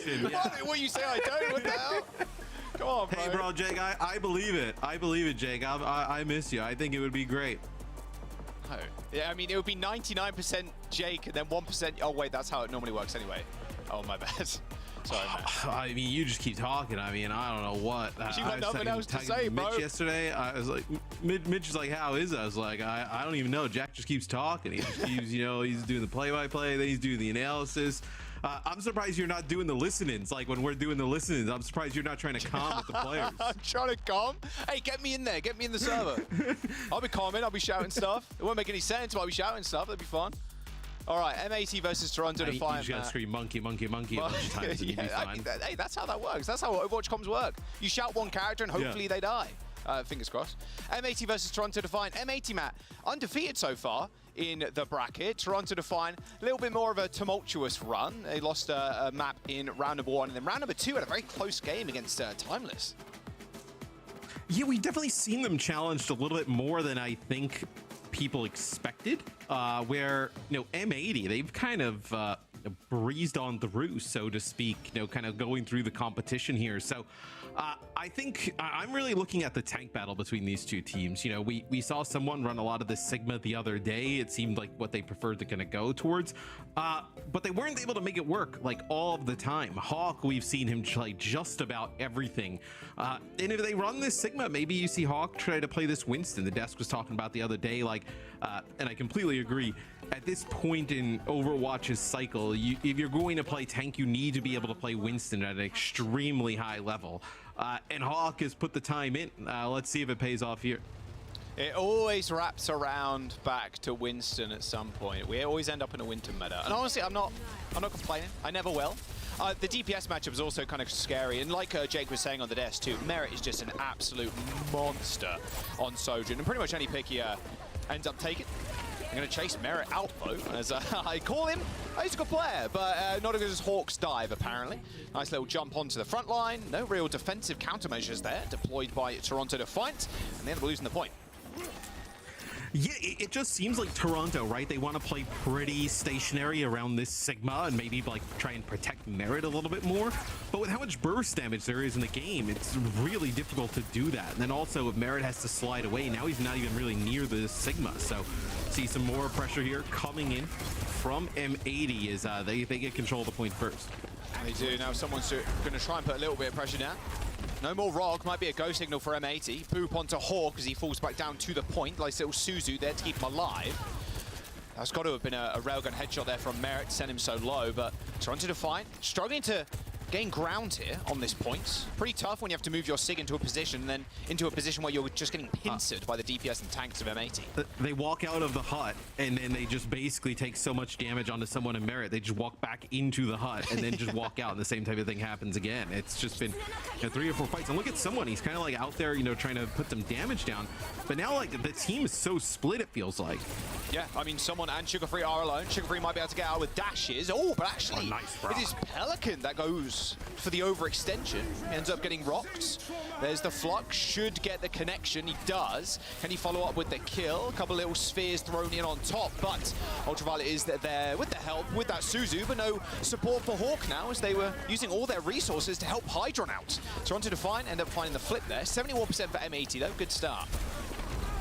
It feels like that's just an insane rock there from someone. Like, it felt like M80 had control in a lot of that fight. And then once he lands that accretion on the Pelican and then they get that kill, they just are able to push on forward, right? A lot of the players on Toronto Defiant were actually pretty weak at the time, right? Where if he doesn't hit that rock, Pelican probably finds one, and they back up to the spawn, and it's like kind of final fight territory. So huge play there from someone. Also got that Primal Rage as well. No Sport Ultimates for M80. They have got to contend with RuPaul's and Vegas. RuPaul does end up taking a headshot from the Railgun Hydron. Does use the overclock. That overhealth from that sound barrier should help them at least survive for the time being, but they didn't end up pressing. The issue here is actually Merit taking that space on the high ground, hiding behind someone's shield, insta-popping that, and that should be the fight over. Yeah, I mean, that's why you see teams typically save the sound barrier for the overclock. The overclock comes out from Merit up on the high ground, turns the corner, just, you know, deletes one player on the opposing team, and then everybody just kind of hightails it out there for M80. And now for Toronto Defiant, you're going to get up to pretty much taking the lead here with this next fight kicking off, and you're going to have this Kitsune Rush on the high ground you could use. So they're in a spot now where it's not looking great for the Defiant, but they've kind of flipped things. Sugar Free trying to find the stick onto Hydron there. Couldn't quite land it, ends up backing off to the Mega Health Pack. Lep in a whole heap of trouble right now, needs immediate bailout, but unfortunately the banks aren't there. Ultraviolet using that rush on the point.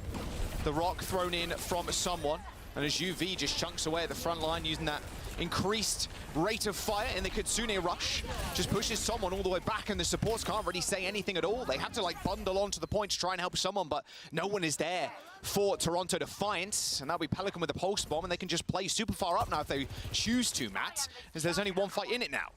It's a Queen. And they're going to go with Queen on the other side. Yeah, so they're going to kind of, Queen is actually pretty decent against like Winston. I think Queen probably excels probably the most against like Winston and even like Reinhardt in certain situations. Looks like Hydron takes some shots there, but this feels like a pretty desperate attempt here at the end to get them to going for Toronto. The neutral on the point definitely feels better with the Queen, Matt, but yeah, they're not going to be able to find too much, especially in the front line. Pokemon to someone, had to use the shout, that amp, everything kind of thrown in to keep someone alive. Pelican just permanently sticking to the Jungle Queen right now, just trying to make sure she can't actually get any like space on the point at all. And okay, Hydron just kills 3, sure thing. M80 should just be able to walk away with this round now, as there's only a couple of people left. Drupal tries to get onto the point, same with Sugar Free, and Hydron just finishes that one out with a 5K. Well, it's just so much area, for someone to cover on the Queen, and it's not like there's a real stationary target on the side of M80. So, like, kind of crossing the gap even before then, right? The pulse bomb comes in from Pelican, takes like a ton of damage. Typically, how we see like with the Orisa, right, where sometimes if it's difficult for her to, cross space, she kind of just falls over. I mean, Queen doesn't have any like armor, right? So even more punishing there in that type of situation where. Looks like Toronto wants to potentially go back to these Sigma-based comps as M80 hovering over the Orisa here. So for whatever reason, Toronto, at least from what we've seen so far, seems to not want to play the Orisa. Maybe they feel like the Sigma is just a little bit more versatile, better in the long run. But I mean, we've seen a lot of teams have good success with Orisa. Yeah, Orisa does seem to be at the forefront of the meta right now. I guess with the Sigma though, Matt, when you do get the point, you can make the rotations to the high ground. It's pretty easy to kind of set your Sojourn up for success, but it's going to be tough, especially as a lot of Orisa comps right now, they just kind of want to run at you, right? That was close. Merritt almost dunked in the drink there. Close. The Sigma can also play a little bit more like isolated, like on their own than the Orisa. The Orisa kind of needs the team around to really just push in, make plays, where the Sigma can kind of take off angles, play a little bit more on their own. But with the style of play that's going on right now, it feels like even with like Maga, right, everybody's kind of playing very clumped up group together. MAT haven't made their grand maneuver just yet.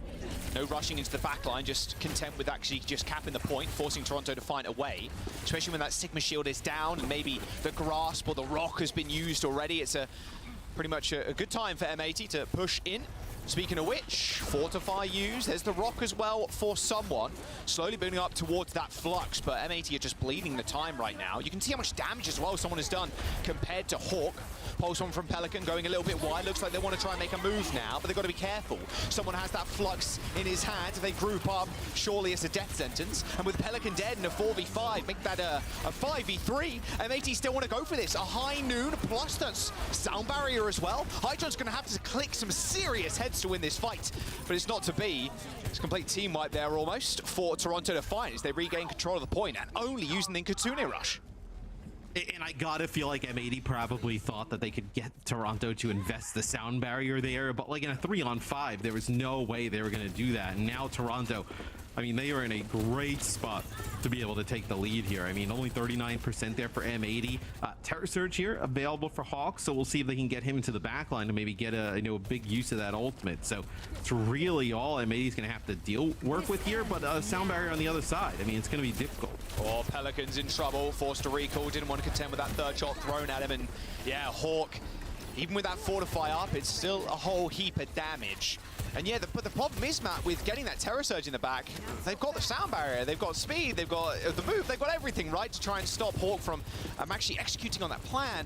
And the way these fights have been going, they're very slow. So Toronto Defiant, this is working in their comp's favor.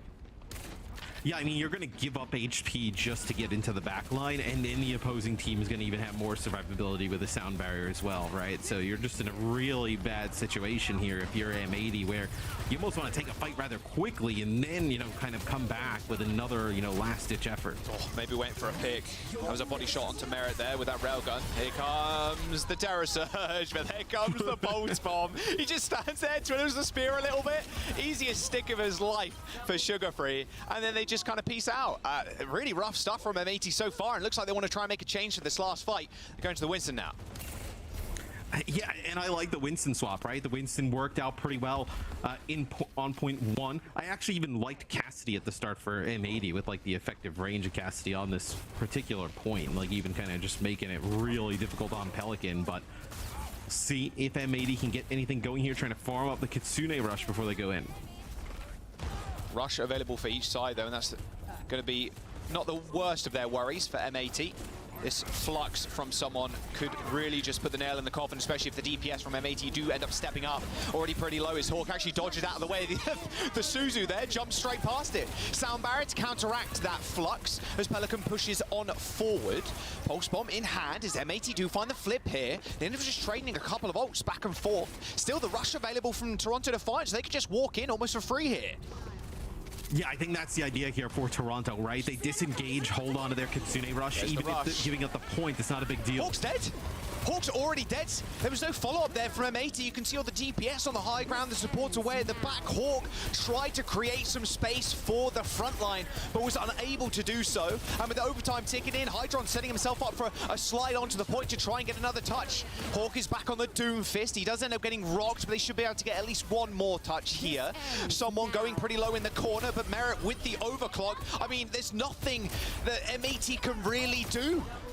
Merit and Sugar Free take over that final part of that round, and we're going to a third one. That was a struggle for M80 to get much done.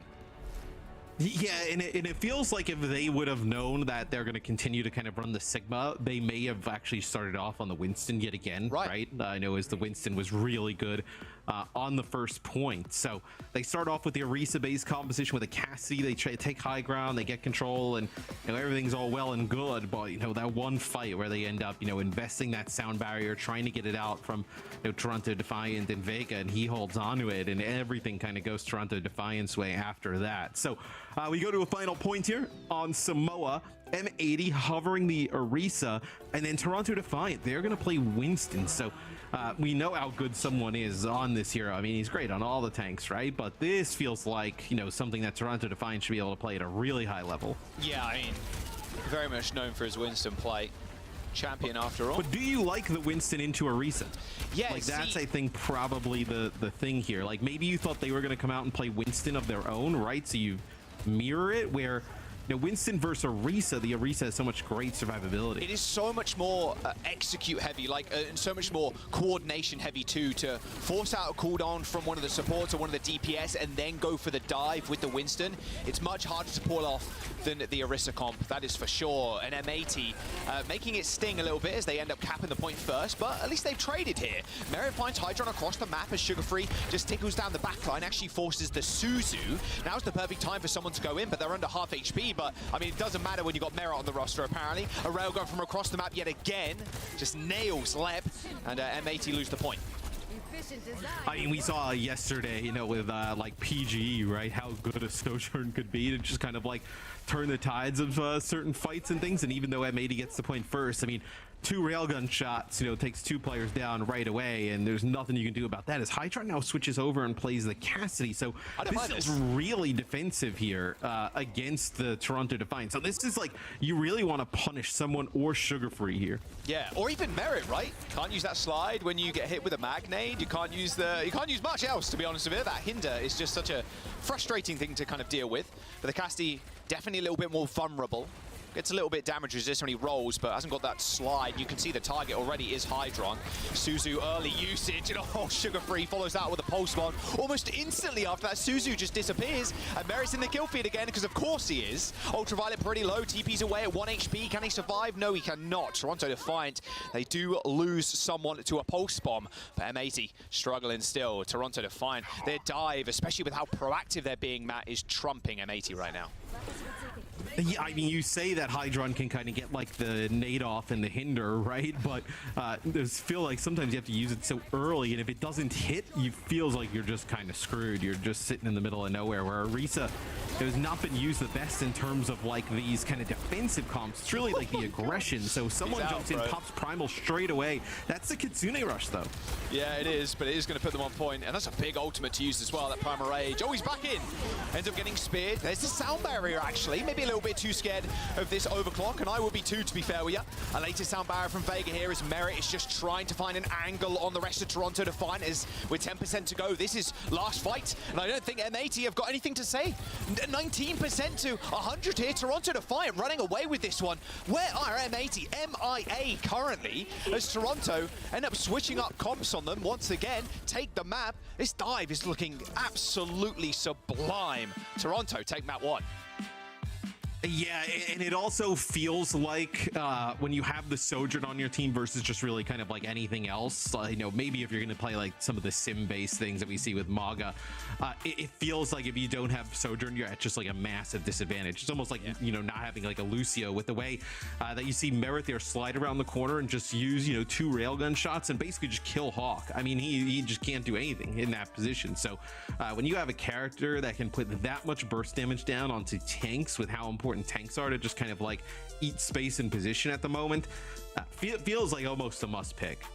Yeah, look how many times Merit started off the fight with a kill, and I like your reference as well to PG yesterday. Yeah. It's just like, well, if I just get a railgun kill at the start of the round or start of the fight, like, you can't do much. Like, who cares? What, you want to fight as 145? Like, sure thing. Like, we'll take that fight any day of the week.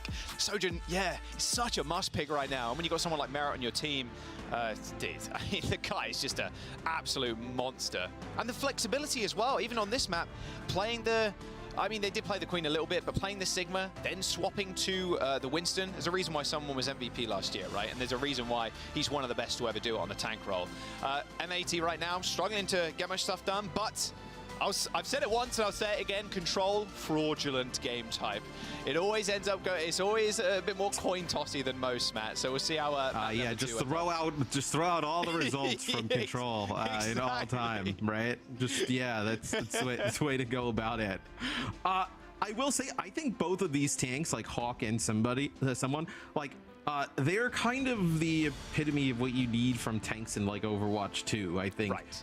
I know as we've kind of gone on throughout Overwatch 2's like life cycle, you can't just be like, okay, well, I play all of the main tanks, and then like what, you have a completely different player who comes in and plays all the other stuff.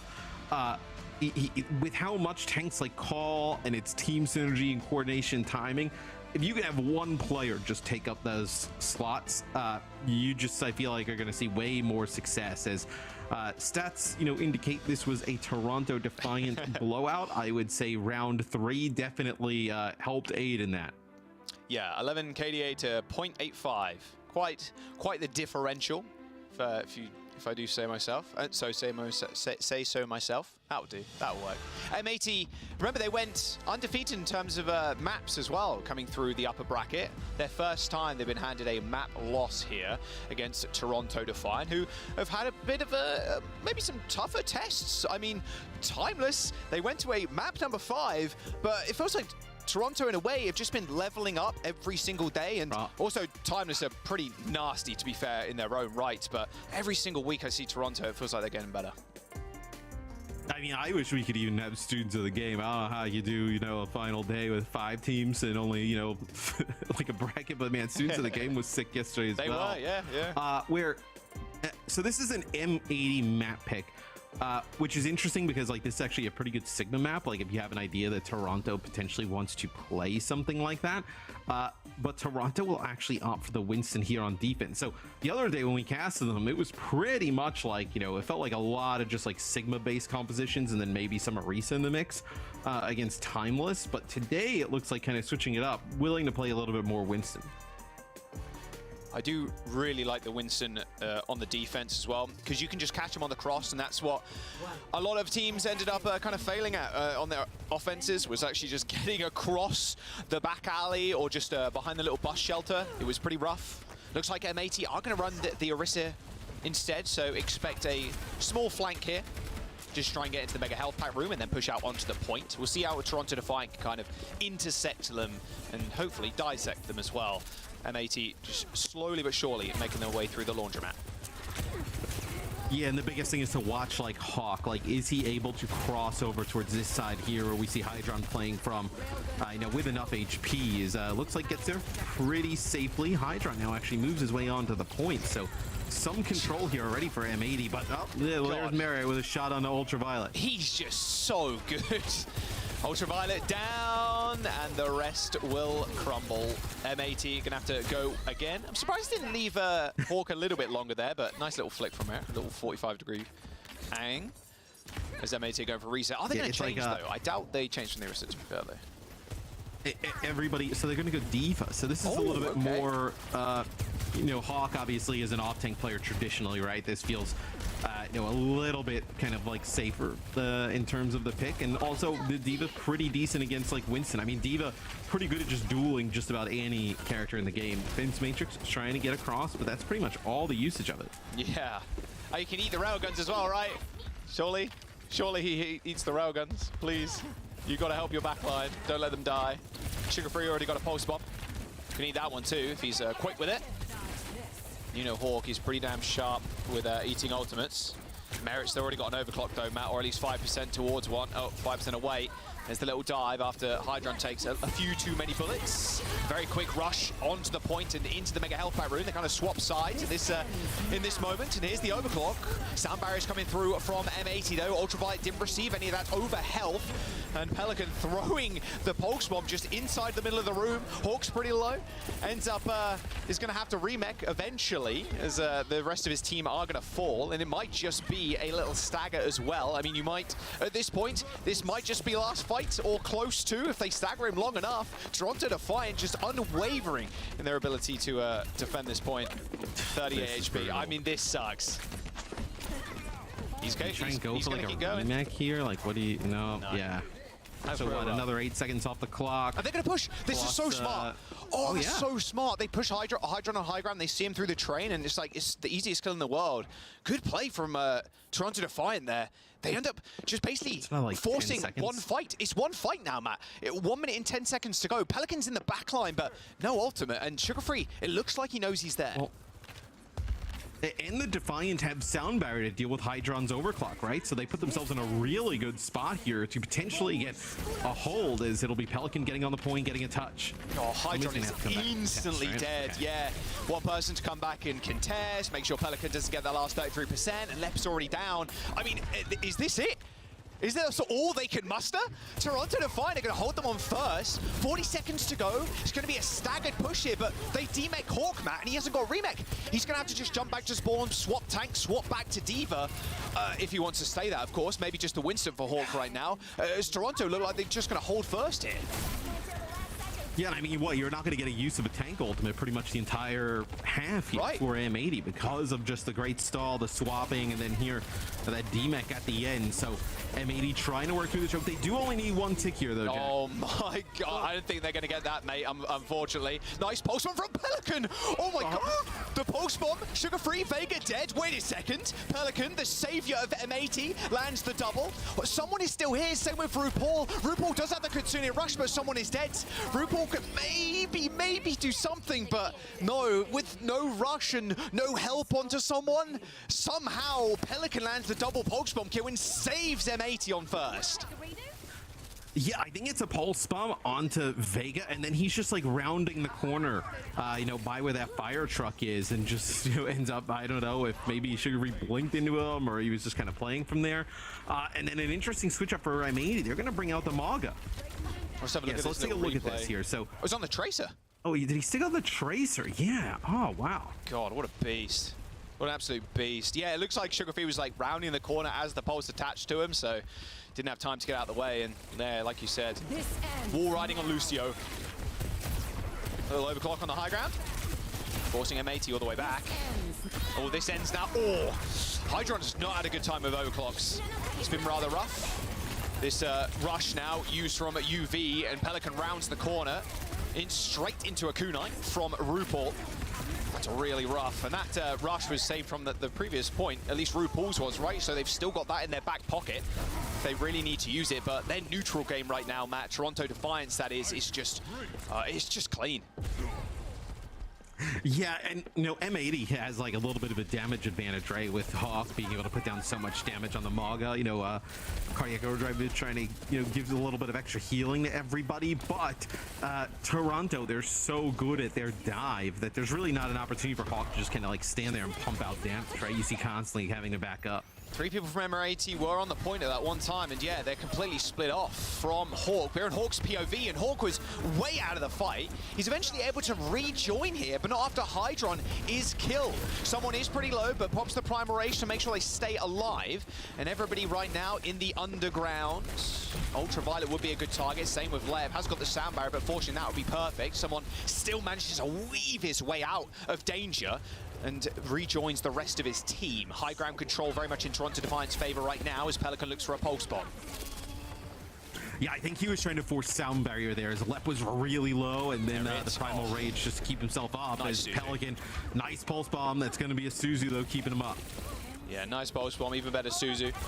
Pelican going super low, has to back out. Sugarfree's got a pulse bomb of his own now. Hawk's in the front line with a cage coming up also. But the idea of a Toronto Defiance comp, they just want to be able to fight split fights. They don't want to fight on this point. They don't want to fight a head-on 5v5, especially against Hawk. That Cardiac Overdrive just going crazy for the entire team. They stick onto the Mauga as the cage comes in. Mauga's going pretty low, but doesn't seem to matter whatsoever. RuPaul does take care of Hawk, and Merit's on the high ground, but the rest of his team can't win the fight for him, basically. He was trying to fight and shoot around the cage, but everybody was just bundling on top of the people that were trapped in there. And once again, MET, by the skin of their teeth, managed to cap a point. 1 minute and 15 seconds to go now for third. Actually, not too bad time-wise, Matt, considering their first point cap.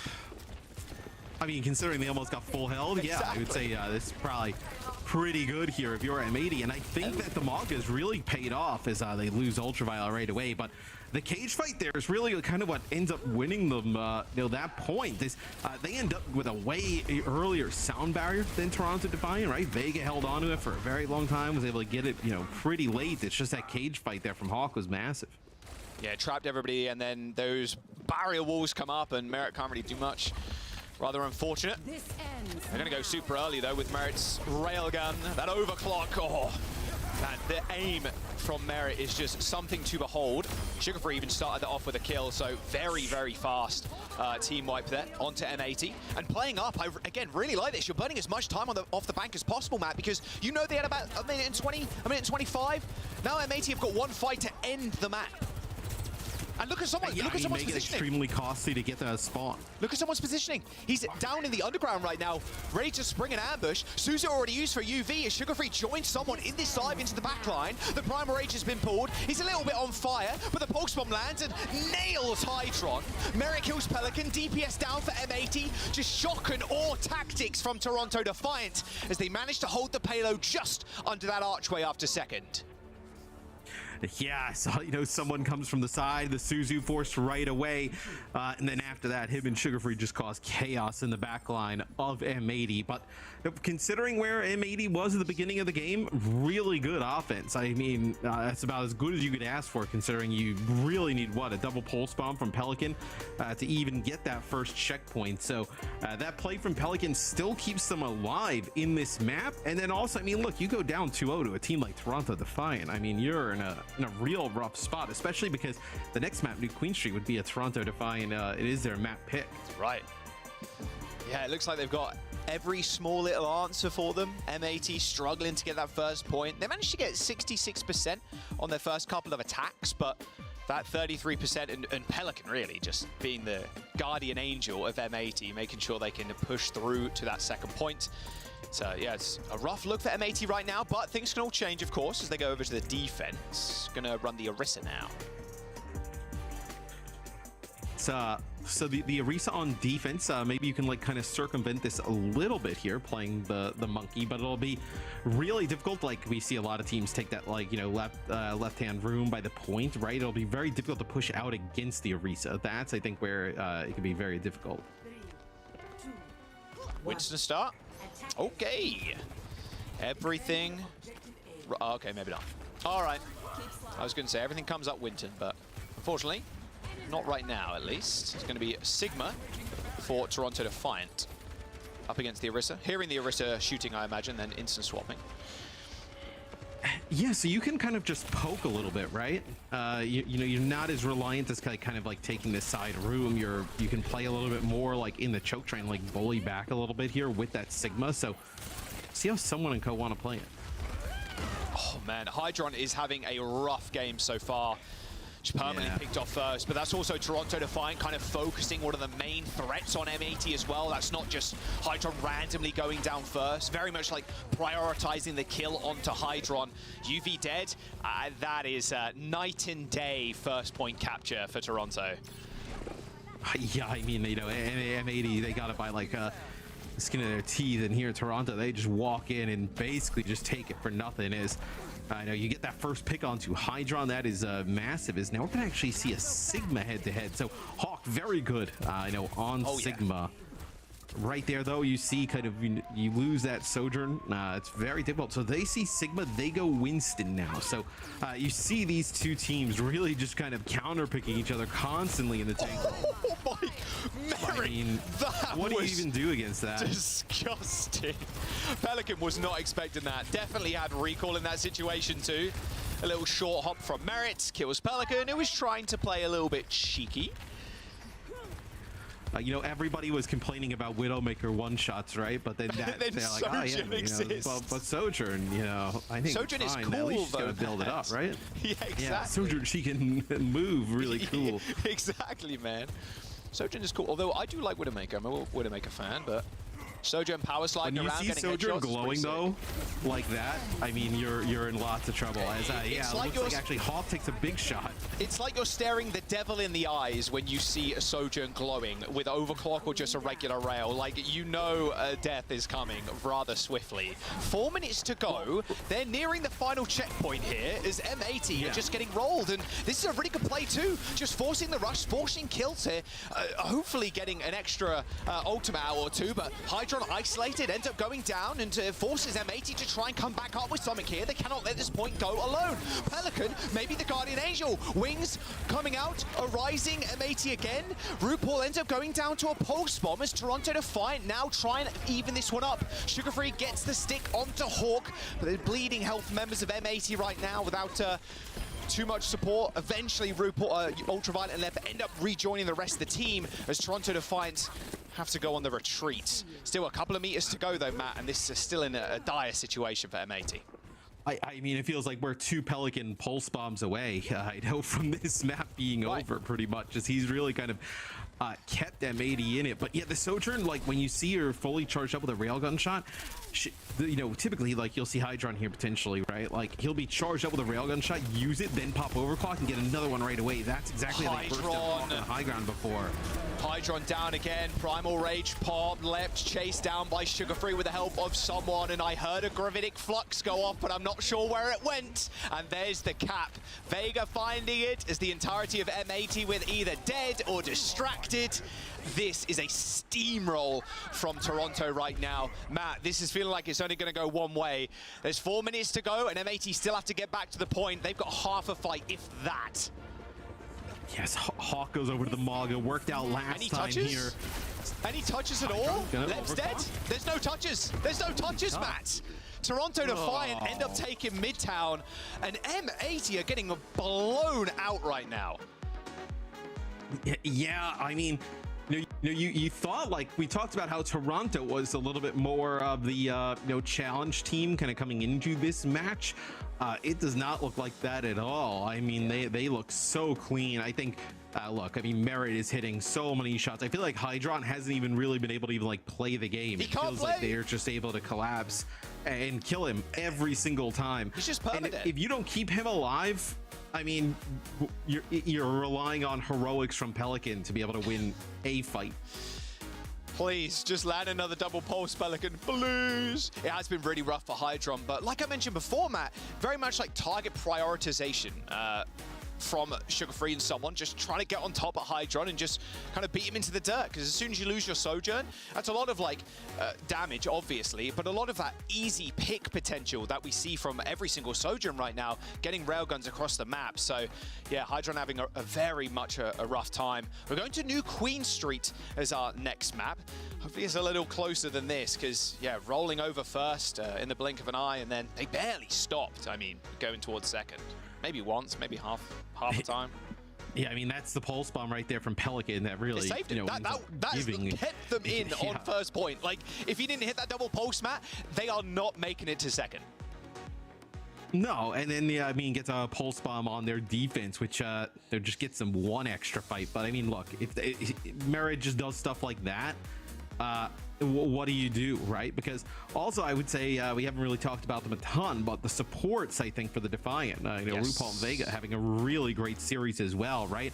I know the M80's trying to pressure them, force some of these ultimates out, but they're doing such a good job holding on to those for the perfect time. Yeah, I mean, RuPaul is one of the best North American main sports right now. Not main sports, sorry, just supports. He's flexible. But contending with the back line is one thing, but then contending with the DPS, like Toronto are just so well-rounded as a team. And I mentioned the run-up to this first match was they've just been improving week on week on week on week. And it very much feels like they've not hit even their apex just yet. I mean, they're also, at the moment in time, just playing everything. They can play the Orisa, they can play the Winston, they can play the Sigma if they want. We do have a small listening as well. Let's see what Toronto had to say. Yeah, I can go. I get the go, let it go. Or Vega, go to me. Go to me. Journey, go. Journey, can you go? Lucian. Grenade speed, or Suzu. Nice.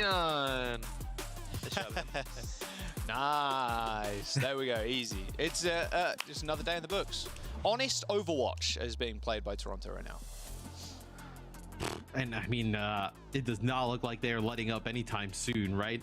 No, New Queen Street feels like they have a lot of different options, right? You can play Winston here, you can play Sigma, you can play, you know, Orisa. I wonder if M80 would dabble with the Mauga like again, like, you know, Mauga versus Winston, like potentially that's a. We saw them play the Diva, we saw them play the Mauga. I think Mauga might be a little bit, you know, I think Diva in terms of like maps that have like verticality and whatnot, probably obviously better against, I know, Winston if you don't want to match. But on a map that's pretty flat, like New Queen Street, like maybe you can make the Mauga work. Maybe. But then I would also fear that Toronto just picks Orisa and just kind of runs over them. I think Orisa's just getting better and better as days go by as well. Yeah. Like, we've seen a little bit of Mauga dabbling here and there, but I do feel like Orisa is just straight up better at this current moment in time. Just her utility and being able to stay alive require less support as well. So, I mean, maybe they end up defaulting back to the Mauga, but they're going to need to find something. They're going to need to find some secret source, a special comp, or just anything right now, because they're down 2-0. Toronto are on match point. They're going to head to the finals, Matt, if M80 aren't careful. This is their first 2 maps that they've lost, that being M80, in this upper bracket run. Let's go to New Queen Street, though. We'll see if Toronto Defiant in Toronto can make this happen and just give us a clean 3-0. Yeah, I mean, we've talked about it, I feel like, a lot, that Orisa feels like it's the safest option, you know, the most well-rounded. The Ramatra would be an interesting pick here. I know potentially a little bit of you're like, oh, maybe a special comp pocket pick, you're thinking more for M80, but someone could come in here, play the Ramatra. And I kind of like this for M80. Like, I think play that Mauga, like potentially if they're going to be playing that like Winston-based comp, see if you can push them over towards something like Orisa. Well, someone is just a flex god. He really is. He can play literally everything. Yeah, just running the Ram now. And Mauga for M80. Okay, so defaulting back to Mauga. We'll see what can be done. A lot of this battle will be on the sidelines between Sugar Free and Pelican. Almost a straight up 4v4 and then a 1v1 happening across the map. Positioning taken quite aggressively by M80, but they're going to have to. They can't easily take position with Mauga, not against the Ram. He can put the shield up and help his team push forward. Hydron had a railgun shot. It looks like they just kind of like backed out. You see just firing at anything, just trying to keep that, you know, charge high. As it will be M80 in control of the bot here first, and I think it's just more Toronto trying to figure out how to engage on this type of comp. Yeah, they really want to just get in there in some sort of way. Wait for Hydron to maybe get a pick right. A lot of the time, it's just Sojourns getting railgun shots across the map. The Hawk does want to separate the team with the Mauga. That Vortex is going to be fairly annoying for the Mauga to kind of deal with too. Worth keeping in mind. Just kind of getting slowed down like that, your head hitbox is going to get just chewed up. Merit trying to match on the high ground for Toronto Defiant. They're kind of rapid on them right now, Matt. As it looks like someone's under a little bit of pressure.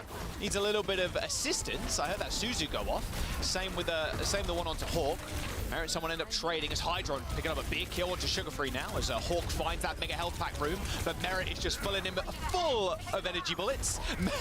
I love that animation, just running into the wall, getting the short stomp. And there we go, M80 winning the fights, getting the bot moving. I was going to say, for a second there, someone was hovering the Doomfist. I was like, we have seen how this plays out into the Mauga. That is not it. He will go over to Orisa here. So I feel like that's the answer. So I think Mauga wins out against characters, you know, like the Winston, you know, like a character like a Doomfist, right? That time, Ramatra, you see how difficult it is for Ramatra to stay alive even with block. Is now the Orisa comes into playing Merit on an off angle here, uses overclock. That's going to be the Kitsune rush used by M80 though. And now the late sound barrier. Oh, he needed beat so bad, but Vega was 3% away. Someone in a whole heap of trouble right now. There's the sound barrier pretty late, but they've managed to isolate Hawk. Has to use the overrun to get away. Playing on the Kitsune rush now is the Toronto Defiant. Hawk eventually goes down just to a solitary boop of Vega. Sugar Free staying alive on the point, determined not to give up this checkpoint either. And now the target focuses Hydron straight in the back line. Sugar Free hits a full clip, hits the recall, waits for RuPaul to finish them up. And there we go. There is the wipe. The bot in their control now as they attempt to move the barricade. Look, this is the best look, though, that we've seen from M80 throughout this series, probably, you know, thus far. I mean, Samoa obviously pretty close at the start, right, when they're playing the Winston into the Sigma, but I know after that, Toronto started to adjust. I think this Mauga is the thing that's given Toronto the most, you know, pause, so to speak, right? You know, it will be M80 in the lead here as Toronto starts to get that barrier moving, but they don't really have anything to work with. Everybody dumped just a lot of ultimates in that previous fight, really trying to prevent M80 from getting that checkpoint. It's going to be a tough time actually securing hold of the bot here as well, because they have Cage, they have the Mauga roll, right? Let's get an M80 listening and see how they want to approach this fight. Push 33! Come on. Turn. That's Live. Secure. Turn. Play. I'm chasing. I'm with you. Speed. One car. I'm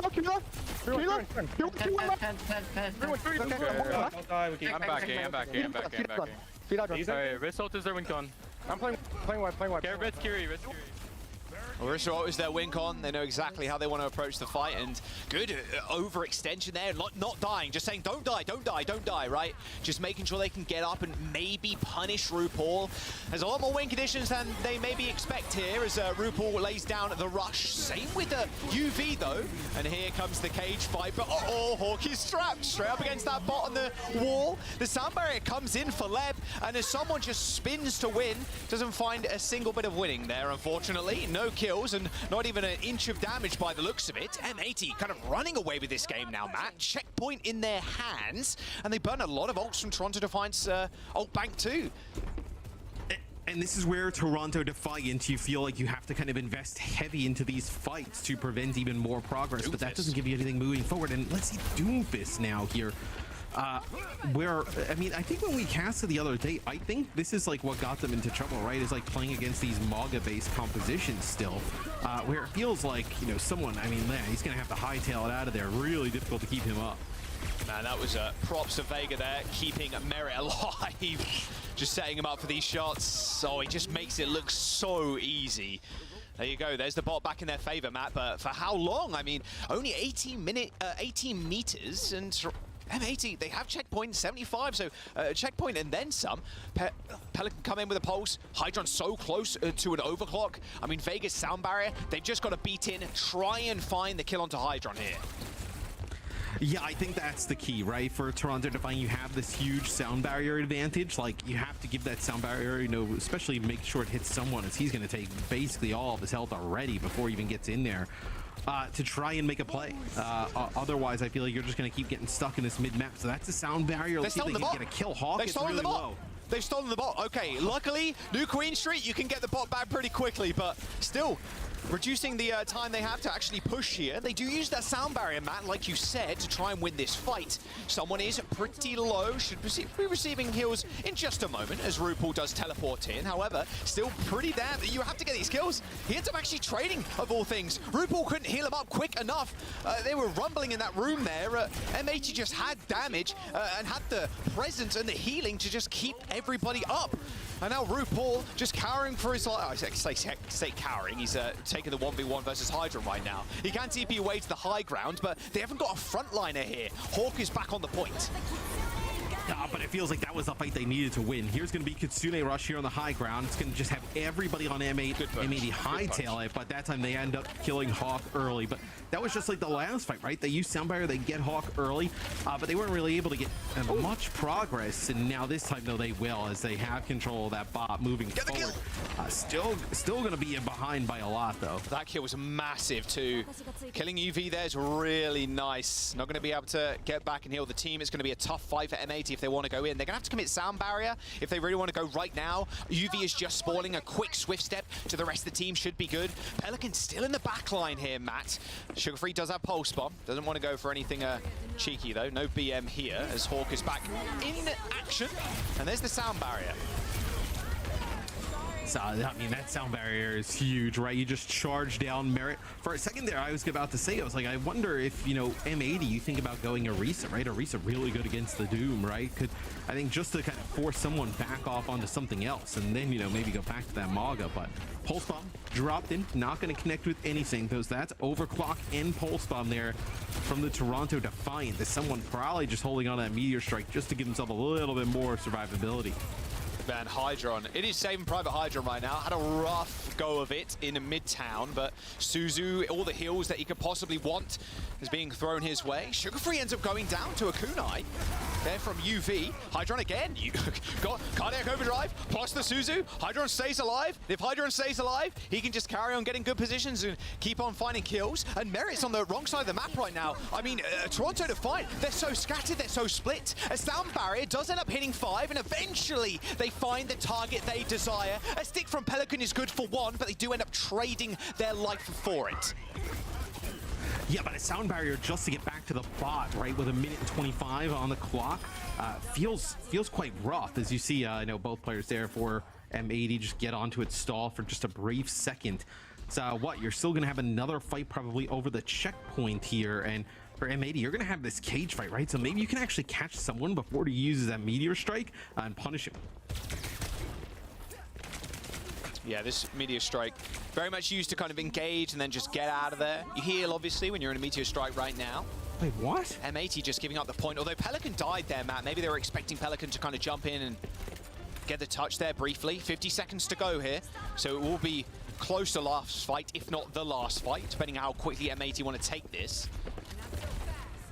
I think M80 just trying to build up Kitsune Rush as well. They probably have a good idea that Defiant have it on their side, so may as well match. Killers all M80 really need. Nice Suzu there, but it doesn't matter. Lep ends up going down. Pelican too. The fight's already over and it barely even begun. Toronto Defiant managed to turn around what looked like an M80 win. A 3-0 and pure determination, grit, and just pure power from Toronto Defiant might just win it all for them. 88 meters and counting now, as with only 10 seconds to go, M80 have got to be perfect. Yeah, I mean, you're going to have another fight here for M80. They're going to have to get back onto the point, get a contest. Hawk gets quite low, probably trying to dodge the Meteor Strike that expects to come in, baits it out to the side. But Pelican's down, Hydron dead. There's the cage fight, is straight on the point, but they're not worried about the point. We'll kill everybody around you, Hawk, before we deal with you. UV and Lep are alive. Hawk is receiving a lot of healing here, but now is the chance to take down the beast. Hawk is just getting so much damage layered into him, but a Sound Barrier from the M80 might have just flipped this one around. Merit manages to get the slide away. The pulse on from Pelican goes wide, but it doesn't matter. As long as they've got control of the bot here and push on it as well, they're in good stead. Toronto, they got a sound barrier coming up though, Matt, in 7%. Yeah, that's exactly what they're doing here. They back out. They realize they don't have to fight here. You back out, you have this sound barrier, and then you take this next fight on their terms. Sound barrier from Vega, straight in the back, and Hydron the target once again. The checkpoint has been reset, but it doesn't matter. Lep down, Hydron to follow. Toronto Defiant laying in wait in the midpoint of the map. They knew they had the sound barrier advantage. M80 fall flat and get knocked to the lower bracket as Toronto Defiant will secure their place in the finals. Man, if there's one way to kind of stamp, you know, when everybody's talking about like who is the best team in NA and whatnot, and maybe this is a toss-up, if there's one way to kind of solidify that you are the best team in North America right now, that is one way to do it. Is Toronto gets I don't think anybody would have said a 3-0. Like I could see, no 3-1. Like you're gonna keep it close, right? But you know, especially with kind of how Midtown, and then here at the end, right? M80 had a big lead and then just kind of got ran through there towards the end. Is Toronto, they clutched up in a big way. Yeah, massive clutch out from Toronto Defiant. It felt like an M80 game, especially when they got checkpoints so early. Yeah. And then they were able to roll on, get like, what, 75 meters or something? Like, and then it's like, okay, this is going to be really tough for Toronto now. But they're just winning these small fights. And also, shutting down Pelican 2 on the flank was a big win for Sugar Free 2. Huge. Desk, how did you feel about that game? A 3-0, like, and Midtown going that one-sided? Like, that is ridiculous stuff. I don't think anyone would have expected a 3-0, just like you guys said. It's a huge statement from Toronto Defiant, just really solidifying how, like, or showing everyone how strong they are. Just the way they did it too, like with someone just getting the tank advantage all the time. It was brutal to watch from M80 because you're just like, Hawk doesn't stand a chance. Yeah, I mean, always someone's in the advantage, right? Always the swap giving him a chance. I mean, I feel like the Mauga versus Doom can really go both ways, if not the other way. I think that cage fight can be really hard to deal with. But you saw how well Toronto Defiant was able to move around the map, just constantly evading the threats of Mauga and staying in the series, even when maybe push looked like it was going M80's way. There were moments for M80, I feel like Pelican, little bursts of life with those pulse bombs. I mean, that kept them alive. Like, time and time again, Pelican was injecting Midtown. Yeah, exactly. Injecting life back into the team and giving them some hope and some belief. But, I mean, Merit was lights out this entire series. Merit, Sojourn, this is elite. This is vintage Merit. I mean, when this guy is on, he looks like one of the best players in the world. And that's because, surprise, surprise, he just is. He's that guy. He's that guy. It felt like look at this. Toronto Defiant was just in control of the entire series, start to finish. Just perfect play from someone. I mean, this is why he was the MVP. This is why Florida Mayhem won the Overwatch League last year.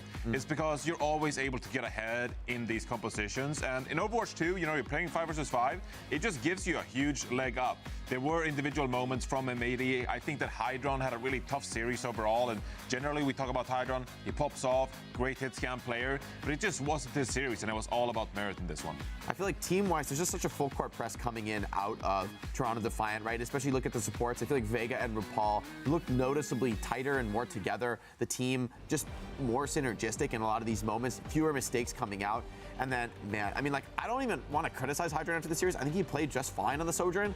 I just feel like Merit hit a whole new level here. I feel like this is the matchup he's been waiting for. This is the matchup undoubtedly they've been thinking about the most in terms of all the teams in NA.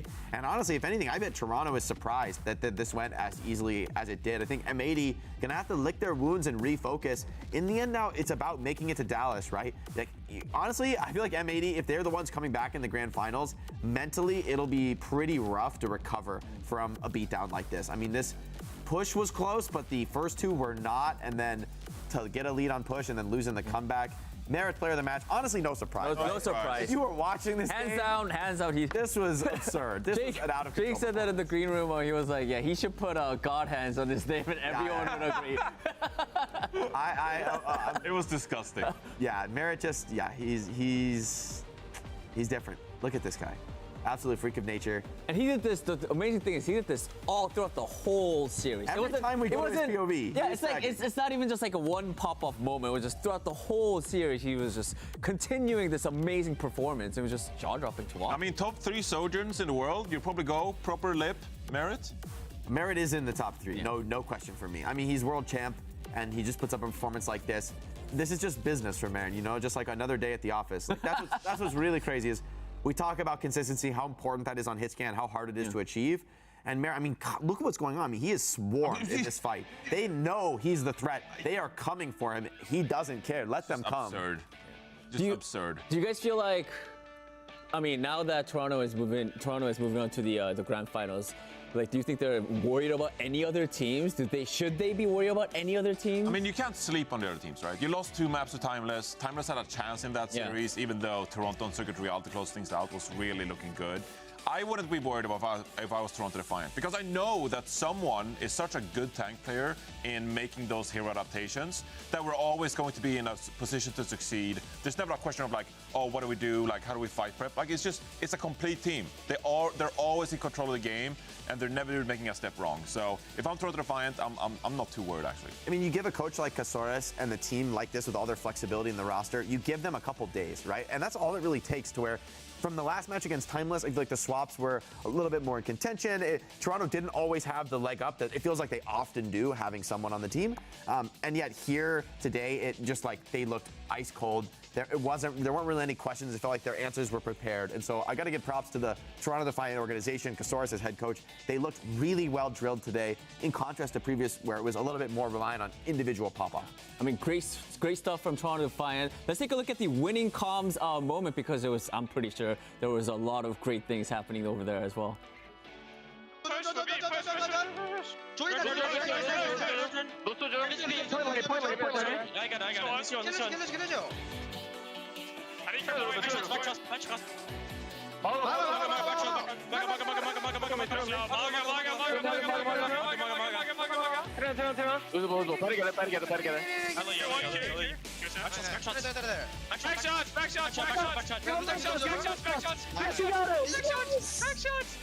Nice, crispy, clean comms. Yeah, well, staying focused. Good focus fire. Yeah. There's always a moment at the end when you realize you've won, and then people start to have a little bit more fun. But but for Toronto Defiant, they were clearly focused up there to the end. Great focus calling with the Doom comp. Crucial when you play against a Malga, right? If your focus is split, you are not going through the stat monster that is Malga with his lifesteal. All right. So it's time for the post-match interview. Jake, who should I interview for today? Let me think about that. I'm gonna walk. Really well. I'm gonna walk. You guys make the decision and let me know. Who was one of the best soldiers in the world, playing really well. These are some qualities I like in an interviewee. Very handsome. One of the best players in North America. There's only one answer to this. Who could it be? It's none other than, yes, Merit is here to chat with us after this amazing win. I mean, Merit, great stuff on the server today. Congratulations on getting the win. I just have to start off by asking this question. I think everyone will agree with me. Going into this match, a lot of people expected this to be a very close series, but honestly, Toronto is just too good. You guys beat them 3-0. Are you, honestly, were you surprised by this outcome as well? 자, 일단 오늘 승리 축하드리면서 일단 메리트 선수 어떻게 좀 솔직히 말하자면 많은 분들이 이제 오늘 경기가 굉장히 접전일 것 같다. 되게 가까운 경기가 될 것 같다는 예상을 했지만 그 예상을 다 뒤엎고 토론토가 너무나도 쉽게 3대 빵으로 이제 이 승리를 거두시게 되셨는데요. 좀 이 결과에 대해서 좀 메리트 선수도 경기를 뛰셨지만 좀 이제 좀 놀라셨는지. 일단 저도 이제 접전이 좀 일어날 줄 알았는데 상대가 생각보다 긴장을 많이 한 게 느껴지더라고요. 그래서 쉽게 이긴 것 같습니다. Yeah. I also did expect it to be a lot closer, but when we're in match, I could sort of feel that our opponents were actually very nervous, and I think that's how it led us to easily overcome them or beat them and get the win. All right. I mean, so I just want to sort of hear your how Toronto Defiant prepared for this match against M80. Was there like something special that you guys did before coming into this matchup? 자, 오늘 경기를 위해서 좀 어떻게 좀 특별하게 좀 준비한 게 있었는지. 오늘 경기가 아무래도 방금 메리트 선수가 말씀하셨다시피 어떻게 보면 접전일 수도 있었기 때문에 조금 더 좀 뭐 준비하는 걸 좀 특별하게 한 게 있나요? 특별히 한 건 없고 그냥 이번 경기 이제 실수했던 것들 그런 거 잡으면서 그냥 했던 것 같아요. nothing really out of the ordinary, nothing really special. The only thing that we did were look back on our past mistakes, really trying to focus and not to make the same mistakes that we made previously. And I think that's what we did. All right, last but not least, this is actually a question from Jake. Jake really wanted me to ask you this, Merit. What does it feel like to be touched by God? 자, 마지막 질문은 이제 제이크 선수가 꼭 한번 여쭤봐 달라고 했는데 이제 그 뭐라고 해야 되지? 신의 손결을 받은? 그러니까 좀 이렇게 어떻게 쉽게 말하면은 이렇게 정말 잘하는 너무나 잘해서 좀 이렇게 신의 축복을 받은 좀 기분이 어떠신지. 네, 저는 아직 부족하다고 생각해서 더 연습해서 좋은 모습 보여드리도록 하겠습니다. Yeah. Unfortunately, I still need to work on a lot of stuff. I still need to improve, so I'm gonna get better and provide you guys with better gameplay. All right, Merritt, thank you so much for the interview, and we'll see you tomorrow. Congratulations. Thank you. Thank you. Oh, when Merritt gets to Dallas, he's gonna take the weights off, and then we're gonna see something. He still needs to train more. All right, bro, like be better. Okay, I don't know how that's possible, but okay, like whatever. I think I'm gonna keep asking. If he pops up like that again, I'm gonna keep on asking the same question. This was a big. Do you still like if you're this good, if you want to improve, like how? Like, where's the ceiling? Like, how high do you even want to go? How high can you go? This is how it is at this level. I mean, the competition is so fierce. You heard it from Merritt, right? Like, he felt in the match that the opponents were nervous or weak or vulnerable, and they just pour it on. Everybody feels it. Everybody pours it on, and you that's like the margin you're working with here. If your team gives an inch or people start losing confidence to the point where the enemy team realizes it, they're gonna rip you to pieces. Which shows that when we get these Game 5 bangers, it's incredible, right? For both teams to stay in it in these incredibly close series. It's so easy even for elite players to kind of fall apart and crumble under this pressure. Yeah. And for the other team to feel it and start to build momentum and confidence. And so I just think it's been incredible that we've gotten close Overwatch, and even more impressive when somebody like Merritt hits a level where he makes the other players on the server look like they're playing bad. I mean, they're not. He's just doing something that I would say you can't really replicate, but maybe Merritt can. Like I'm Jake, scared. Like you said, he's touched by God. I can't doubt him. I don't want to doubt. I don't want to doubt him anymore. God. And I mean, we're definitely, this isn't the last time we're gonna see Merritt pop off, because he's gonna be playing tomorrow. With that being said, let's take a quick look at the brackets. With this win, Toronto is going to be moving on to the grand finals. M80 unfortunately suffering the loss. They will be moving on to the lower bracket. Yeah. And I know that was like the big game. You know, Toronto against M80. We're so excited about it. I'm really looking forward to Luminosity game versus Timeless, which we have coming up next. Yeah. The North American region is stacked, and all four of these teams are really strong. So while M80, they've had their time in the upper bracket, now they're demoted to the lower bracket. And Luminosity and Timeless both have a real chance at making a bit of a run here in the lower bracket. So, yeah, forward to that match time. I am looking forward to that, and that match will be coming up very soon, right after this break.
Welcome back, friends. We're moving on to match number 2. The last match of the day.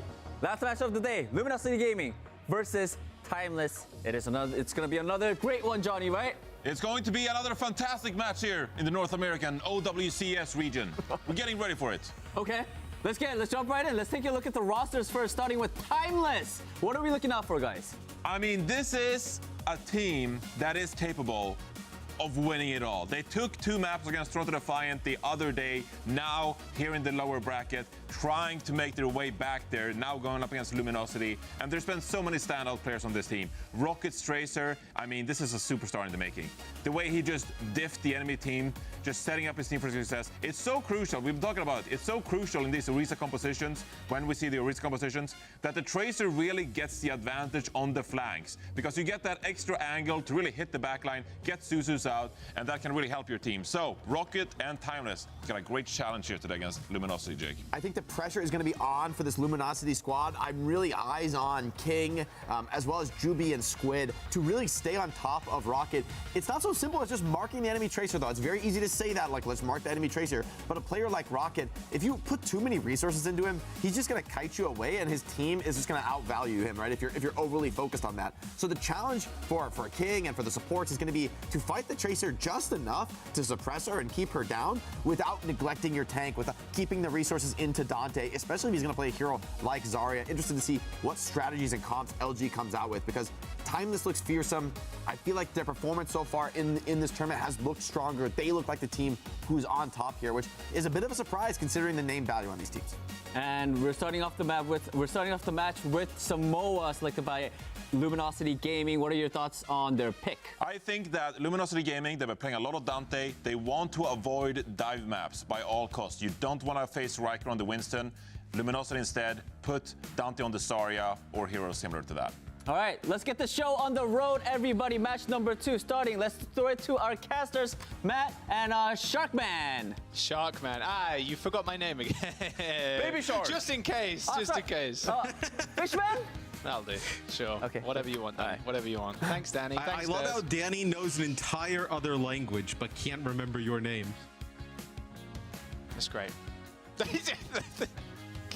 There's too many J's, to be fair. There are way too many J's in production and Overwatch CS. But look, Matt, Timeless versus Luminosity. Yeah. Both of these teams have a little bit of revenge, I think, for MAT, because Timeless ended up beating them in groups. Well, I guess it's not revenge for Timeless, but they beat them in groups 3 and 2, and then Luminosity got knocked down to the losers bracket by M80. So they're going to be a rematch moving forward after this series. But who do you have here? Because Timeless just, to me, look unstoppable. I would say Timeless is probably like a heavy favorite with how they've looked throughout this kind of tournament, right? Where they take Toronto like all the way to the limit. But Luminosity obviously has some like veteran players, right? They're not just going to kind of like fold over here to Timeless, but it's kind of hard to deny the talent that Timeless has had so far. I know that we've seen. Look, they took Toronto to a map 5, right? And Toronto ended up winning it, and that's how they got to the match previous. Like, this Timeless squad is nasty. Chopper and Rocket specifically, just unbelievable talents in NA. We'll see if Luminosity can hang with maybe the best. I mean, hey, Timeless did take a rank 1 seed in their groups too. Same with Luminosity, to be fair. It's not been the easiest run for Luminosity though, Matt. It's been a 3-0 their way or a 3-0 the other way. Like, it's not been close either way every single time they've played. Timeless, on the other hand, have always had very, very close games. All right, we roll out on the first point here on Summer.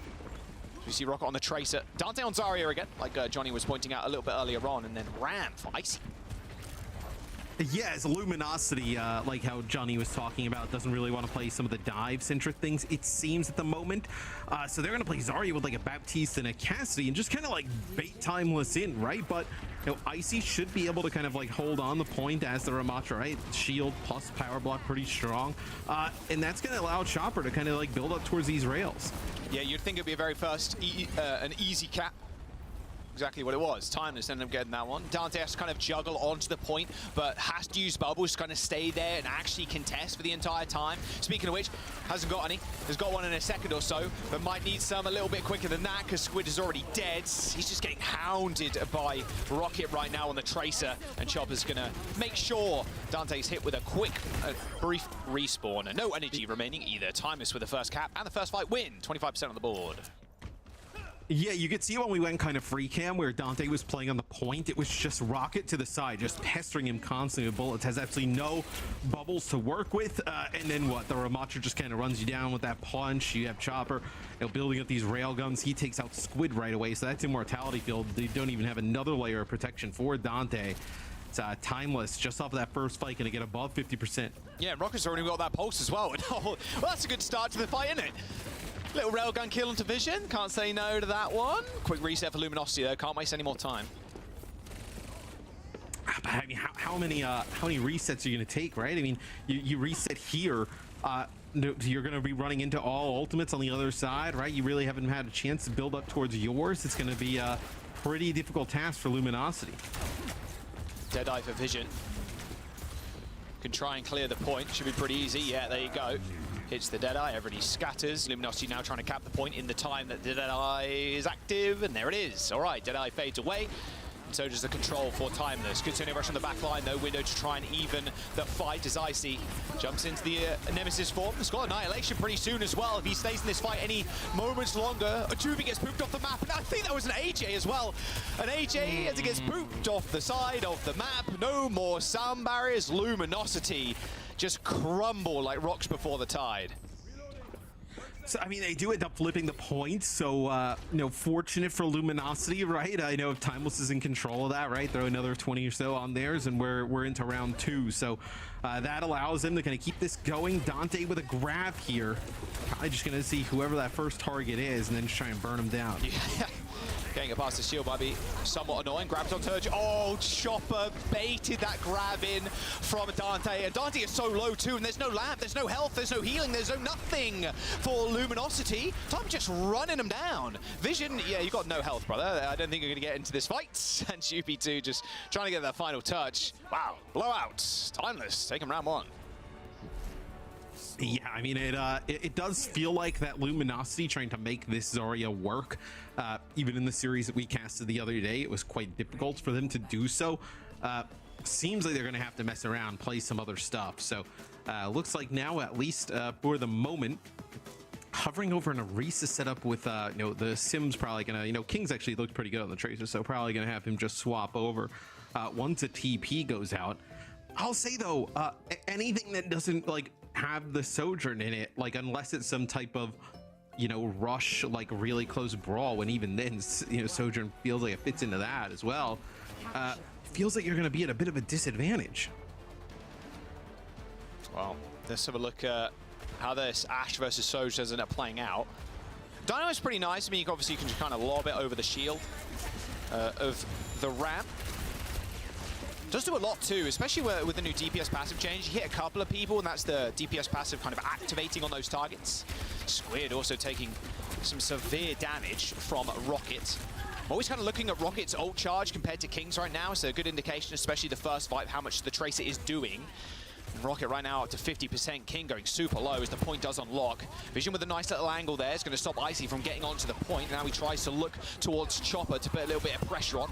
Nice dynamite there around the corner as Icy ends up falling, and Vision is still trying to hold the fort down. Good headshot there onto Chopper, who was just sliding away. Woohoo! Nice coach gun from Vision too. Good stuff. Okay, Luminosity in control.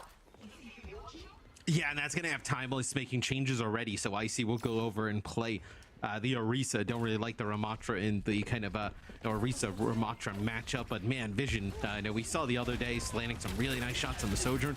To kick things off today, really nailing those shots on the Ashe. Is the Dynamite be pretty important? Spear spin, that'll be a pulse bomb already.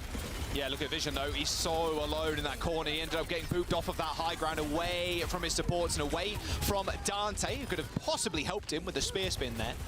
I will say I'll give some merit to Vision, especially with the Ash pick. Bob, used on this point specifically, is really nice. If you can tag it on one of those pillars and have Bob sit on the point, it's hard for you to kind of peek the Bob to like burn it and insta-kill it.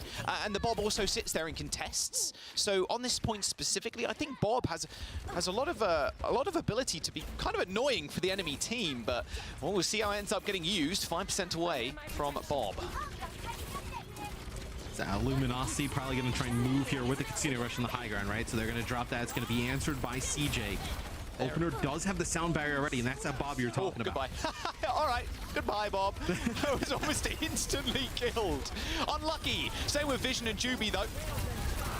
Timus in control. I've really liked that rush from Squid, Matt. You see he was on the high ground there and put it on the high ground, but also layered it onto the point. Vision threw the Bob out. The Bob was utilizing the rush, and Bob with rush is a terrifying thing, but Timus were able to burst it down too quickly for Bob to get much. Seconds. Exactly, right? He was too quick.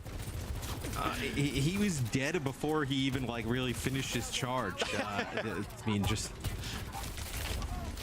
got him out of the way rather quick. Don't let him get away with this. Okay, they forced a recall at least. But Rocket with a pulse bomb does disgusting things to your backline if you let him. I mean, there is the overclock. Whoa, okay, King, head taken clean off, just DNA on the pavement now. Chopper hasn't got a slide remaining, but caused at least a little bit of a distraction. Juby almost managed to 1v1 CJ there, but his team have just kind of fallen apart around him, and with 85% and counting now, Timeless are in a good spot to just stall Juby out for almost the remainder of this round. Yeah, and I mean, as they try to move towards a low side Luminosity, it's Chopper throws in a disruptor shot, a few shots there with the railgun with the overclock, and then also Rocket there just doing damage to the back. Nobody was going to be able to survive, as this will get a touch, send in the OT. OT, Juby should be back here. There you go, you can see Juby on the bottom half of your screen right now as King needs some drastic medical attention. Receives it from Squid, who TPs towards him. Swift step used, same with CJ, who ends up using that rush on the point to match Squids. Just the Orishas just kind of ignoring each other and then just shooting at the enemy team. Wise to do. Those spears do end up missing, but with Opener's sound barrier, it's going to be hard for really Dante and the rest of the team to contend with him. CJ does end up going down. Still, the Orishas kind of dueling out like a gladiatorial arena, but it is actually Chopper that comes up with a kill in the end, and it is Timeless. They're not finishing that round out.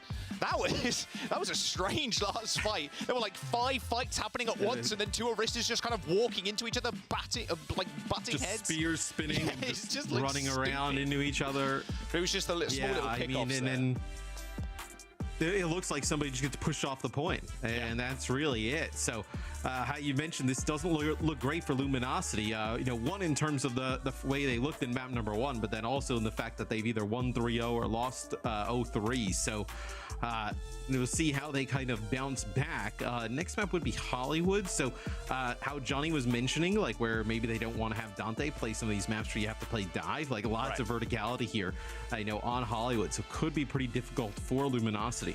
Yeah, it might be a little bit rough. We'll have to wait and see as we load in, as we just pop on some highlights for the time being. I think whoever makes it here is going to be a heck of a story. I mean, Timeless especially, having that very close game with Toronto Defiant. They get their chance once more to face M80, who they won against previously in groups in a 3-2. Like, Timeless, they're a team, it feels like they're very scrappy, but they're scrappy newcomers versus established like Overwatch League talent that have been around the scene for also a long time. This is such a massive come up for Timeless. If they end up winning this game too, and I think the way it's looking right now, it could go either way, but I'd say a bit more in Timeless's favor. This could be a real big come up for a lot of these players. But battling against Toronto Defiant, against Pelican, for example, the bag at the end, yeah. I love when players really stick it to him. It looks really funny. But when they do end up battling against players like Pelican, some of the best in the world, it's really them proving themselves more so. But I think Timeless right now are considered, or should be considered, top 2 in the region at this point. I mean, it's getting harder and harder to make the case against it, right?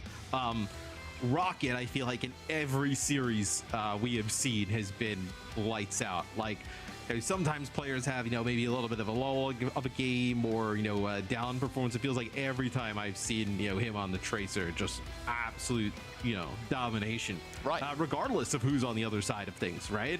No, it seems like, even when he kind of goes up against some of those players that we've seen in the Overwatch League in the past, great success, still able to come out on top in a lot of these different fights. So, first map, pretty one-sided in favor of Timeless. Yeah, pretty one-sided. Just a quick 2-0 in terms of map score. As we go into Hollywood as our next map, like you were mentioning before. And yeah, there's a lot of dive potential. And I think Timeless, and especially with how deep their bench is, and we were talking a lot about that yesterday, Matt, of how they're very willing to kind of swap people in and out. Not sure we're going to get those subs, and honestly, I don't blame them either, because Icy can play a lot of things. It feels like when they want to sub Riker in, it's going towards things like Winston, so if they wanted to run dive, this would probably be the place to do it, but if they're happy just running the Orisa, I think that might be okay, but it does. I'm actually just getting word that we are seeing some substitutions. Sunjun is in, same with Riker, Matt. Yeah, so I had imagined we would have seen Riker, as we've seen, Riker come into the game, him and Icy kind of swap back and forth, but I think probably for the dive tanks, so you bring him in. And Sunjun as well, we've seen them swap. I mean, really, they've kind of actually had every different version of their damage dealer lineup, right? We've seen them run a Chopper and a Sunjun at times, right? We saw it on the Circle Royale to get like a Genji Sojourn look. Seems like plays a lot of the same heroes, at least so far from what we've seen on broadcast, as Chopper. So potentially, maybe maybe they want to play some Ashe on the high ground, maybe some Sojourn still as well. So see what they decide to play. Dive. Sunjun's I was going to say the railgun character is Sojourn. Jeez, why did that escape my brain there for a second? His Sojourn has just been crazy recently. They're on the offense first here, so we'll get to see what Luminosity want to run on defense. Looks like the Zarya still, but they're running with a Cass and a BAP. This is what they ran on Samoa, right? Right. They ran the same exact thing there, and maybe you have just a little bit more natural high ground, but look at this, Timeless hovering over. I know this is a really like classic type of dive, right? Like a Sombra Tracer Winston setup, and that'll all change here. Imagine Rocket just fires one shot and then goes over to Tracer. So they bring Riker in to play that Winston. That was pretty scary. That was pretty scary, yeah. Almost had a little headshot onto Vision. Yeah, straight over to Tracer Sojourn. So they make their way to the back line. And so quickly, they're collapsing. Lightning speed right now. Sunjun just take the high ground, and Dante already had to use both bubbles. Has got a little bit of energy to kind of work with here, Matt, but not too much. Now pushes the high ground advantage. Takes Timeless off height. Sunjun does end up retreating slightly.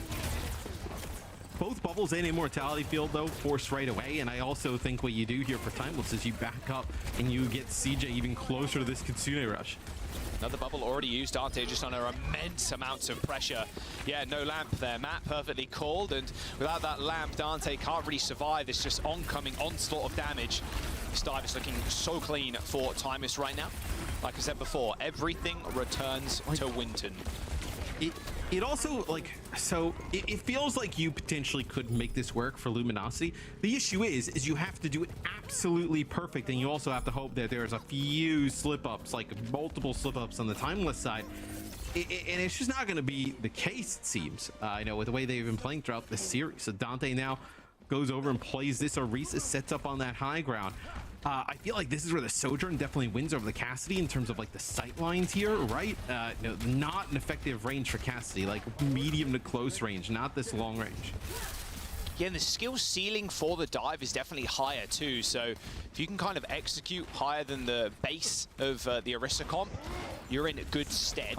And Timeless just insta-rotate to high ground. Any mobility here. They end up dropping off, no mobility, and they can't get back this high ground, really.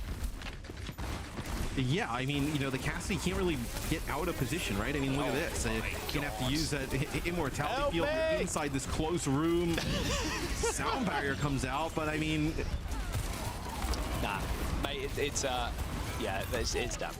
That fight's done. Squid just fearing for his life, just screaming help, I'd imagine, in comms. As the pulse bomb, the Winston's jumping in, just smacking him 6. Like, what? That is just so hard to deal with. Where are you setting up this amp matrix, right? Like maybe in that back corner, but it feels like Primal's just gonna like dislodge players. You can't get to the high ground, right?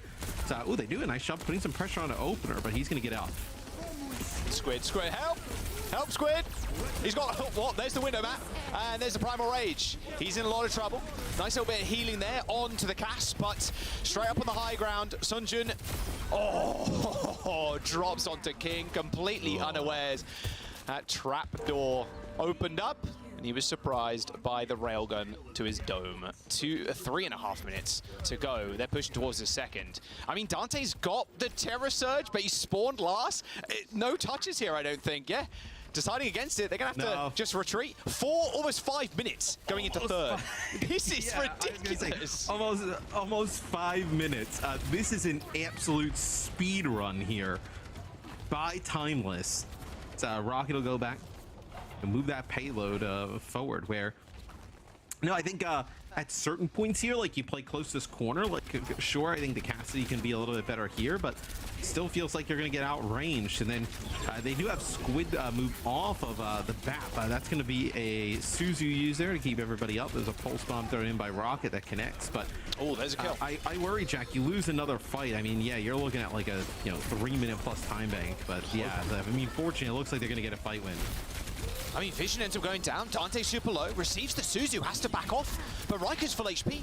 CJ goes, half, but it's all good. Just keeping Riker up is important. They're not winning this fight by any stretch of the imagination, Matt, them being Luminosity. They've got a lot of ults, but they've had to back up. I mean, they lost Vision so early on in that fight. They can use the speed boost from Lucio to move up now, to regain some control, regain some composure too. And with Rocket's death, Timeless maybe want to go for a reset unless they can find another pick somewhere from that railgun. All right, so now this is where Luminosity has to start chaining these fights together, right? 5 ultimates on the board. Even in the last fight, right? They end up getting that first pick, and still some cart progress there from Timeless, where Riker looking to try and make a play here. He gets quite low. They've done a nice job keeping him up. He gets chased out. Yeah, so much pressure on Riker there. As soon as Riker tries to make a move, tries to kind of step up, they're just meeting him with a wall of bullets, and then chased down with a pulse bomb too. If he doesn't have Primal Rage there, Matt, it's so hard for him to really do much, because as soon as he makes an entrance, it's really hard to kind of get out, and then, cool Suzu, we have no Suzu now for the Tracer, we have no Suzu for the Orisa, like, it's just so tough. It looks like Riker's just going to make the switch over to Mauga instead. A little bit more sustainable in the front line. It's going to take a lot of damage though, peeking these corners. He has to be careful. Yeah, they do have a Kitsune Rush though to use here potentially. That actually gets interrupted. Wait, that just got cancelled. Yeah, that's they get interrupted. Yeah. Okay, all right, okay. Not something you see every day. There's the Terror Surge as Riker ends up falling over. Late sound barrier here from Opener. They've got to make this work. They've got to find something. They're just going to a wholehearted attempt into the backline, try and take care of Vision, but it's Opener that ends up falling. Wow, that is a rare one. Yeah, that is, I believe CJ like jumped and then was using the rush and actually just got speared out of midair there by Dante. So really nice play there from Dante, and throw up that Kitsune Rush, which would have been massive, right? And you see they're probably playing that Mauga, to get the value with the Kitsune Rush, right? You get the Kitsune down, Mauga does a ton of damage. Another push here. Let's get a Timeless listening, see how they go in this fight.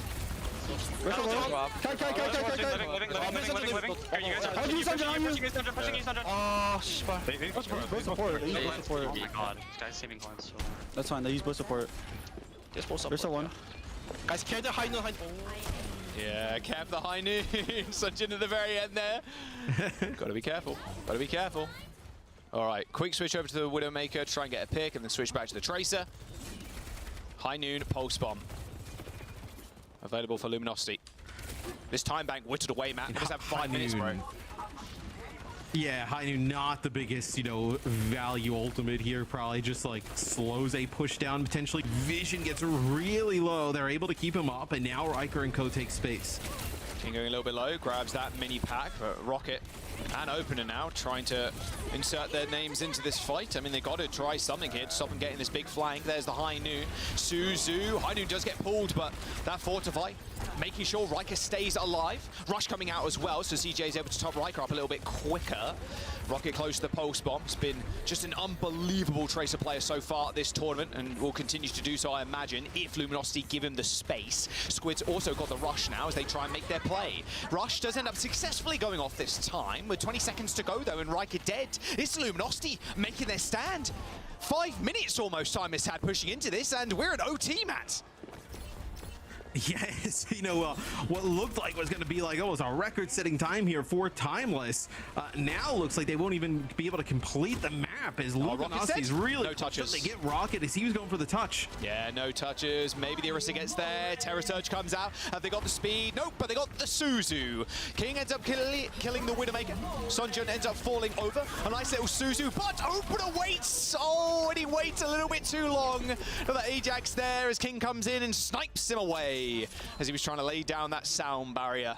Timeless end up halted just under the archway. That is rough, man. 5 minutes almost in the time bank. You're whittled down to OT and then you can't finish. Oh man, you got to feel good if you're Luminosity on the flip side though.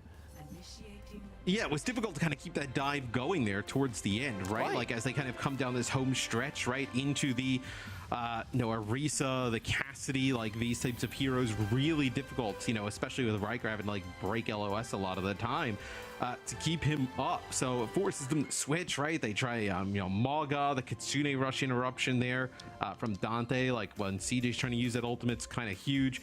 Then they try and match like an Orisa, and it's just not, does not work there at the end for Timeless. So still, it's going to be on Luminosity, right? You can play a little bit slower, more bunkery on the defensive side of things, right? How do you make this work on offense now?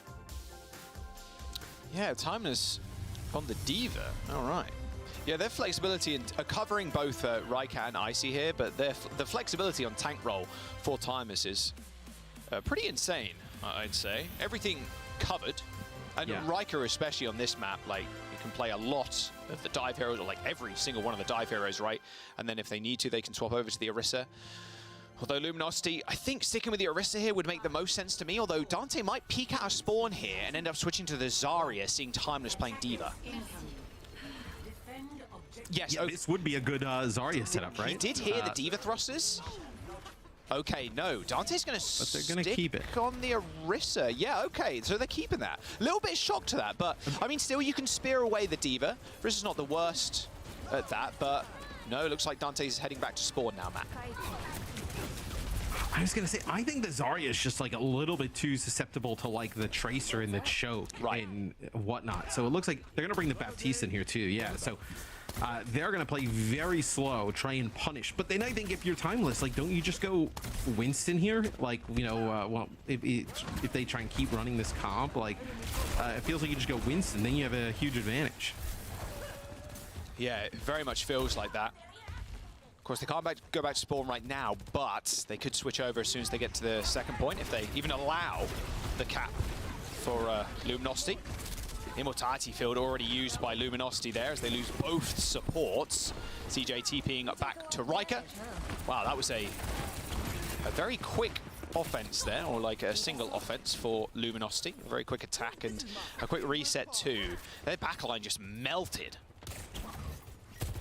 It just feels like there's so many clear, like, you know, win conditions and go like for Timeless. Like, you know, when there's no bubble on the other side, it's a Vision now will go over to the Sojourn. I like this pick. I think he was awesome on the Sojourn the other day. I think also not as easy as a dive target as the Cassidy, where, you know, before, right, you were dropping like bubbles in the Immortality field trying to keep the Cassidy up. They just walk away for a second, and then they re-engage and you're just dead, right? So see now with the Luminosity changing comp here, trying to control this high ground. A little bit scarier now with Vision on the Sojourn.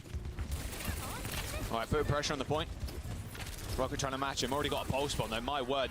Look at the pressure Dante is under. Both bubbles, Lamb's been forced. Easy stick for Rocket.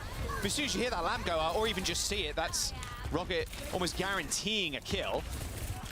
And Timeless holding this one down easily, even though, you know, Dante's playing the Zarya against the Diva. You know, generally, D.Va very weak, but a lot of that is actually just Timeless's DPS. And like you mentioned before, just poking at the Zarya, forcing the bubbles, and then as soon as Dante tries to make a move, and then they can just dive, collapse, and then Rocket just does his thing and just goes to the back line. Yeah, Opener just fires some shots at King, lets him know that he's back there, just kind of lurking. This could be an Animatrix over the point. Where'd he go? He just gets insta-killed. Where'd Squid go? He got eaten alive. I think you can make these comps work on defense. I think it's just really difficult on offense. Like, especially with so much like high ground that Timeless has naturally, like mobility across like basically all of the heroes. When you have to play on the ground, on the point, and there's no threat of access to that, it becomes way easier for them to kind of play around that. All right, sound barrier, graviton surge, pulse bomb, maybe the overclock too from Vision. Dante launches himself up into the cafe. Yeah, oh, that's a lot of damage. Oh, nice seat from Riker there. Wasn't even looking at the traces, just King just threw it around the corner. Self-destruct already used, forces King's recall. Dante up into the cafe once again. Graviton Surge in hand, but Riker knows it's happening. He does manage to get it off, but Dante can't peek back in.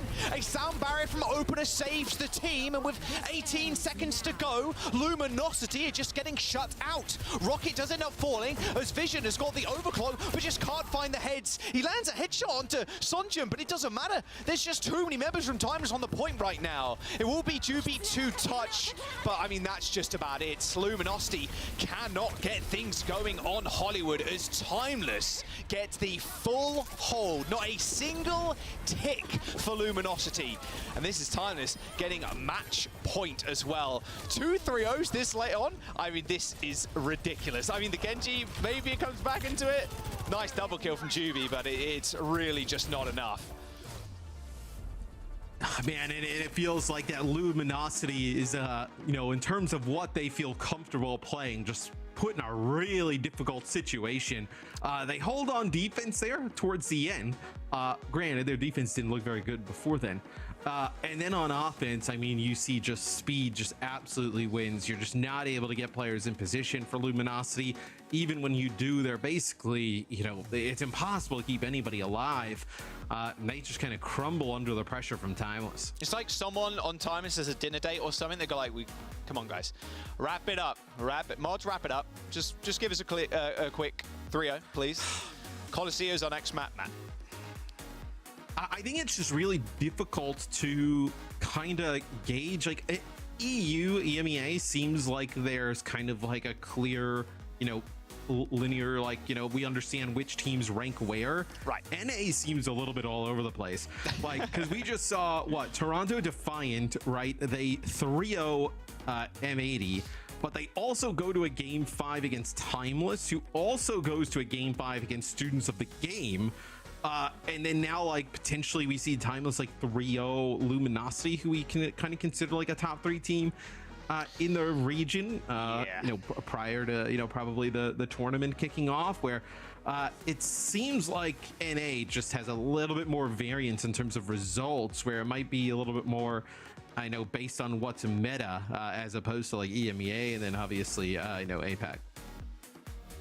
Yeah, it feels the transit properties like Jake was talking about yesterday doesn't really line up, but hey, I'm here for it. I'm here for upsets, and I'm here for another maybe map 5 in the grand finals between Timeless and Toronto Defiant, right? Like, there's it's all to be seen yet, though. Of course, Luminosity can still come back. Reverse sweep starts now, but the way this is going, it feels like Timeless is just going to have another shutout performance on Colosseo. I mean, what are we thinking, Matt? Is Timeless going to make some substitutions here? Do you reckon Icy's coming back in, or are you just going to stick with Riker? Because there's two very different approaches you can take on Colosseo. Right, exactly. I mean, Luminosity feels like they're either going to play like Orisa-based compositions, or they're going to be playing like, you know, Zarya, right? So it feels like you kind of have a really good idea of what they're going to do. I'm not sure they really need to game plan too much around it.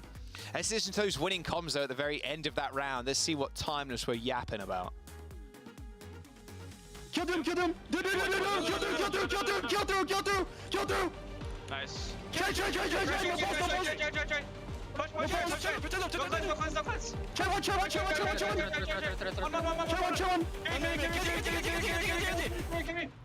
뭐야? 개주원 개주원. 나이스 좀.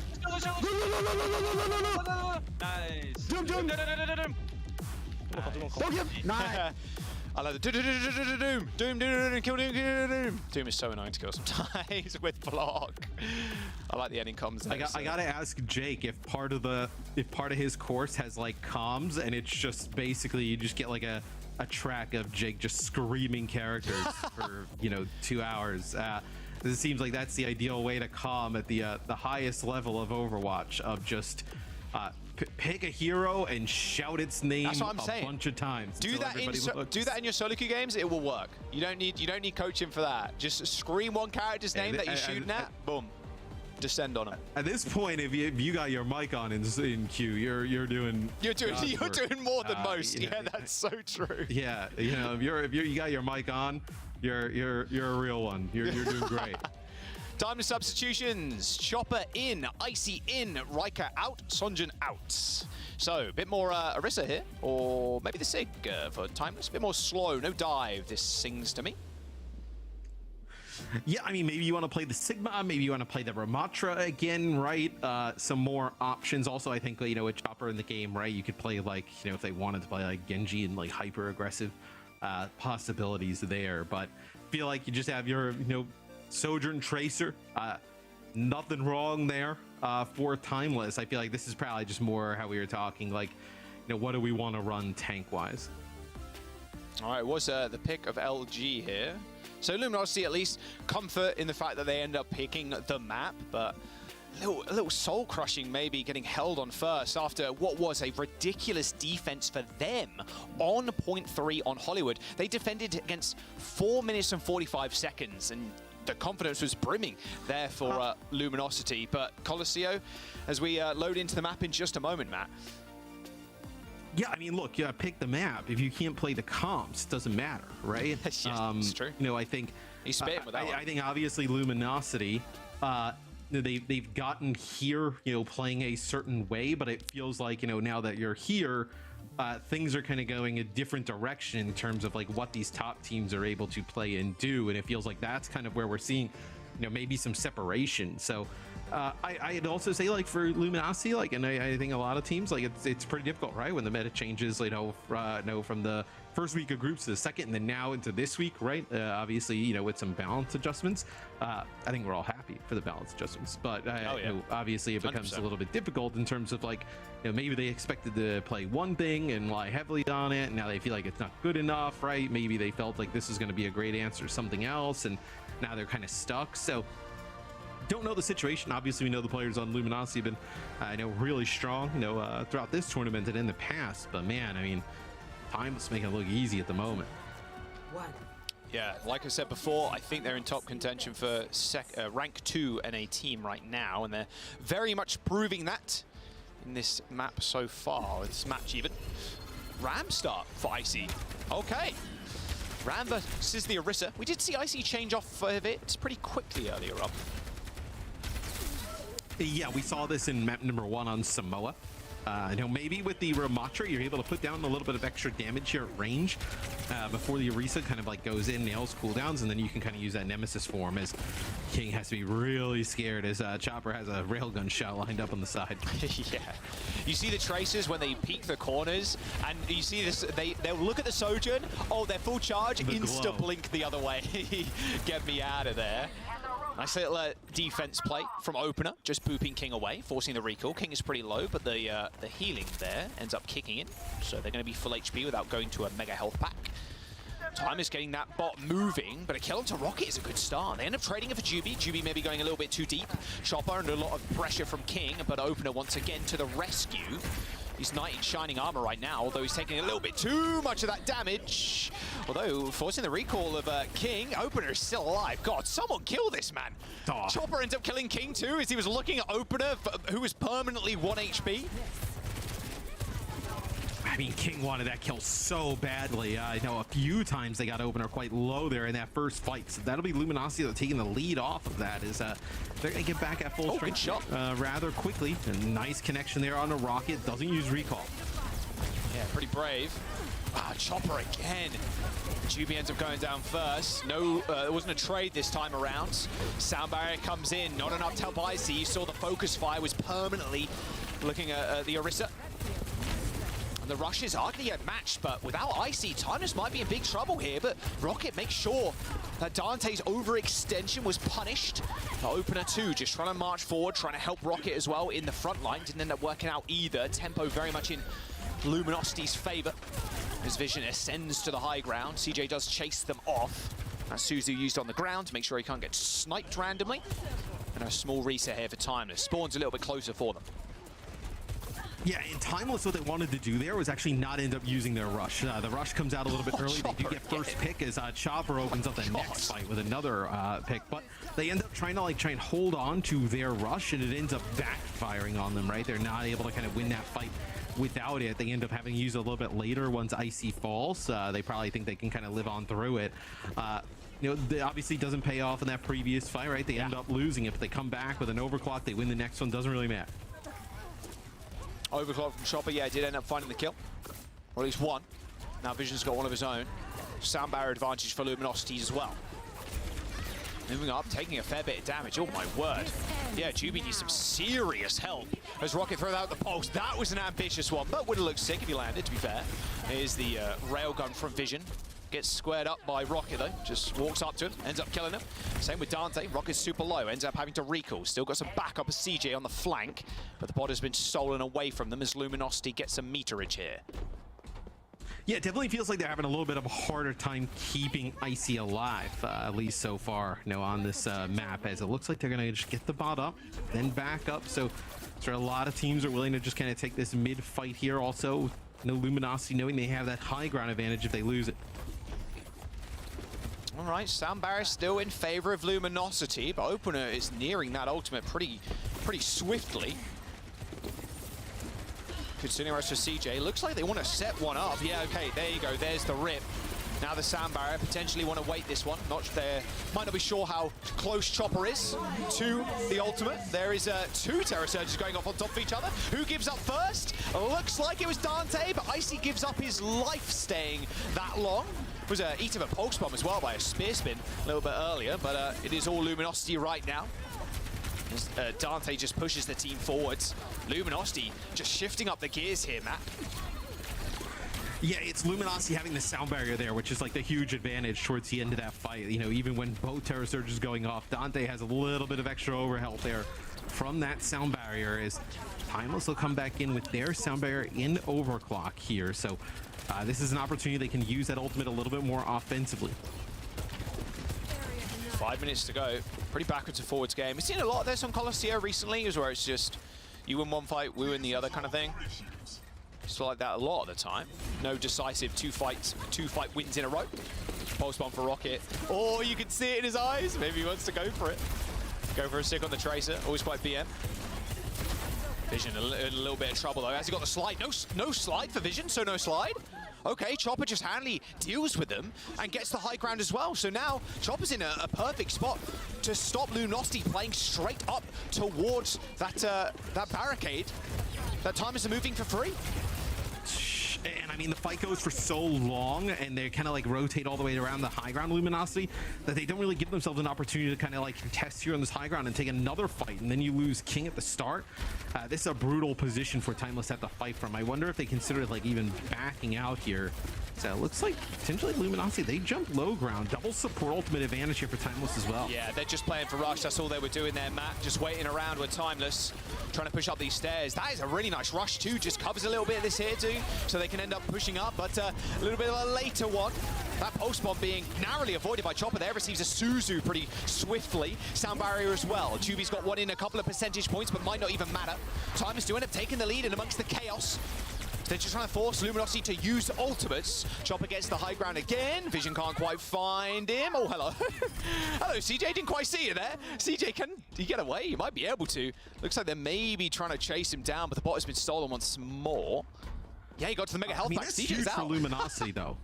That's huge for Luminosity as they're able to kind of like live through that and not have any more progress when the beat is also used by Timeless as well. Like double support ult in that like close area, very difficult to deal with. And now they'll just kind of move the bot up and then back up yet again here. So get another fight towards that middle of the map, this time with Luminosity with an advantage. Yeah, let's have a look at let's have a listen to a Luminosity team comms right now as we go into this fight. I'm walking. 3, 2, 1. Yeah, go. I'm Libel, playing inside. Search high ground. They're taking bot, we have to get bot. Yeah, go back. I got I'm on top of King, I'm on top of King. Finna rear. Shooting wrist left. What did they use? Dante felt like that entire time he was sub half HP, lost the armor and the Orisa, not really where you want to be. That was a risky recall there from King as well. Takes that mini, ends up hitting the recall right in front of Icy. I also feel like, Jack, we've seen more this week than like ever at the moment, where like a team like Luminosity there, they push in, they get that first pick off, but the bots go in the opposite direction because you just have like, you know, these like death balls like running in with the Orisa, and then nobody really kind of checked the tracer on the point. Vision's already down. King tries to get the pulse bomb onto Chopper, didn't connect, and it wouldn't have done any damage anyway because that's Suzu. Icy is down and Chopper's in just a horrible situation. That's what happens when you put him in a meat grinder there, as he gets pushed into a wall. Dante down, so still fairly even as King gets saved. Oh, a rocket pulse bomb, almost recalls into it. Trying to do Lord's work right now, but it's not going to happen.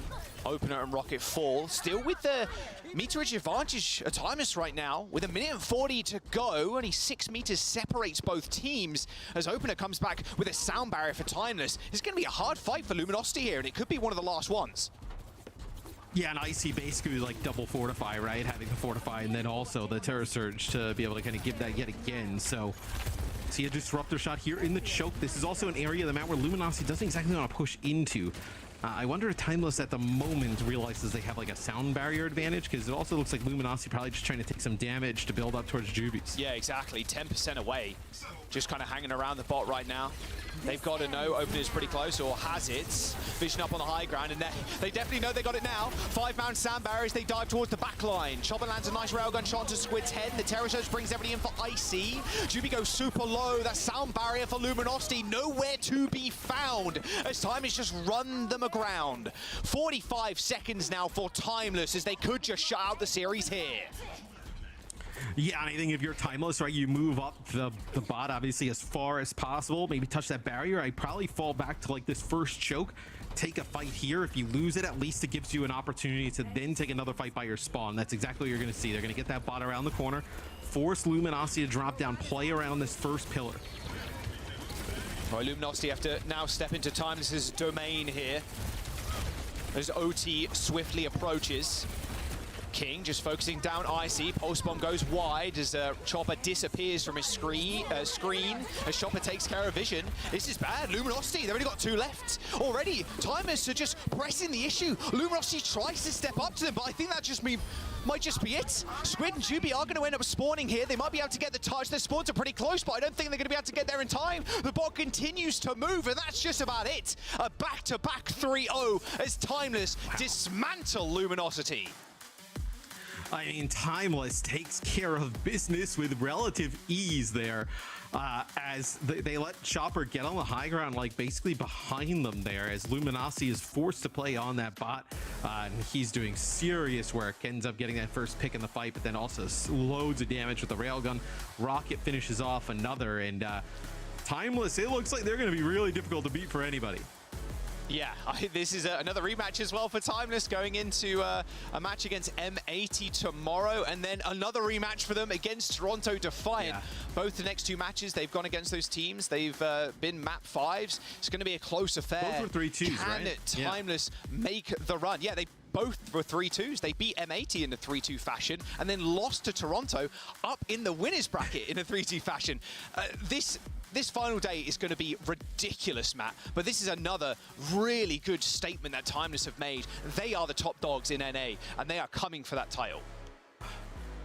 absolutely. And I think when you look at this team, like so well rounded across the board, seems like they kind of have answers for just about everything. And look, when you have a Tracer and Sojourn player as good as the DPS players that they have, you're going to be in just about every series. So they don't have anything to worry about in that department. And they've got a deep bench too, which is also really cool to see them swap in and out between the maps. It's looking good for Timeless. Their time isn't out just yet. And 3-0 again. Danny, Jake, Johnny. A 3-0. Bit of a 3 Overwatch today, huh? That's for NA side. No one's made that joke before, Danny. We're gonna have a talk after this. Okay. Bitch, man, I'm gonna come talk to you. What? No, Danny, what? you swing on him first, Danny. Don't let Jack throw the first. Oh yeah. He'll pummel me to death. No, I won't. Okay. I mean, well-deserved win. I mean, great stuff from Timeless. It is a little, for me, honestly, personally, I think it's a little disappointing to see Luminosity Gaming lose 3-0. But I mean, the better team wins, right? And also, this is not over. We still have stage 2 with double points. Double points, yeah, restoring some hope. But I feel like Luminosity is one of those rosters that throughout the rest of this year, they'll improve, they'll come back. Of course. They didn't really find their groove here in this meta, like we talked about, the hotfix on Tuesday. We had to shift meta pretty fast, and it never felt like Luminosity. They found the composition that really let them play their A game. A lot of Zarya being played by Dante. I think you could question that, but you gotta keep in mind that these guys, they probably practiced there for quite some time. Then they come into the tournament this weekend, and it's not quite as strong as you like. I think that they'll come back stronger in stage 2. But I mean, you're facing Timeless as well. Rocket and Chopper consistently just showing up every team fight, getting picks, opening up these fights. This is incredibly high level Overwatch. Yeah, the DPS are the ones I think we've been focusing the most on from Timeless, but we've got to give it to the backline as well. CJ and Opener have been very clean, very few mistakes from them, and that's critical in a meta where so much rests on these open sidelines, right? There's no shield for the most part blocking these Sojourns from sort of having their will on the game, so it's up to the sports to position perfectly and just minimize those mistakes, and really clean plays from them. And whether it's Riker or Icy in the lineup, this team just looks incredibly well drilled, right? They're very tight when they execute. Everyone's going in together. When we do get to listen into them, the comms are staying clean, even in the clutch scenario. So I think Timeless, they punched their ticket here to stay alive in the tournament, now in top 3. And I think going up against M80, who has shown a bit of weakness against Run and Defiant, I think Timeless, they smell some blood in the water there. There's certainly an opportunity to take the win, but I don't think M80 is going to go down easy. And Rocket, player of the match. I mean, come on, this guy, we say he's a superstar in the making. I feel like he's already there. A superstar? Yeah, right. He's already on that level where, I mean, he's looking a tier above almost any other Tracer we see in the division. Maybe someone like Sugarfree can like stand up to him. Maybe that's the level, but right, like we talk about best on the roll. I mean, Rocket is in that category, best in the role in NA, no question for me. Yeah, I mean, he was a large reason why they took 2 maps from Toronto, right? Being able to go head-to-head against Merit on that Tracer in that matchup. And now you earn yourself a match against M80. Pelican is going to be on ping, which is, not favorable for Pelican. But Pelican is like the next step up, right? Yeah. If you are Rocket in the Tracer role, you get to square off against Pelican. This could be a huge moment for him, too. Yeah. Give him a couple more years. I'm pretty sure. Couple more years? You don't need no. I mean, he's got like a day, bro. He's got 12 hours. How old is he? What are these trivia questions you're throwing at us, Danny? He's young, He's young. He's up and coming. He's still got a higher peak to hit. But I feel like he's already. So I want to see him on land. I think that's the exciting time for Rocket. Dallas, Stockholm. I think the sky's the limit for Timeless. I think they're a team that wants to be at the international. Going international. I mean, if you're top 3 in NA, that's the limit, right? Like that's the qualifier to make it to land, and so I think that this team has to be thinking about it now. I mean, they definitely are. All right, another player that we have to talk about is Riker, because he was an amazing tank for the team, and that is who we're going to talk to for the post-match interview from Timeless. Riker, big congratulations on getting the dub. How are you feeling? I'm feeling great. Thank you for having me. Yeah. I mean, I'm just going to start off this interview. Going into today's match, I mean, Luminosity Gaming is another great team. Was there anything specific that you guys had in store coming into today's match? Well, we just used the information we had with like past matches they had recently and looked over how they play, and we adjusted our play style to fit so. Okay. Yeah, I mean, That makes a ton of sense to me. I'm curious about, looking ahead to the tournament, about a matchup with M80, a potential rematch with Toronto Defiant. How do you feel going up against some of those most well-known players, I would say, in the NA region on those next two teams? Does that change anything for you guys? Is that part of your calculus at all, or you stay more focused on your game, you would say? I don't think it changes anything. If I'm going to be honest, I think M80 will be a lot easier than even the Hollywood I had today, like we first held. But I think tomorrow, whatever map they choose, wherever we go, it'll be the same outcome as today. Can you talk a little bit about your tank combination with Icy? Of course, we've been seeing Timeless use substitutions more than any other team here in NA, really. So how is it like using all these subs? Like, do you and Icy, do you chat about different tank setups and hero swaps? I see what you're saying, and I'm gonna be honest, nobody can prep for our maps because, we don't even know who's gonna play up until match day. We don't even know who's gonna play on each map. Like if I'm doing good and I'm like, man, I kind of want to play, then that's what it is. That's what's gonna happen. You know what I mean? So it's really up until match day, and we plan to just roll right through M80 tomorrow and get to grands. All right, we're definitely looking forward to that matchup. Riker, thank you so much for your time, and thank you for the interview. Good luck tomorrow, man. Thank you so much. Yeah, appreciate it, man. Thank you. Thank you. All right, everybody. That was Riker from Timeless. The last answer was so good. It's funny, but I think there's a real intelligence behind that, right? Which is we've seen a lot of these tank duos where it's okay, you're the main tank, I'm the off tank. We'll just swap in and out. We're gonna play Winston, I'm in. We're gonna play Diva, you're in. But that gives you a bit of an Achilles heel, right? It's okay, this guy's in, let's play a comp, he has to play Sigma, and this guy can't handle the Sigma. And then you kind of got him up against a wall, right? But if both of the players can handle everything, it gives you depth of the roster, it gives you opportunities to, maybe one of them's a little more comfortable, but neither of these guys is locking a role. And so they're not predictable, they're not telegraphed, which makes it much more, I think, viable to use multiple players when they're highly flexible. I just imagine these players come in and then, their practice are all right, who's gonna go? Rock, paper, scissors. I lost. It's just I just imagine that happening. That'd be so funny. But anyways, those are our matches. Let's take a quick look at the NA brackets before we wrap up today. Of course, after the win that Toronto had, it is going to be Toronto going up to the grand finals. M80 taking that surprising loss, and they will be fighting against Timeless tomorrow for the lower finals as well. I mean, God, is it crazy to say that I'm almost favoring Timeless in that lower bracket match? They look really good. Yeah. Earlier in the tournament, they were a little more shaky going to 5 against maybe some of the teams that have already been eliminated. But the more time goes on, the more confident and well-drilled they look. And M80, I mean, I was really rating them high, but that match against Toronto definitely throws a wrench into the works. That is going to be a hit to your confidence for these M80 players. It's so funny. Now we have 2 brackets we're playing out the same day. So we get treated to twice the amount of grand finals and loser bracket finals.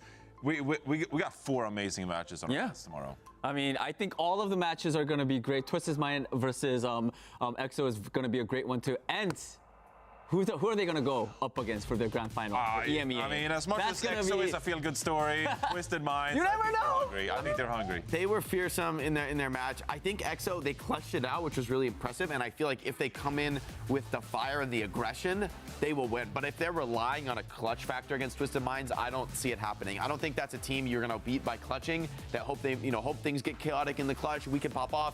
I can see EXO winning like that. But I just don't see Twisted Minds giving them that chance. They look so drilled. And when they execute, it's clean. It's aggressive. It's gonna be they don't really give Twisted Minds coming out tomorrow. Yeah. Well, they want a rematch. After that series, they got a bad taste in their mouth. They want that rematch. Tomorrow's the last day for the main event. We have a huge, a lot of big matches coming up. So, guys, get some rest. We're going to wrap up the show here. But everybody, don't go anywhere. We actually have an after party. It's happening at the at Aspen's channel. So everybody, stick around. We're going to be raiding Aspen. Take your shoes off. See you there. Okay? See you there. Johnny's Let's go party. Thank you so much for tuning in. Bye, everybody. You gotta get through me. Join the raid, guys.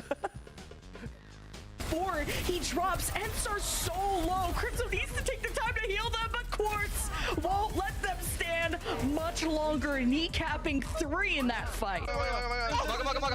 Same.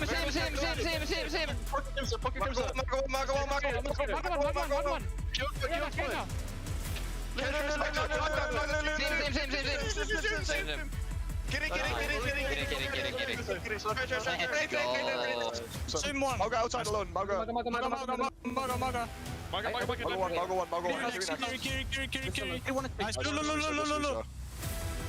Only blue.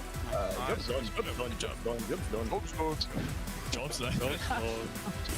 A checkpoint accomplished. The lead, the win for EXO around the corner. SSG just need to win one fight, and this overclock from Sparker. He has to chuck through the overhelm, and he gets knocked down cold by Chase. Soldier one. I'm pills on point. Shoot echo. Yeah, sure. Echo one. Carry. Just carry.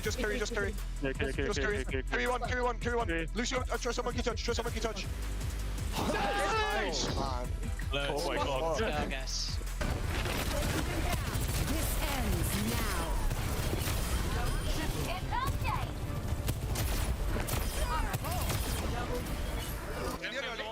Yeah, I can go. I can go. Go, let it go. Or make it, go through. Journey, Grenade speed, or Suzu. Nah. Lep down, Hydron to follow, Toronto defiant, laying in wait in the midpoint of the map. They knew they had the sound barrier advantage. M80 fall flat and get knocked to the lower bracket as Toronto defiant will secure their place in the finals. In a lot of trouble. Nice little bit of healing there onto the cast, but straight up on the high ground, Sunjun, drops onto King, completely unawares.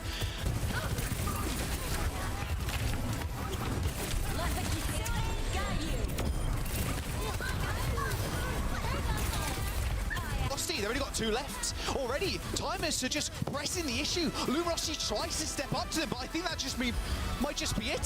Squid and Juby are going to end up spawning here. They might be able to get the touch. Their spawns are pretty close, but I don't think they're going to be able to get there in time. The bot continues to move, and that's just about it. A back-to-back 3-0 as Timeless dismantle Luminosity.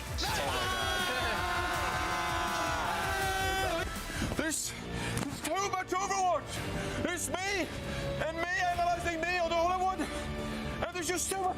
The compositions. Johnny, you got too much. He can't hear us. Johnny, listen. We have to stop the next layer. Calm down. You have to stop. You have to. Johnny, if you can hear me, You have to don't stop do this. anymore. You have to stop this.